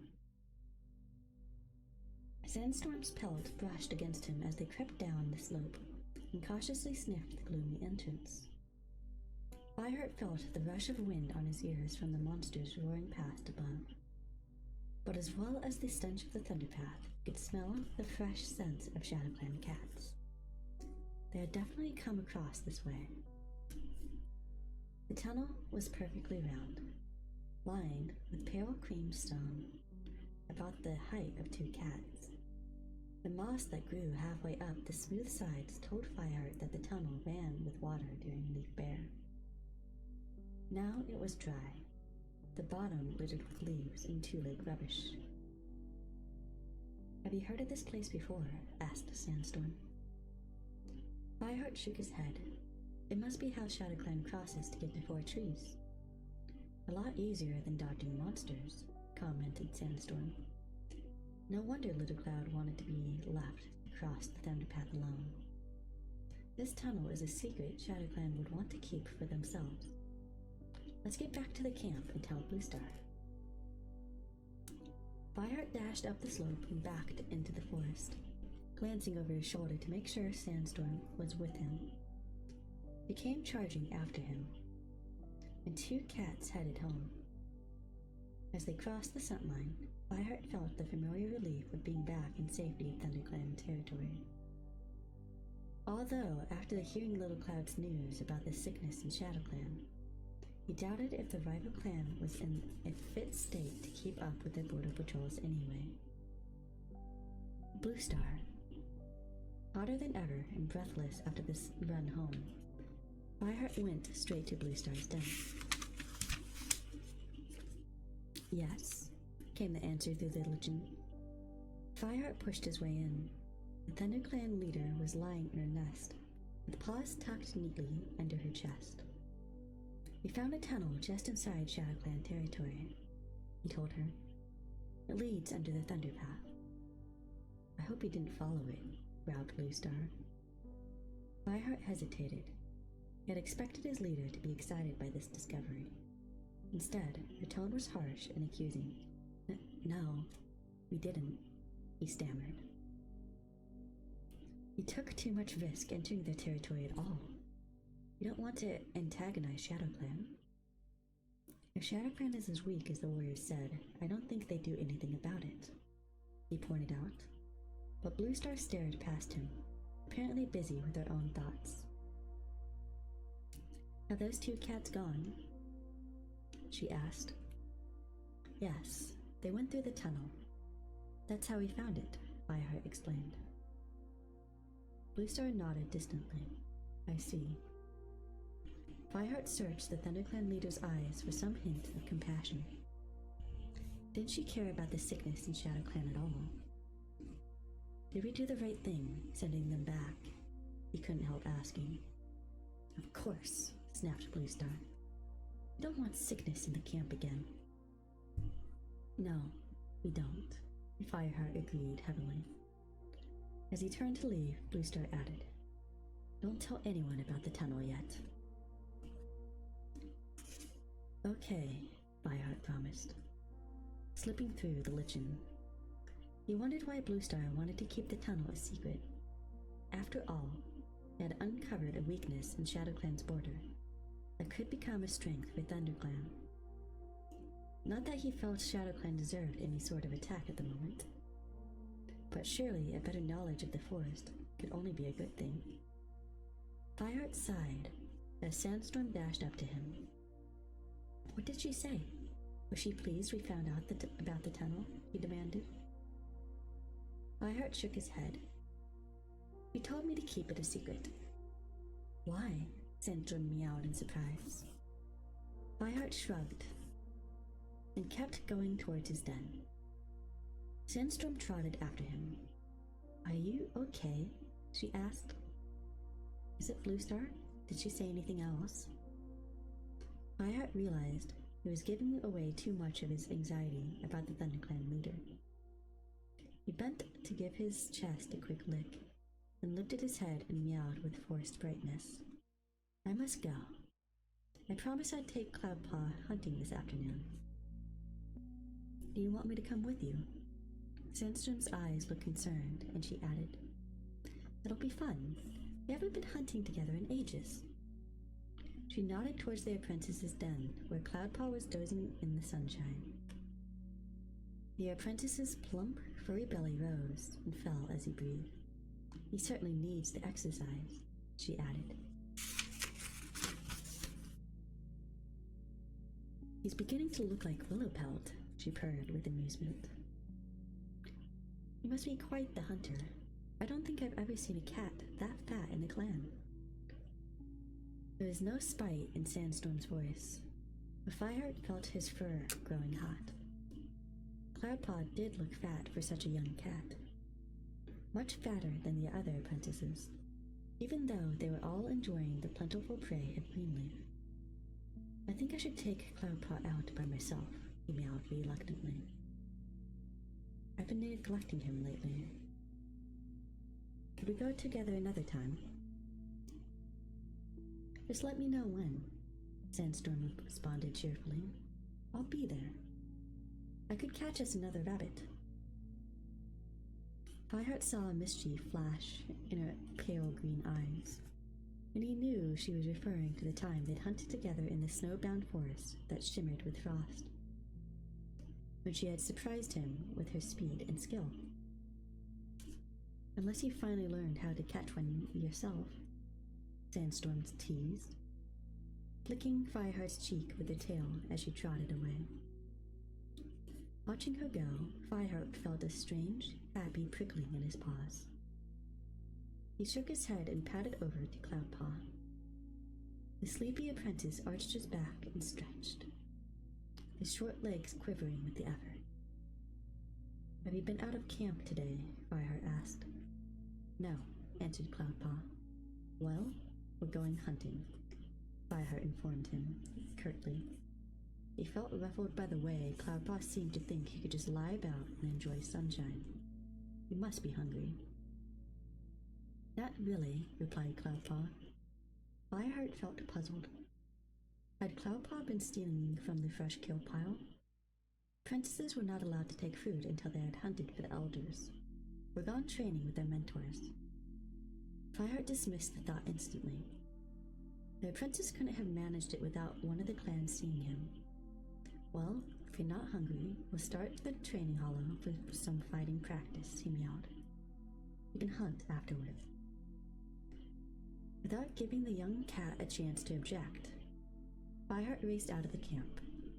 He heard Cloudpaw's paw step thumping after him, but he didn't look back or slow his pace until he reached the sheltered hollow where he had trained as an apprentice. He stopped in the middle of the sandy clearing. The air was so still that even in the shade, the midday heat felt stifling. "Attack me," he ordered, as Cloudpaw scrambled down the slope to join him, his paws sending up puffs of red dust that clung to his long, white fur. Cloudpaw stared at him, wrinkling his nose. "What? Just like that?" "Yes," replied Fireheart. "Pretend I'm an enemy warrior." "Okay," Cloudpaw shrugged and then began racing half-heartedly towards him. His round belly slowed him down, making his small paws sink into the sand. Fireheart had plenty of time to prepare himself so that when Cloudpaw finally reached him, it was easy to dodge to one side and send the young apprentice rolling into the dust. Cloudpaw clambered to his paws and shook himself, sneezing as the dust tickled his nostrils. "Too slow," Fireheart told him. "Try again." Cloudpaw crouched down, breathing hard, and narrowed his eyes. Fireheart stared back, impressed by the intensity of Cloudpaw's gaze. This time, the apprentice looked as if he were actually thinking about the attack. Cloudpaw leaped and flew at Fireheart, twisting as he landed so that he could kick Fireheart with his hind legs. Fireheart staggered but managed to keep his balance and send Cloudpaw flying with a swipe of his front paw. Better, he popped, but you're not prepared for the counter-strike.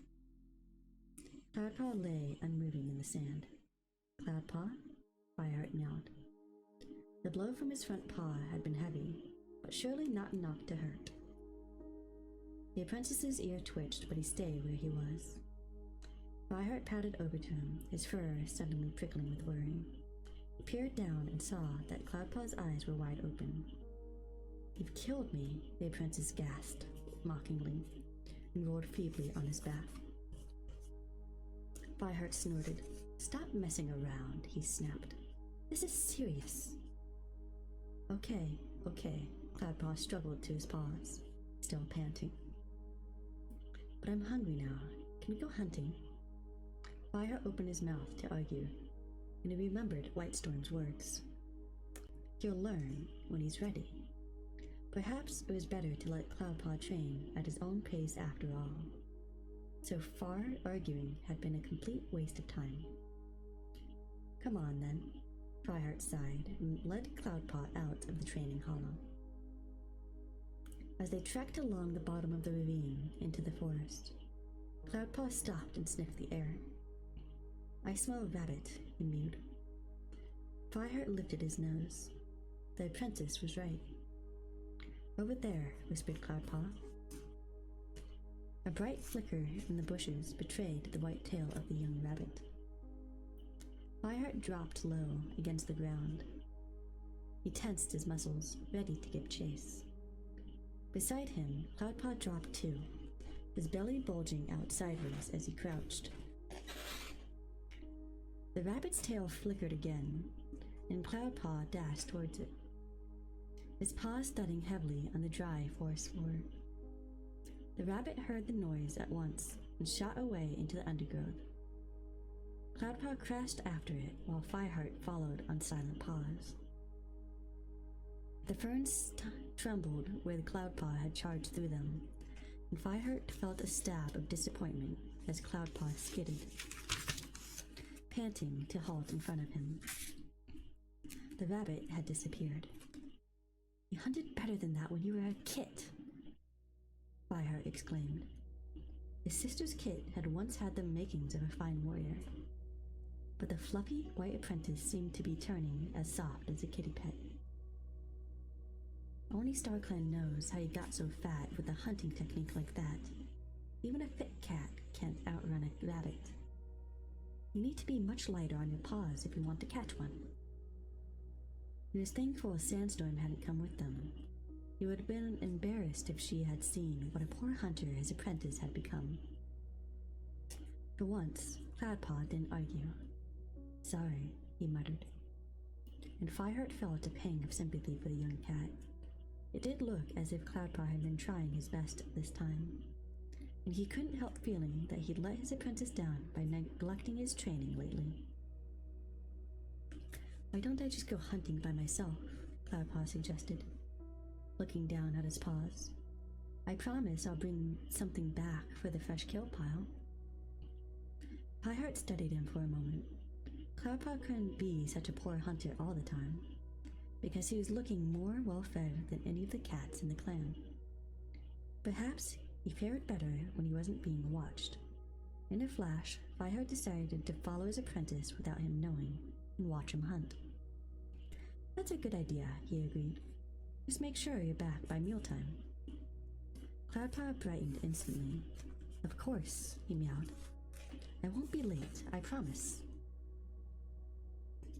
Fireheart heard the apprentice's belly growl with hunger. Perhaps that will sharpen his skills, he thought. As he listened to Cloudpaw's steps fade away into the forest, he felt a flicker of guilt at the thought of spying on him. But he was only going to assess his apprentice's skills, he reminded himself, as any mentor would.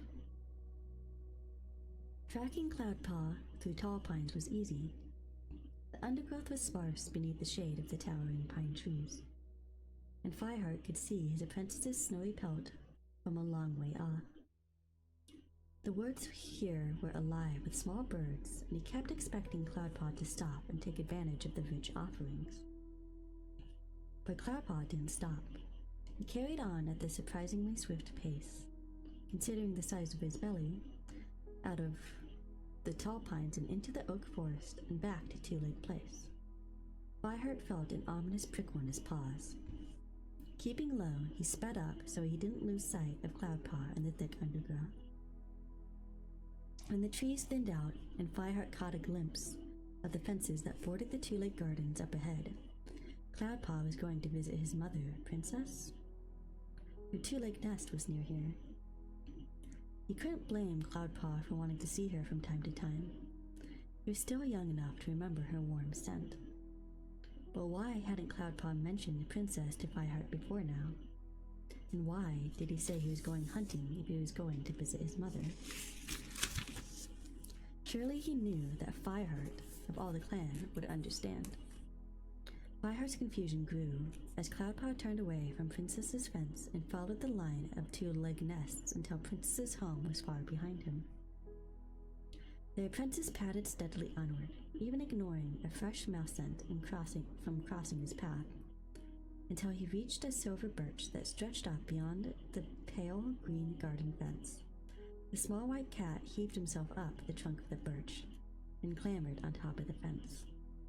Swaying his belly dragged him off balance. Fireheart remembered Dustpilt's jibe and winced. Perhaps garden birds were more to Cloudpaw's taste after all. But he would have to tell Cloudpaw that clan cats can't hunt in Two Lake Place. StarClan had given them the force to provide their food. Cloudpaw jumped down to the other side of the fence. Fireheart quickly scrambled up the birch, thankful that it was in full leaf as he sheltered behind its fluttering leaves. Below, he could see Cloudpaw trotting across the carefully clipped grass, his tail and chin high. A sense of foreboding flowed through Fireheart as Cloudpaw ran straight past a small gang of starlings. The birds scattered upward in a flurry of wings, but Cloudpaw didn't even turn his head. Fireheart felt the blood begin to pound in his ears. If Cloudpaw hadn't come to hunt garden birds, what was he doing here? Then he froze with horror as he watched Cloudpaw sit down outside the two-leg nest and let out a shrill, pitiful wail. My, ain't that embarrassing. That is the end of chapter 9. I'm going to switch ears, go to chapter 10, and this is going to be the last chapter for this stream.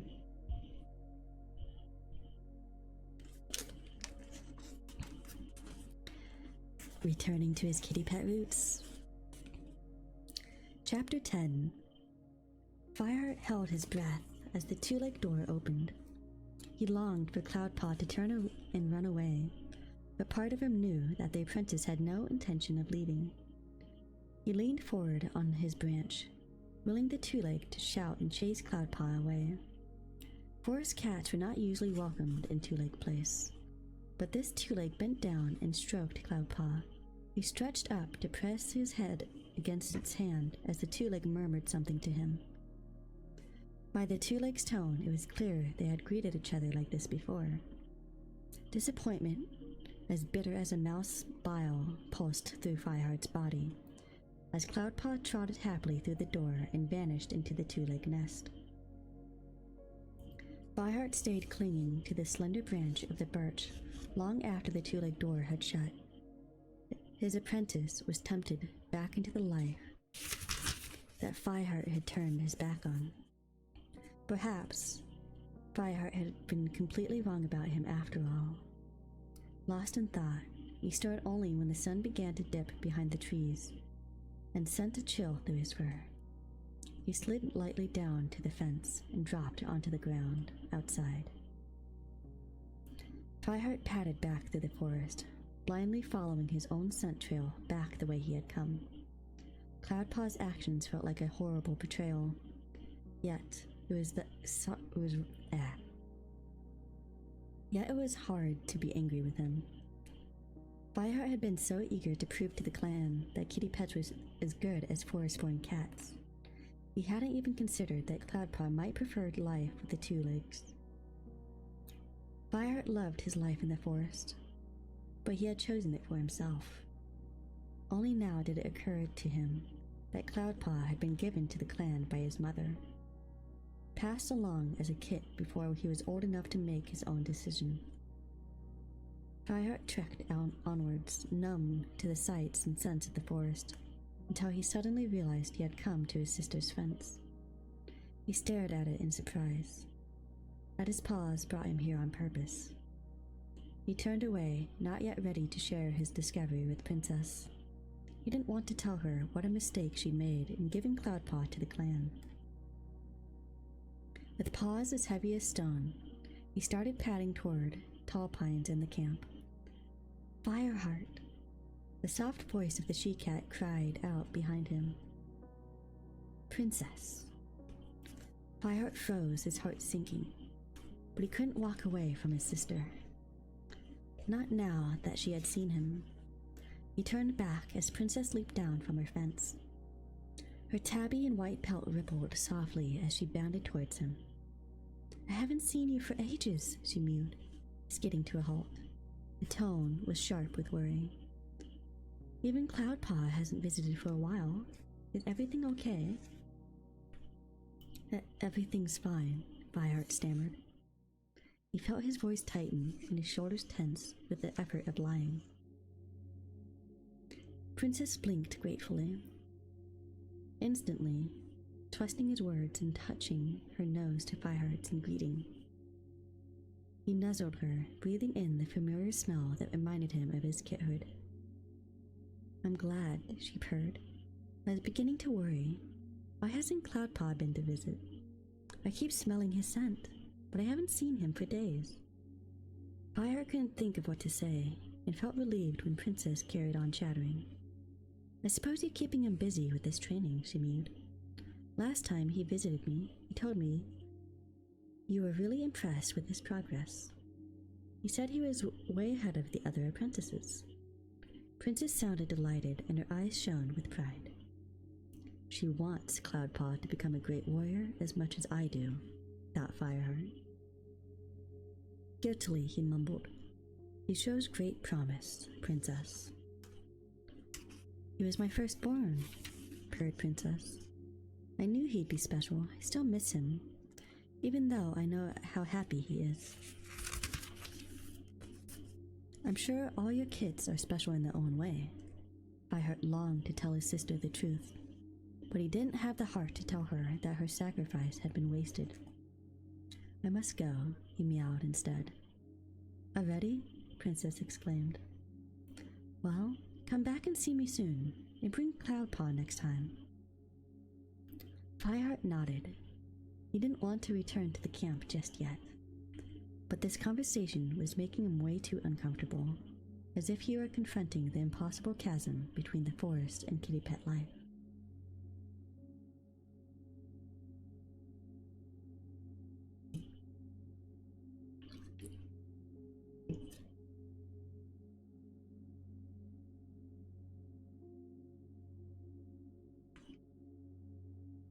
Fireheart traveled the long way back to camp, letting the familiar greenness of the forest calm him.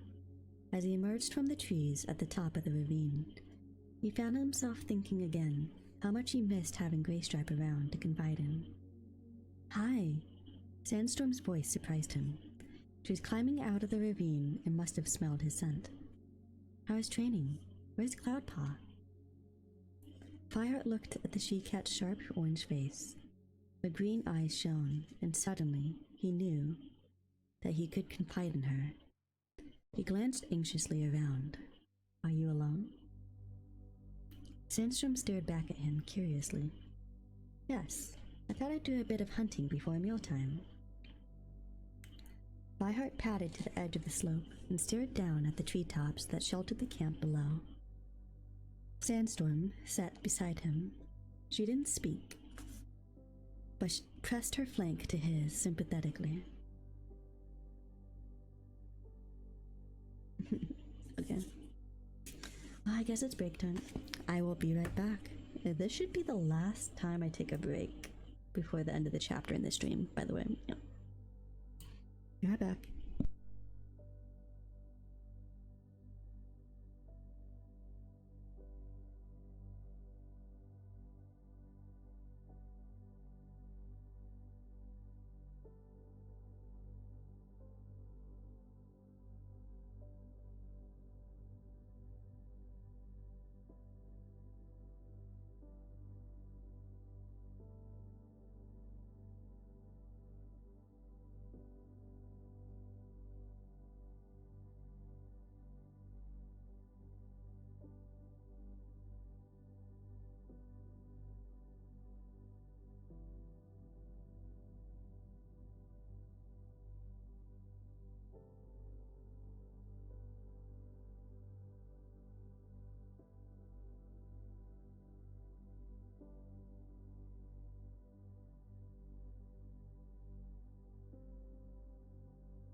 Well. We're actually getting pretty close to the end of the book. Well, end of the 10 chapters, not end of the book. So, back to where we were. Fireheart knew that he could even walk away now, and she wouldn't ask any more questions. Sandstorm, he began hesitantly. Yes? Do you think I made a wrong decision bringing Cloudpaw into the clan? Sandstorm was silent for a few moments, and when she spoke, her words were careful and honest. When I looked at him today, lying outside of his den, I thought he looked more like a kitty pet than a warrior. And then I remembered the day he caught his first prey. It was just a tiny kit, but he went out into a blizzard to catch that ball. He looked so unafraid, so proud of what he had done. He seemed like a clan cat then, born and bred. So I made the right decision? Fireheart meowed hopefully. There was another heavy pause. I only think time will tell, Sandstorm replied at last. Fireheart didn't say anything. This wasn't the reassurance he'd been hoping for, but he knew she was right. Has something happened to him? Asked Sandstorm, her eyes narrowed with concern. I saw him go into the two-leg nest this afternoon, Fireheart confessed flatly. I think he's been allowing them to feed him for a while now. Sandstorm frowned. Does he know you saw them? No. You should tell him, advised Sandstorm. Cloudpaw needs to decide where he belongs.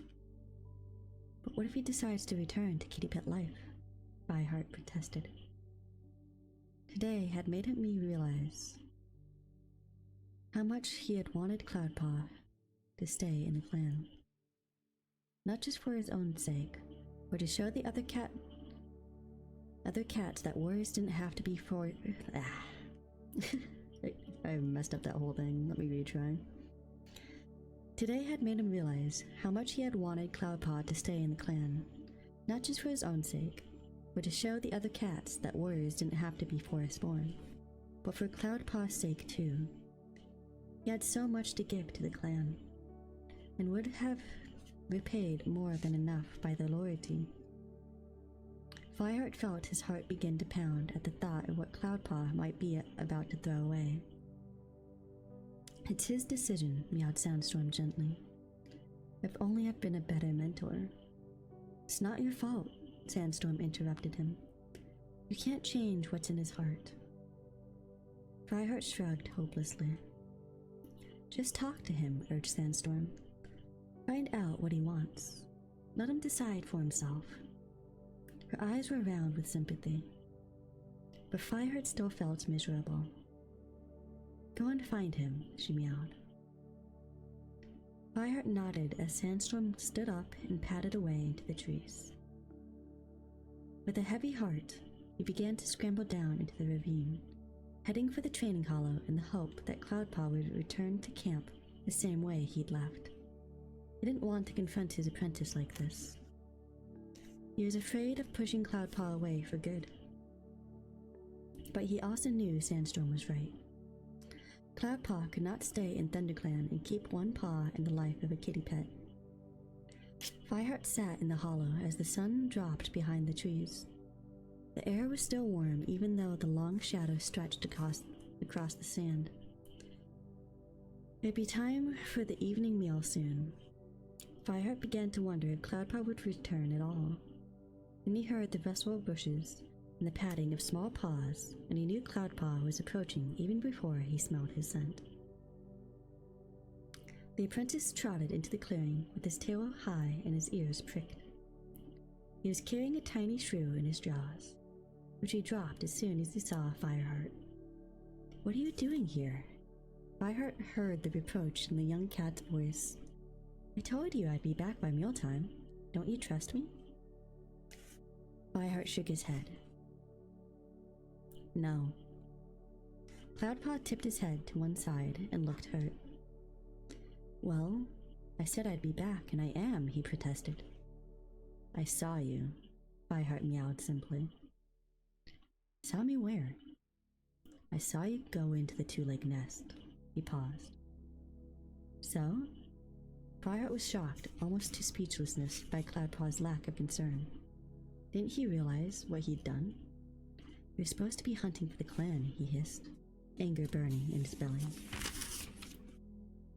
I did hunt, answered Cloudpaw. Fireheart looked scornfully at the shrew that Cloudpaw had dropped on the ground. And how many cats do you think that will feed? Well, I won't take any for myself, meowed Cloudpaw. Only because you're stuffed with kitty pet slop, Fireheart spat. Why did you come back at all? Why wouldn't I? I'm just visiting the two lakes for food. Cloudpaw sounded genuinely puzzled. What's the problem? Seething with frustration, Fireheart growled. I can't help wondering if your mother did the right thing in giving up her firstborn, Kit, to be a clan cat. Well, she's done it now, Cloudpaw hissed back. So you're stuck with me. I may be stuck with you as an apprentice, but I can keep you from becoming a warrior, threatened Fireheart. Cloudpaw's eyes widened in surprise. You wouldn't. You couldn't. I'm going to become such a great fighter that you won't be able to stop me. He glared defiantly at Fireheart. How many times do I have to tell you? There's more to being a warrior than hunting and fighting. You have to know what you're hunting and fighting for. Fireheart fought back, the fury that rose in his chest. I know what I'm fighting for. The same as you. Survival. Fireheart stared at Cloudpaw in disbelief. I fight for the clan, not myself, he growled. Cloudpaw gazed steadily back at him. Okay, he mewed. I'll fight for the clan if that's what it takes to become a warrior. It's all the same in the end. Fireheart felt clawing some sense into this mouse-brained young cat, but he took a deep breath and meowed as calmly as he could. You can't live with a paw in two worlds, Cloudpaw. You're going to have to decide. You must choose whether you want to live by the warrior code as a clan cat, or whether you want the life of a kitty pet. As he spoke, he recalled Blue Star saying the exact same thing when Tigerclaw had spotted him talking to his old kitty pet friend, Smudge, at the edge of the forest. The difference was that Fireheart had no trouble recognizing where his loyalties lay. He had been a clan cat from the moment he had stepped into the forest. In his own mind, at least. Cloudpaw looked taken aback. Why must I choose? I like my life the way it is. I'm not going to change it just because it makes you feel better. It's not just to make me feel better, Fireheart spat. It's for the good of the clan. The life of a kitty pet goes against the warrior code. He watched incredulously as Cloudpaw ignored him and picked up his shoe, then marched past him towards the camp. Fireheart took a long breath, resisting the urge to chase Cloudpaw out of the clan territory once and for all. Let him decide for himself, he repeated Sandstorm's words under his breath, as he followed his apprentice back to the camp. After all, he told himself desperately, Cloudpaw wasn't doing any harm by eating kitty pet food. He just hoped none of the other cats found out. As they neared the gorse tunnel, Fireheart heard the clatter of dirt cascading down the Why ravine. are you so sus? Quit Oh, your hi. sussiness. Thank you for the follow. So, currently I am reading Warriors Rising Storm. This is book 4 of the Warriors Cat series. Hi. Last week my desk decided to fall apart. I had to put up my new desk, so I redid chapter 1 and I also redid the prologue. Normally I do 5 chapters like every Friday, so I like do ASMR every Friday. But this week's a little extra long because of what happened last week. I hope you enjoy yourself. Welcome in. Oh, we're on chapter 10 currently, and the stream will end after chapter 10, so keep that in mind. As they neared the gorse tunnel, Fireheart heard the clatter of dirt cascading down the ravine. He stopped and waited, hoping it was Sandstorm returning from her hunt. But a warm scent on the early evening air told him it was Cinderpelt. The small gray cat jumped awkwardly down from the last rock. Her jaws were full of herbs and she was limping heavily. Are you okay? Fireheart asked. Cinderpelt dropped the herbs. I'm fine, honestly, she popped. Yeah, I actually read this series like up to the book 3. Like I didn't finish book 3 when I was in high school, and I have the entire series, right? So I have like this series, this the beginning of the prophecy series, and then like I have the other 3 series too, and I'm reading through all of them. I hope to get more books after I finish these ones. Cinderpelt dropped the herbs. I'm fine, honestly, she popped. My leg is just playing up, that's all. And it took me longer than I thought to find the herbs. You should tell Yellowfang, Fireheart meowed. She wouldn't want you overdoing it. No, mewed Cinderpelt, shaking her head. Okay, Fireheart agreed, surprised by the strength of her refusal. At least let me carry these herbs for you. Cinderpelt blinked gratefully at him. May StarClan banish all the fleas from your nest, she purred, her eyes twinkling. I didn't mean to snap, it's just that Yellowfang is very busy. Willowpelt began her kidding this afternoon. Fireheart felt a flicker of anxiety. The last kidding he had seen had been Silverstream's. Is she okay? Cinderpelt glanced away. I don't know, she mumbled. I offered to collect herbs instead of helping. A shadow crossed her face. I didn't want to be there. Fireheart guessed that she was thinking of Silverstream too. Come on then, he meowed. The sooner we find out how she's doing, the sooner we can stop worrying. He quickened his pace. Hold on, winced Cinderpelt, limping after him. You'll be the first to know if I make a miraculous recovery, but for now you'll have to slow down. As they entered the camp, Fireheart knew instantly that Willipelt's kidding had been a success.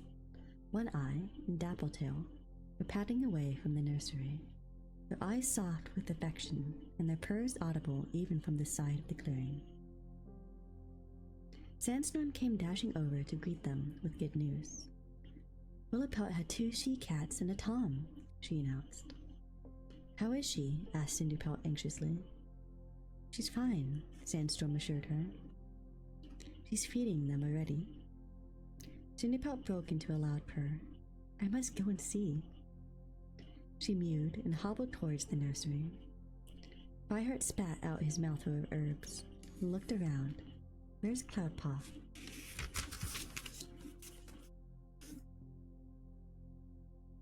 Sandstorm narrowed her eyes mischievously when Darkstripe saw what a measly catch he'd brought back. He sent him off to clean out the elder's bedding.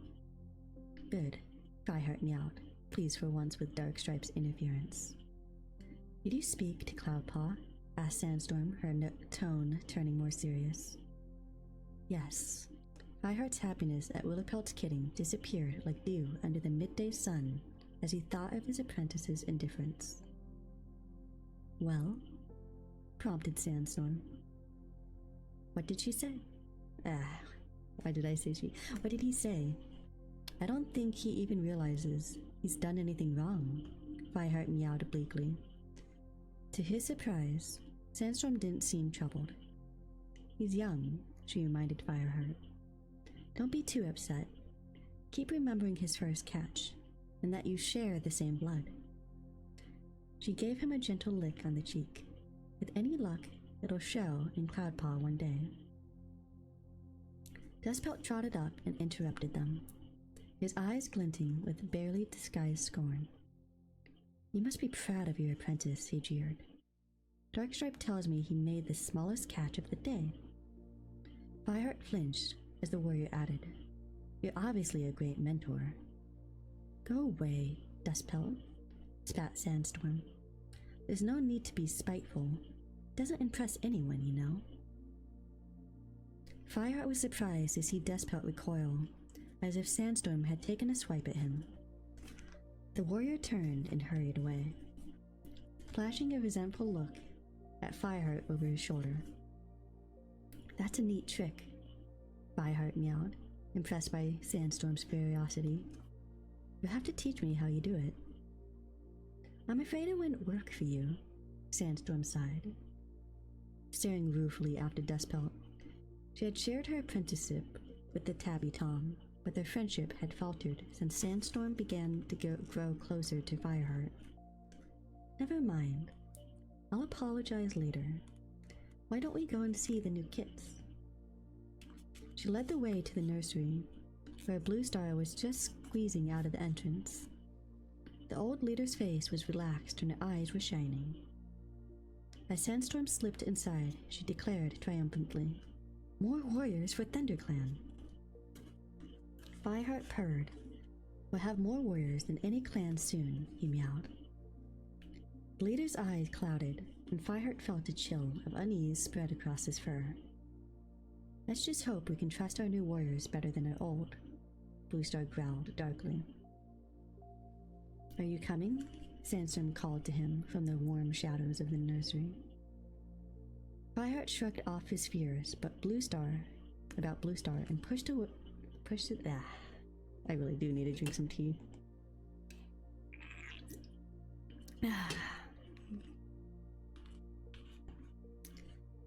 Fireheart shrugged off his fears about Bluestar and pushed his way inside. Willipelt lay in a nest made of soft moss. 3 kits squirmed in the curl of her body, still damp and blind as they kneaded their mother's belly. Fireheart Fireheart saw a new softness enter Sandstorm's expression. She leaned forwards and breathed in the warm, milky scent of each kit in turn, while Willowpelt looked on, her eyes sleepy but content. "They're great," whispered Fireheart. It was good to see Kits again, but he couldn't help feeling a thorn-sharp stab of sorrow. The last newborn Kits he'd seen had been Silverstream's, and Fireheart's mind flew instantly to Greystripe. He wondered how his old friend was, whether he was still grieving, or whether his new life in RiverClan with his Kits had helped ease his sadness. Fireheart felt his tail bristle as he picked up the scent of Tigerclaw's kit. He turned to see where it was, swallowing the distrust that rose like bile in his throat. Behind him, Goldenflower was curled in a nest, her eyes closed and the kit sleeping soundly at her side. The dark tabby kit looked as innocent as any of its nursery clanmates, and Fireheart felt a pang of guilt at resentment that ruffled his fur.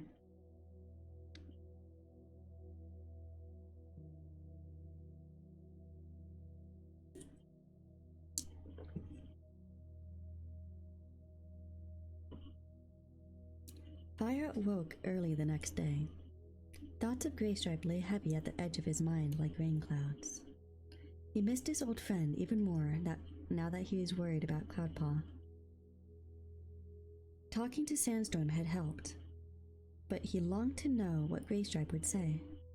Fireheart lay in his nest for a few moments before he made up his mind. He'd go to the river today to see if he could find his old friend. He slipped out of the den and gave himself a long, satisfying stretch. The sun was only just showing on the horizon, and there was a powdery softness in the early morning sky. Dustpelt was sitting in the middle of the clearing talking with Fernpaw. Fireheart wondered grimly what the brown warrior wanted to share with Darkstripe's gentle apprentice. Was Dustpelt poisoning her mind with his malicious gossip?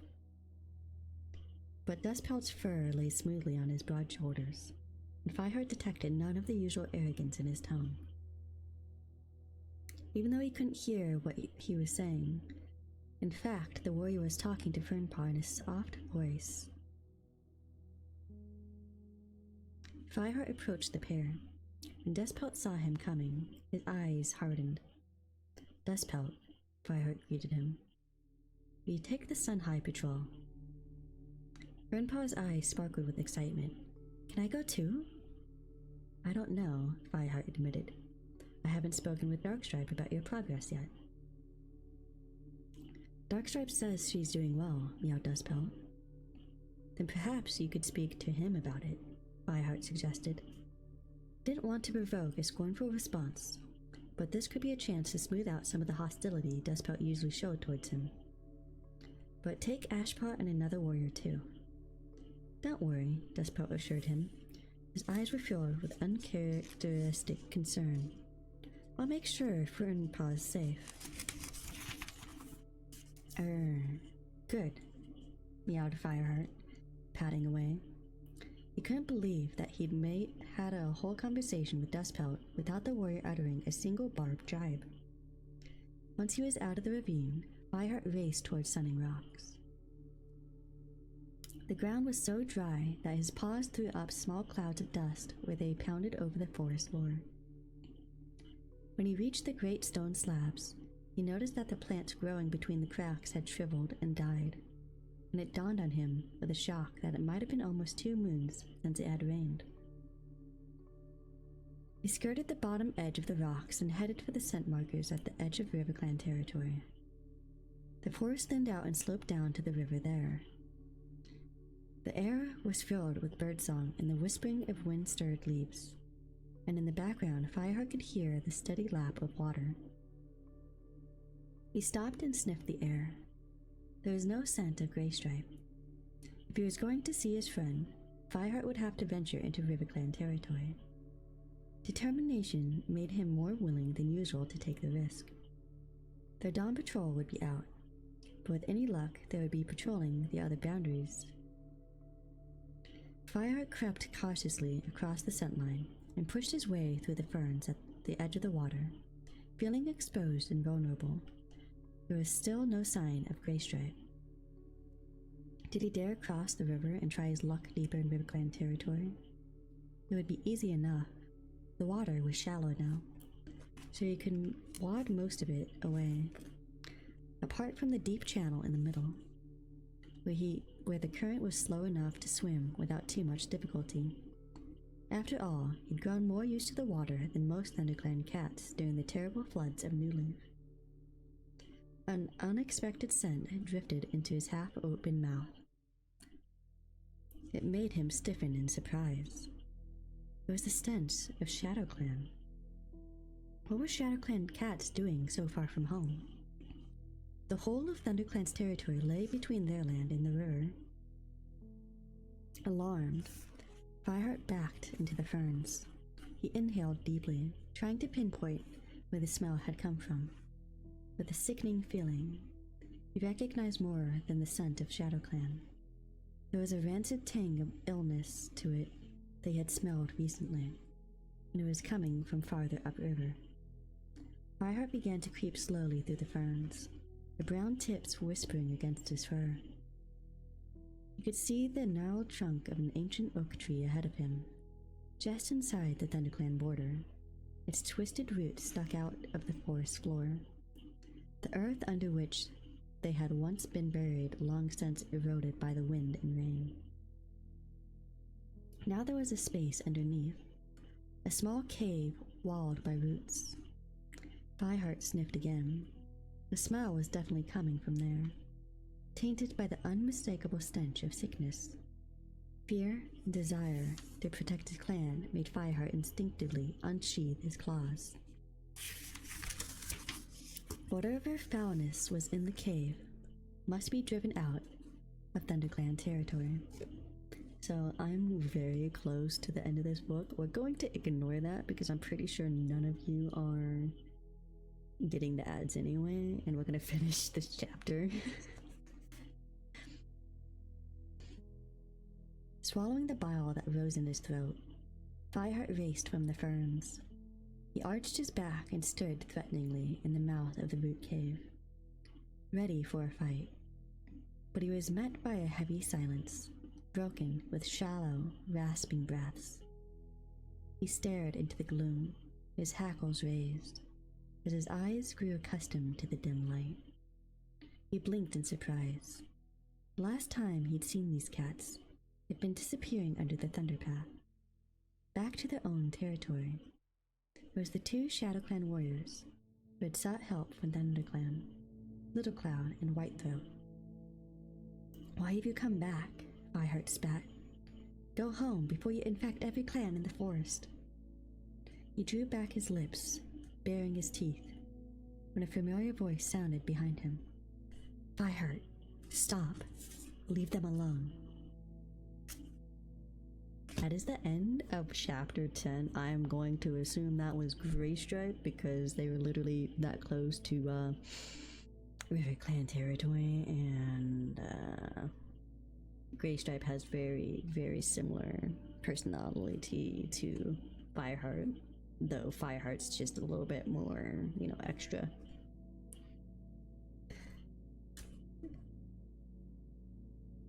So thank you guys for coming by. I hope you guys enjoyed the reading. So next Friday, we're going to be doing chapters 11 through 15. And let's see, how far away are we from... Yeah, okay, so next Friday we're going to be doing 11 through 15, and then the following Friday we're going to be doing Halloween. Halloween's getting closer. So if you don't know, I am going to be doing some script reading / story reading on Halloween. Yeah, just a little more dramatic, just a smidge. So if you want to, you can join the Discord and go into the suggestions, and you can be like, hey, I want you to say this story. Links. And I pull up the stories and I read them. I also have my own story I'm working on. I had it in high school I wrote my own story. It's kind of like it's a pretty grim story. I thought it was perfect for Halloween, so I'm rewriting it for Halloween. But I'm going to be doing that. I hope you guys enjoyed stream. I hope to see you guys next Friday as well.